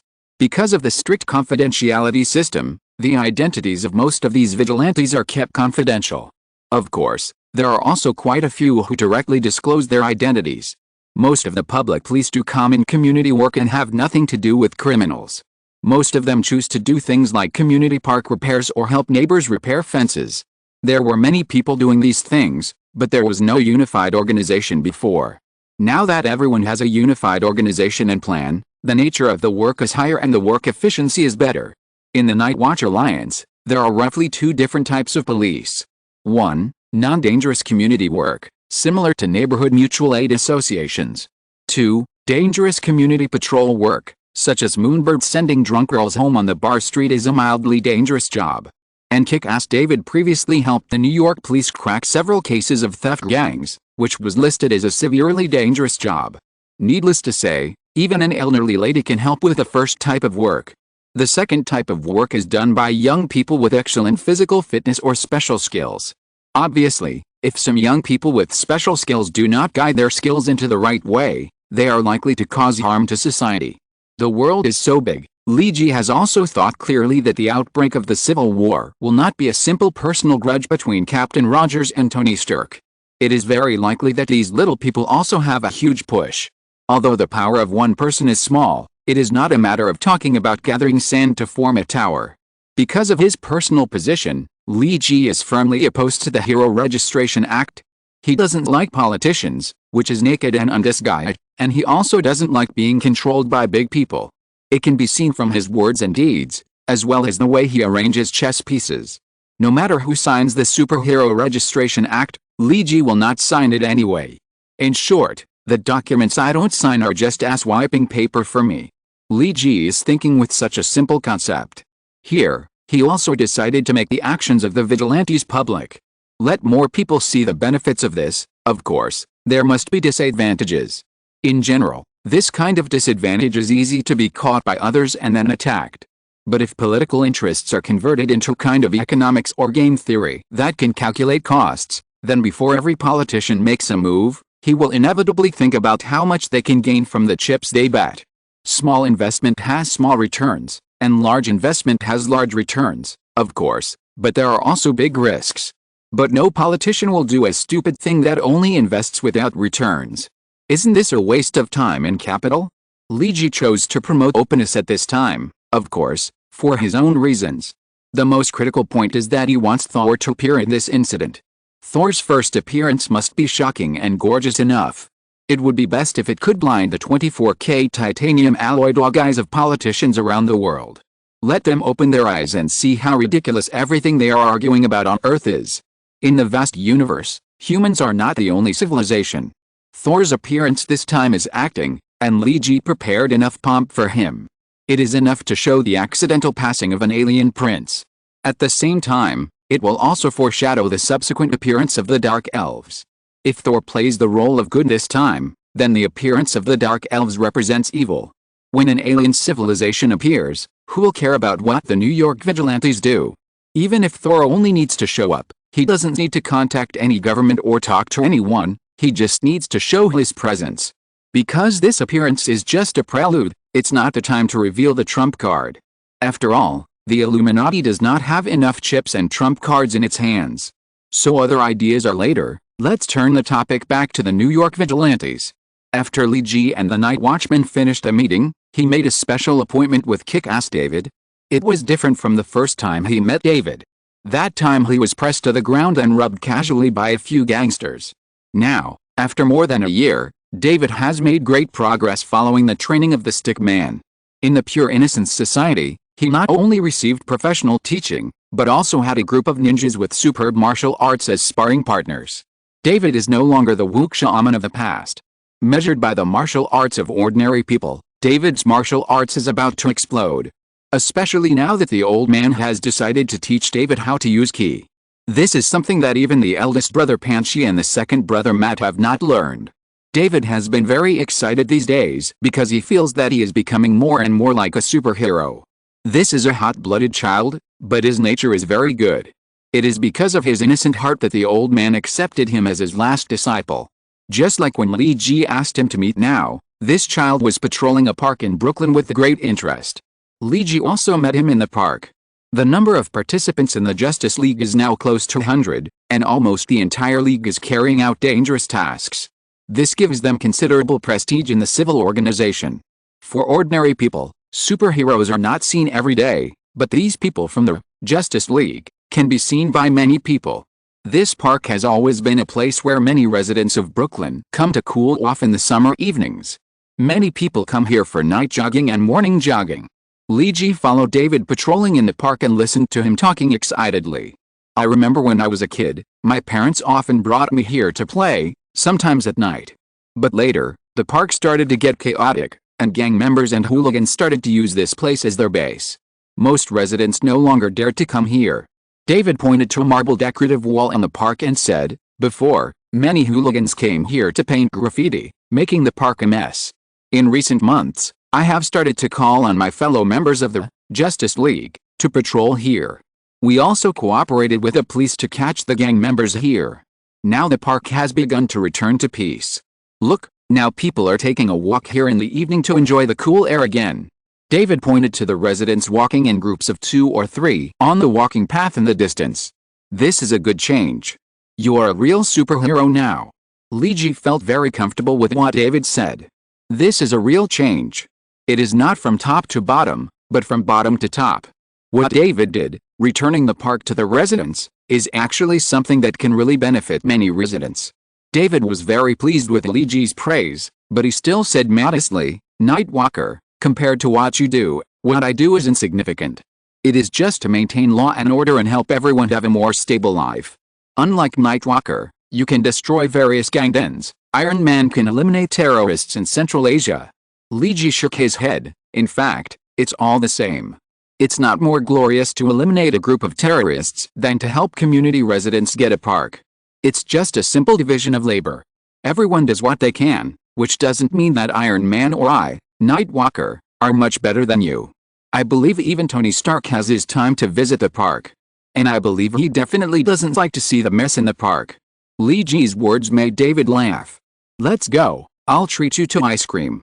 By the way, I want to talk to you about something important." Li Ji patted David on the shoulder and motioned him to find a place to sit down and talk.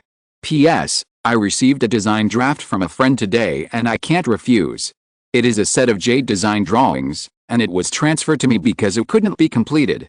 My friend runs a studio, and if the design drawings cannot be delivered, it will have a significant impact on his reputation. So I helped my friend Rush to complete a set of Jade design drawings today, and the time for writing the book was naturally squeezed out. So there is only one update today, please don't blame me. PS2, however, this chapter has been updated with more than 4,700 words. Chapter 523 There is a problem. Dr. Otto is the former leading scientist of the Osborn Group's New Energy Laboratory. Later, due to the emergence of Stark Group's New Energy, the Osborn Group's New Energy Laboratory was abolished. Dr. Otto was going to lose his job because of this incident. At the same time, he was on the wrong path because of the bottleneck of research and the lack of research funds. Although the reasons for Dr. Otto's transfer to Dr. Octopus in the original story are slightly different, the general direction is very similar. If Li Ji hadn't persuaded Harry to set up a limb regeneration medical improvement laboratory, and retrieved information about Dr. Otto from the files of the personnel department, and personally went to his door to let him participate in the limb regeneration research plan, then there is an 80% chance that Otto will become Dr. Octopus. And Dr. Octopus will be the mortal enemy of Spider-Man Peter in the original story. At the same time, he turned New York upside down, and the neural exoskeleton he made caused a lot of trouble. If it is not necessary, Li Ji does not expect an outstanding scientist to become a robber and villain. Because every scientist himself is a valuable asset to human society. So he paid a special visit to Dr. Otto and tried to persuade him to participate in the research of neural exoskeleton transfer, so that he could help the progress of the limb regeneration plan. At that time, Dr. Otto had been somewhat discouraged by Stark's new energy. At Dr. Otto's home, he and his wife received Li Ji. Osborn Group should not need me now. This time it is a complete victory for Tony Stark. Dr. Otto said dryly while drinking coffee. Li Ji heard the hidden meaning in Dr. Otto's words. He did not like Tony Stark. So Li Ji seized this point and said, "Doctor, do you think you lost to Tony Stark?" "No. I just lost to time and resources," Dr. Otto said very arrogantly. Here I have to talk about Dr. Otto's appearance. He is an unremarkable man. No one would look at him more when he walked on the street. If he was not dominated in the laboratory, no one would know that this ordinary-looking man had a brilliant mind. This is completely different from Tony, who is a handsome and suave guy. When Dr. Otto was young, he had a long-standing grudge against Tony. He didn't like Tony Stark. It was even more impossible for him to admit that he would lose to that playboy. Li Ji continued with Dr. Otto's words, "Tony Stark is famous for war weapons. Although he studied new energy." Li Ji shrugged. "And you, Dr. Otto, although you may not have the opportunity to study new energy, this time you have a chance to save countless people." Li Ji pointed at himself and then at Dr. Otto. "The glory here is no less than making new energy. Even many years later, your name will be written into history books, because your neural exoskeleton combined with the limb regeneration plan has helped humans completely get rid of the troubles of limb disability. This is enough to go down in history." Li Ji finally persuaded Dr. Otto. He added a new limb regeneration improvement plan, and became the leader of the department studying auxiliary neural skeletons. Because limb regeneration requires the consumption of cell activity, number of divisions, the elderly or the weak may not be able to withstand this level of cell activity consumption. Therefore, the research and development of neural exoskeletons is necessary. Moreover, for many normal people, it is still necessary to use neuroskeletons to reduce the loss of cell activity and reduce the loss of life. To date, neuroskeletons have performed nearly 9,000 operations around the world. Helping at least 9,000 people recover their health is a great deed. Dr. Otto also found a new spiritual sustenance in this project. Because every disabled patient can recover their health and can be seen and touched. Thank you letters were sent to his office like snowflakes. Dr. Otto likes his current job very much, and began to focus on nerves, and has made great progress in neurosurgery. Dr. Otto is a genius. He spent the first half of his life focusing on new energy, which was actually a waste of his talent. Now that he has switched to nerves, everyone is surprised to find that he has a better talent in this area and has made greater progress. Even he himself doubted whether he really chose the wrong research project in the first half of his life. Because most of the honors and progress he has achieved now are thanks to Li Ji. If he doesn't redeem himself, Otto really doesn't know what will happen to him in the future. So he also treated Penny, who was transferred from Li Ji before, with all his heart. Even if we put aside the relationship with Li Ji, Dr. Otto is a person who likes children very much. Maybe it is because he and his wife have not had children for so many years. Otto likes those well-behaved and smart children, especially cute little girls. He has always wanted to have a daughter with his wife. Little Penny meets the condition of being well-behaved and cute. Otto also couldn't bear to see such a young child die of illness. You know, hyperplegia and vegetative state are no different from a death sentence for children of this age. After he received Penny into the data center, he did a comprehensive examination and scan, including detailed examinations of the brainstem and spinal nerves. Dr. Otto was ready to operate personally and came up with a feasible plan. He and Li Ji, including Thor, but Dr. Otto took the initiative to ignore him, discussed the specific matters. Otto came up with a complete set of plans, and Li Ji and Thor had no objection. But it was reasonable to inform Penny's father, who was serving a sentence in a California prison. Although he has lost custody now, he may not be able to get custody back even if he is released from prison. This needs to be decided by the judge and the probation officer. But out of human feelings, Li Ji still wrote a letter to the father. Because he knew from indirect inquiries that Penny's father was in prison for robbery to pay for Penny's medical expenses. Then there was coordination with the welfare home.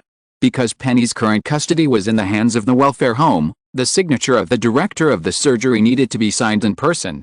But this was not difficult. Li Ji got the authorization letter after several mediations. So Dr. Otto reviewed his final surgical plan in his office to check if there were any omissions. At this time, his assistant sent him a message, Dr. Strange wants to see you, Doctor. Otto frowned. He knew that Penny's case was transferred from Strange. Originally, Li Ji wanted Strange to perform the operation, which was normal. He was the world's top neurosurgeon. But Strange refused, and Otto didn't need to think too much to know why. He had also heard rumors about Strange. He didn't like doctors who turned away patients like this. This was no longer a question of professional ethics and morality, but a question of being a human being. Although Otto himself is a bad-tempered and arrogant person, he does not have any major shortcomings. At least he will not do anything to watch someone die without helping. Otto and Strange have many intersections in the Osborn group, because Otto needs to exchange opinions with Strange on many neuroskeletal issues. Before this incident, he had a good relationship with Strange. Otto thought about it, and finally told his assistant over the phone, let him in. Strange still looked elegant, handsome and graceful as always. But Otto did not intend to greet him too much today. He asked directly, what's the matter, Doctor? Otto did not even stand up to welcome Strange, which made Strange a little embarrassed. But this was not the purpose of his coming here today. He looked at Otto and said, I heard that you took over the girl's case. Her name is Penny. Otto knocked on the table and said dissatisfiedly. Strange's face flashed with embarrassment. I heard that you already have a plan. Can Dr. Otto show it to me? Strange asked, trying to maintain his posture. Otto originally intended to reject Strange's request outright, because Strange didn't even remember Penny's name. But after thinking about it, he felt that there was nothing to reject. Since he had already come up with a plan, he would show it to Strange, so that he would understand that the world would not stop functioning without him. Take a look. Otto threw a thick folder in front of Strange and said. Strange didn't care about Dr. Otto's attitude. He picked up the folder and started flipping through it. The more he flipped through it, the deeper his frown became. Finally, he raised his head and said, this operation cannot be performed, Dr. Otto. There is a big problem. Chapter 524 Preparing for Prison Break. Dr. Otto was stunned by what Strange said. He said with some displeasure, what's wrong with the plan I designed? Otto was a proud man. He didn't like others questioning him, but Strange was an authority in this area and he had to listen to him, so Dr. Otto was not in a good mood. This surgical plan did not take Penny's age into consideration. She is too young and her ability to recover from trauma cannot be compared with that of an adult.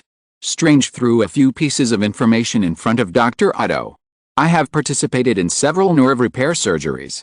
The regenerative potion of the Osborn group is not a panacea. Recovery after nerve damage is much more difficult than muscle and bone damage. It can be said that a slight mistake can lead to a huge mistake. Any problem with any important nerve will cause problems in the entire body. Strange pointed out the problem he found. The wound is too large, and we must use extremely micro-invasive surgery. Otto leaned back in his chair and pressed his temple to think about what Strange said. He said slowly, You mean to use Stranger micro-invasive surgery? Dr. Otto stared at Strange with his glasses and said, as far as I know, the best surgeon for this operation is standing in front of me. He is questioning my medical plan. At the same time, it was he who turned away little Penny. Otto's words made Strange so embarrassed that he could not sit still. He felt uncomfortable with Dr. Otto's gaze, and finally stood up and said, I've said too much, goodbye. When Strange was about to open the door and leave Otto's office, Dr. Otto's voice came from behind. You have already rejected Penny. Why are you still here? Charity? Or do you want to save someone because of your conscience? And then enjoy the pleasure of being a savior. Otto's words were very sharp, which made Strange feel uncomfortable. He didn't look back, but gently leaned his forehead against the wooden door frame of Dr. Otto's office door. I don't want to save anyone, I just want to save myself. After saying that, Strange opened the door and turned to leave. Dr. Otto sat down again and picked up the place where Strange pointed out the problem. Maybe he should really adjust the plan. California State Prison. William Baker. The prison guard shouted loudly while walking in the corridor of the prison. He held a letter in his hand. He looked at the email address on the envelope and said, there is a letter from the Osborne Group Medical Center in New York State. The sender is Penny Baker. The prison will check every letter that comes to the prison, but it will usually be handed over to the prisoners. Because cutting off the contact between the criminals and their families is not conducive to the reform of the criminals. As long as the letter is not illegal and there is no contraband, the prison will hand it over to the prisoners. For William Baker, he was only imprisoned for robbery and wounding, and he was not a serious criminal. He was usually released from prison after 2 years. Moreover, he was relatively honest after being imprisoned, and the prison guards did not make things difficult for him in prison. When the prison guard who delivered the letter walked to the door of William's cell, the strong middle-aged man was already waiting for the arrival of the prison guard against the iron fence. A letter from your daughter. Take a good look. The prison guard patted William on the shoulder when he handed the letter to him. This made William feel a little uneasy. In fact, he felt bad when he heard the prison guard read out the mailing address as Osborne Medical Center. Because he knew very well that only his daughter, little Penny, would send letters from New York every month in this prison. And he also knew what disease his daughter had. It was a very dangerous disease, and if surgery was needed, it would cost a lot of money. He had heard of the Almond Center Hospital and the name of Dr. Strange. It costs a lot of money to see a doctor in such a high-end private hospital, and it is even more expensive to invite Dr. Strange to perform surgery. Don't even think about it if it is less than $500,000. And $500,000 is an astronomical figure for most American families. William Baker is just an ordinary construction worker. He had to take risks in order to get enough money to invite Strange to perform surgery. But the result is obvious. He was arrested, and Penny went to the orphanage. As William's only spiritual support, Penny is his biggest motivation to live in the world. He couldn't wait to open the envelope and take out a letter. It was a very thick letter, and it was obviously impossible for Penny to write it. Penny was only 6 years old, and she couldn't spell many words, and she couldn't write such a long letter. As William expected, of this 4-page letter, only the first chapter of the pink letter with more than 300 words was written by Penny. She simply wrote about her life in the Southern Cross welfare home. It included playing with friends, and a new caregiver named Thor finally fixed the TV. So she could watch SpongeBob again. So she did not keep her promise and did not leave the Children's Day candy for her father, but gave it to Thor. She hoped that her father would forgive her. At the same time, she said a lot of good things about Thor, and said that she fainted while watching TV. Seeing this, William's heart was clenched. Then Thor sent her to the hospital. After that, she wrote very jumpily that she wanted her father to take her to catch jellyfish after he came out, because of the influence of SpongeBob. The end of the letter was a bit incoherent, and many words were misspelled and there were grammatical errors. But this did not affect William's repeated viewing. What he feared finally happened. He was a little afraid to read the long letter written on regular letter paper below, because he was afraid that he would see the thing he least wanted to see. But he still opened the letter tremblingly. This is a formal letter written in Thor's name, but actually drafted by Lee G. In order to show formality and sincerity, Lee G used handwriting instead of a computer printing. He briefly talked about Penny's condition and informed William that Penny's condition could not be delayed any longer. After obtaining the signature of the director of the orphanage, Osborne Medical Center will perform surgery on Penny in the near future. The cost of the surgery will be jointly borne by the charity fund under the Osborn Group and the charity fund established by Marvel. A copy of the signature of the director of the orphanage was also attached at the end of the letter. Legally speaking, William did not have the custody of Penny, so Lee G and Thor did not need to write him such a letter. But as a father, they felt it was necessary to inform William. William Baker held the letter tightly. He was now extremely anxious. Lee G's letter clearly stated the degree of danger of Penny. Dr. Strange refused to perform the surgery, and the surgery would be performed by Dr. Otto of the Osborn Medical Center. He was now in a prison in California, and Penny was far away in New York. If the surgery failed, William could guess what the consequences would be without saying it. This operation is very risky. That means William may never see Penny for the last time. William Baker took a deep breath and looked at the prison where he was. No matter what the cost, he would go to New York to see Penny. Even if he was locked up in prison for the rest of his life. A 200,000-ton tanker was cutting through the waves on the vast ocean. This was the tanker of Mandarin Zhang Tong. He was now in the captain's room, making a video call with someone thousands of kilometers away through a satellite signal. The person on the call was Dr. Ethan, the good old man and good scientist. And now the red light flashing in his eyes from time to time looked so weird. Chapter 525 for Peace. Dr. Ethan is an excellent scientist and a good guy. For Tony Stark, without his help, there would be no new life for Tony, and the birth of Iron Man would be out of the question. At the lowest point in his life, Dr. Ethan, who was born in Central Asia, gave Tony the hope of survival. It was also in that besieged cave that Tony finally figured out what he needed for the first time. Although they quarreled over the issue of new energy, Ethan finally chose to return to his hometown to help his hometown resume construction and production. But the key role he played in Tony's life is self-evident. But now he has become a puppet under Zhang Tong. This matter still needs to start from Tony being trapped in Afghanistan. Tony Stark, who was captured and trapped in Afghanistan by the Ten Rings and the Freedom Fighters, developed the first Iron Man armor Mk1 in that inconspicuous cave. In the original story, the fragments of this armor would be obtained by Iberia to develop the first villain boss that Iron Man faced, Ironmonger. But because of Lee G's intervention, things have changed a lot. Because the vampire food incident was exposed, the Ten Rings and Freedom Fighters and other organizations that cooperated with vampires began to send more people to capture humans. As a result, Tony's defense was relaxed. This prevented Tony from escaping in a panic like in the original story, and even Ethan died in the nameless cave. Tony had enough time to arrange everything, and finally took Ethan out of Afghanistan and returned to the United States. Not even the fragments of Mk1 were left, and Iberia had no chance to imitate Ironmonger. In the end, he died at the hands of several members of the Ten Rings and became Tony's good uncle for life. When Iron Man began to rise, especially after the emergence of new energy, Zhang Tong began to investigate the appearance of Iron Man, especially after he knew about the kidnapping of Tony Stark by the Afghan branch base. Because Tony destroyed the entire base before leaving, and did not leave any survivors, Zhang Tong's investigation was not going smoothly. But after a long investigation, he still found a useful piece of information, that is, Tony Stark was in prison with a man named Ethan at that time.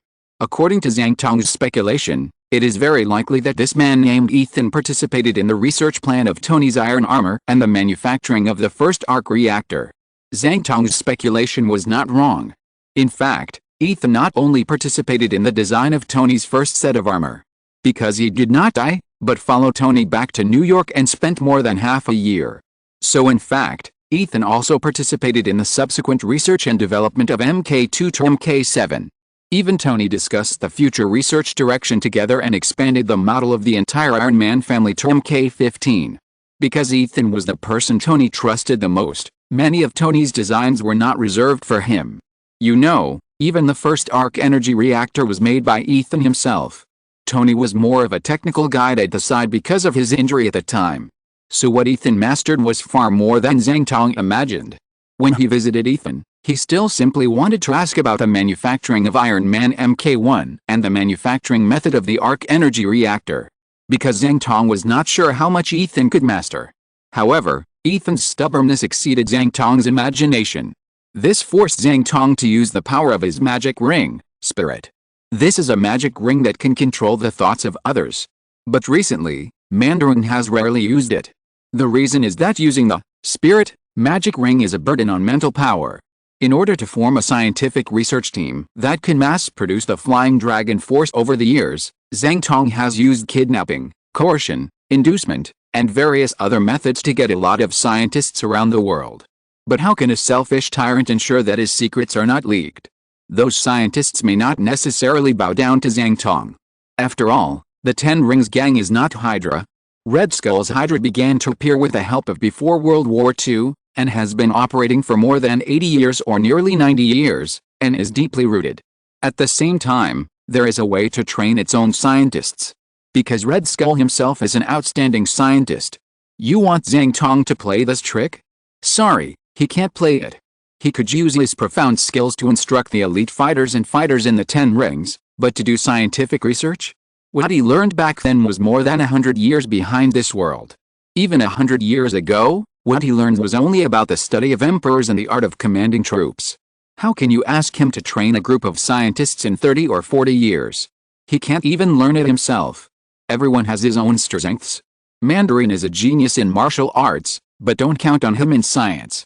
So those scientists he brought in may not necessarily obey him, but Zhang Tong needs to rely on the power of these people. After all, this is not more than 100 years ago.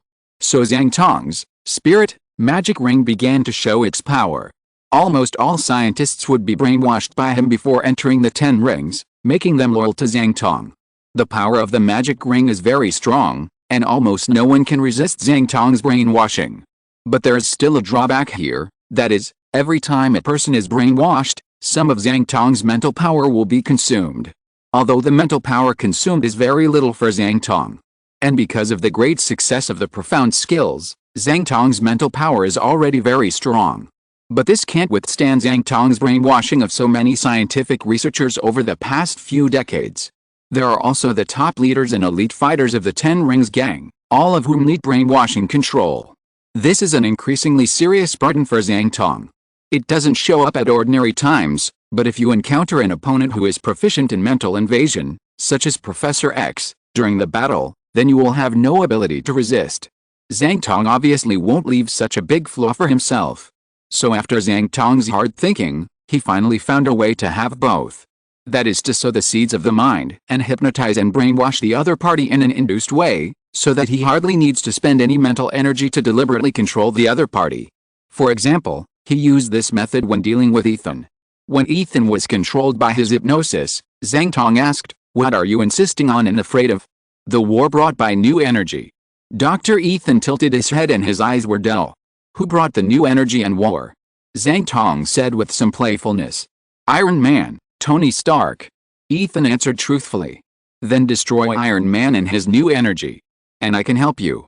A ring on Zhang Tong's hand flashed a dazzling red light.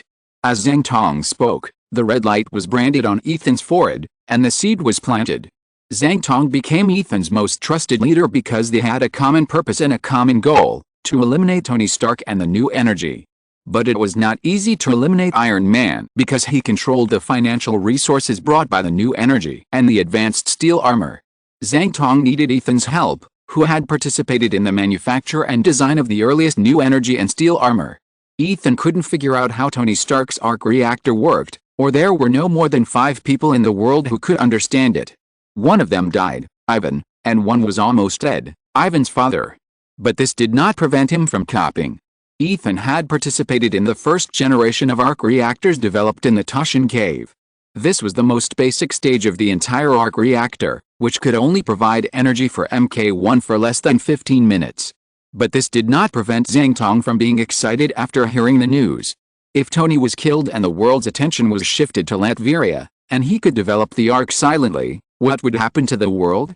There is no need to explain the connection.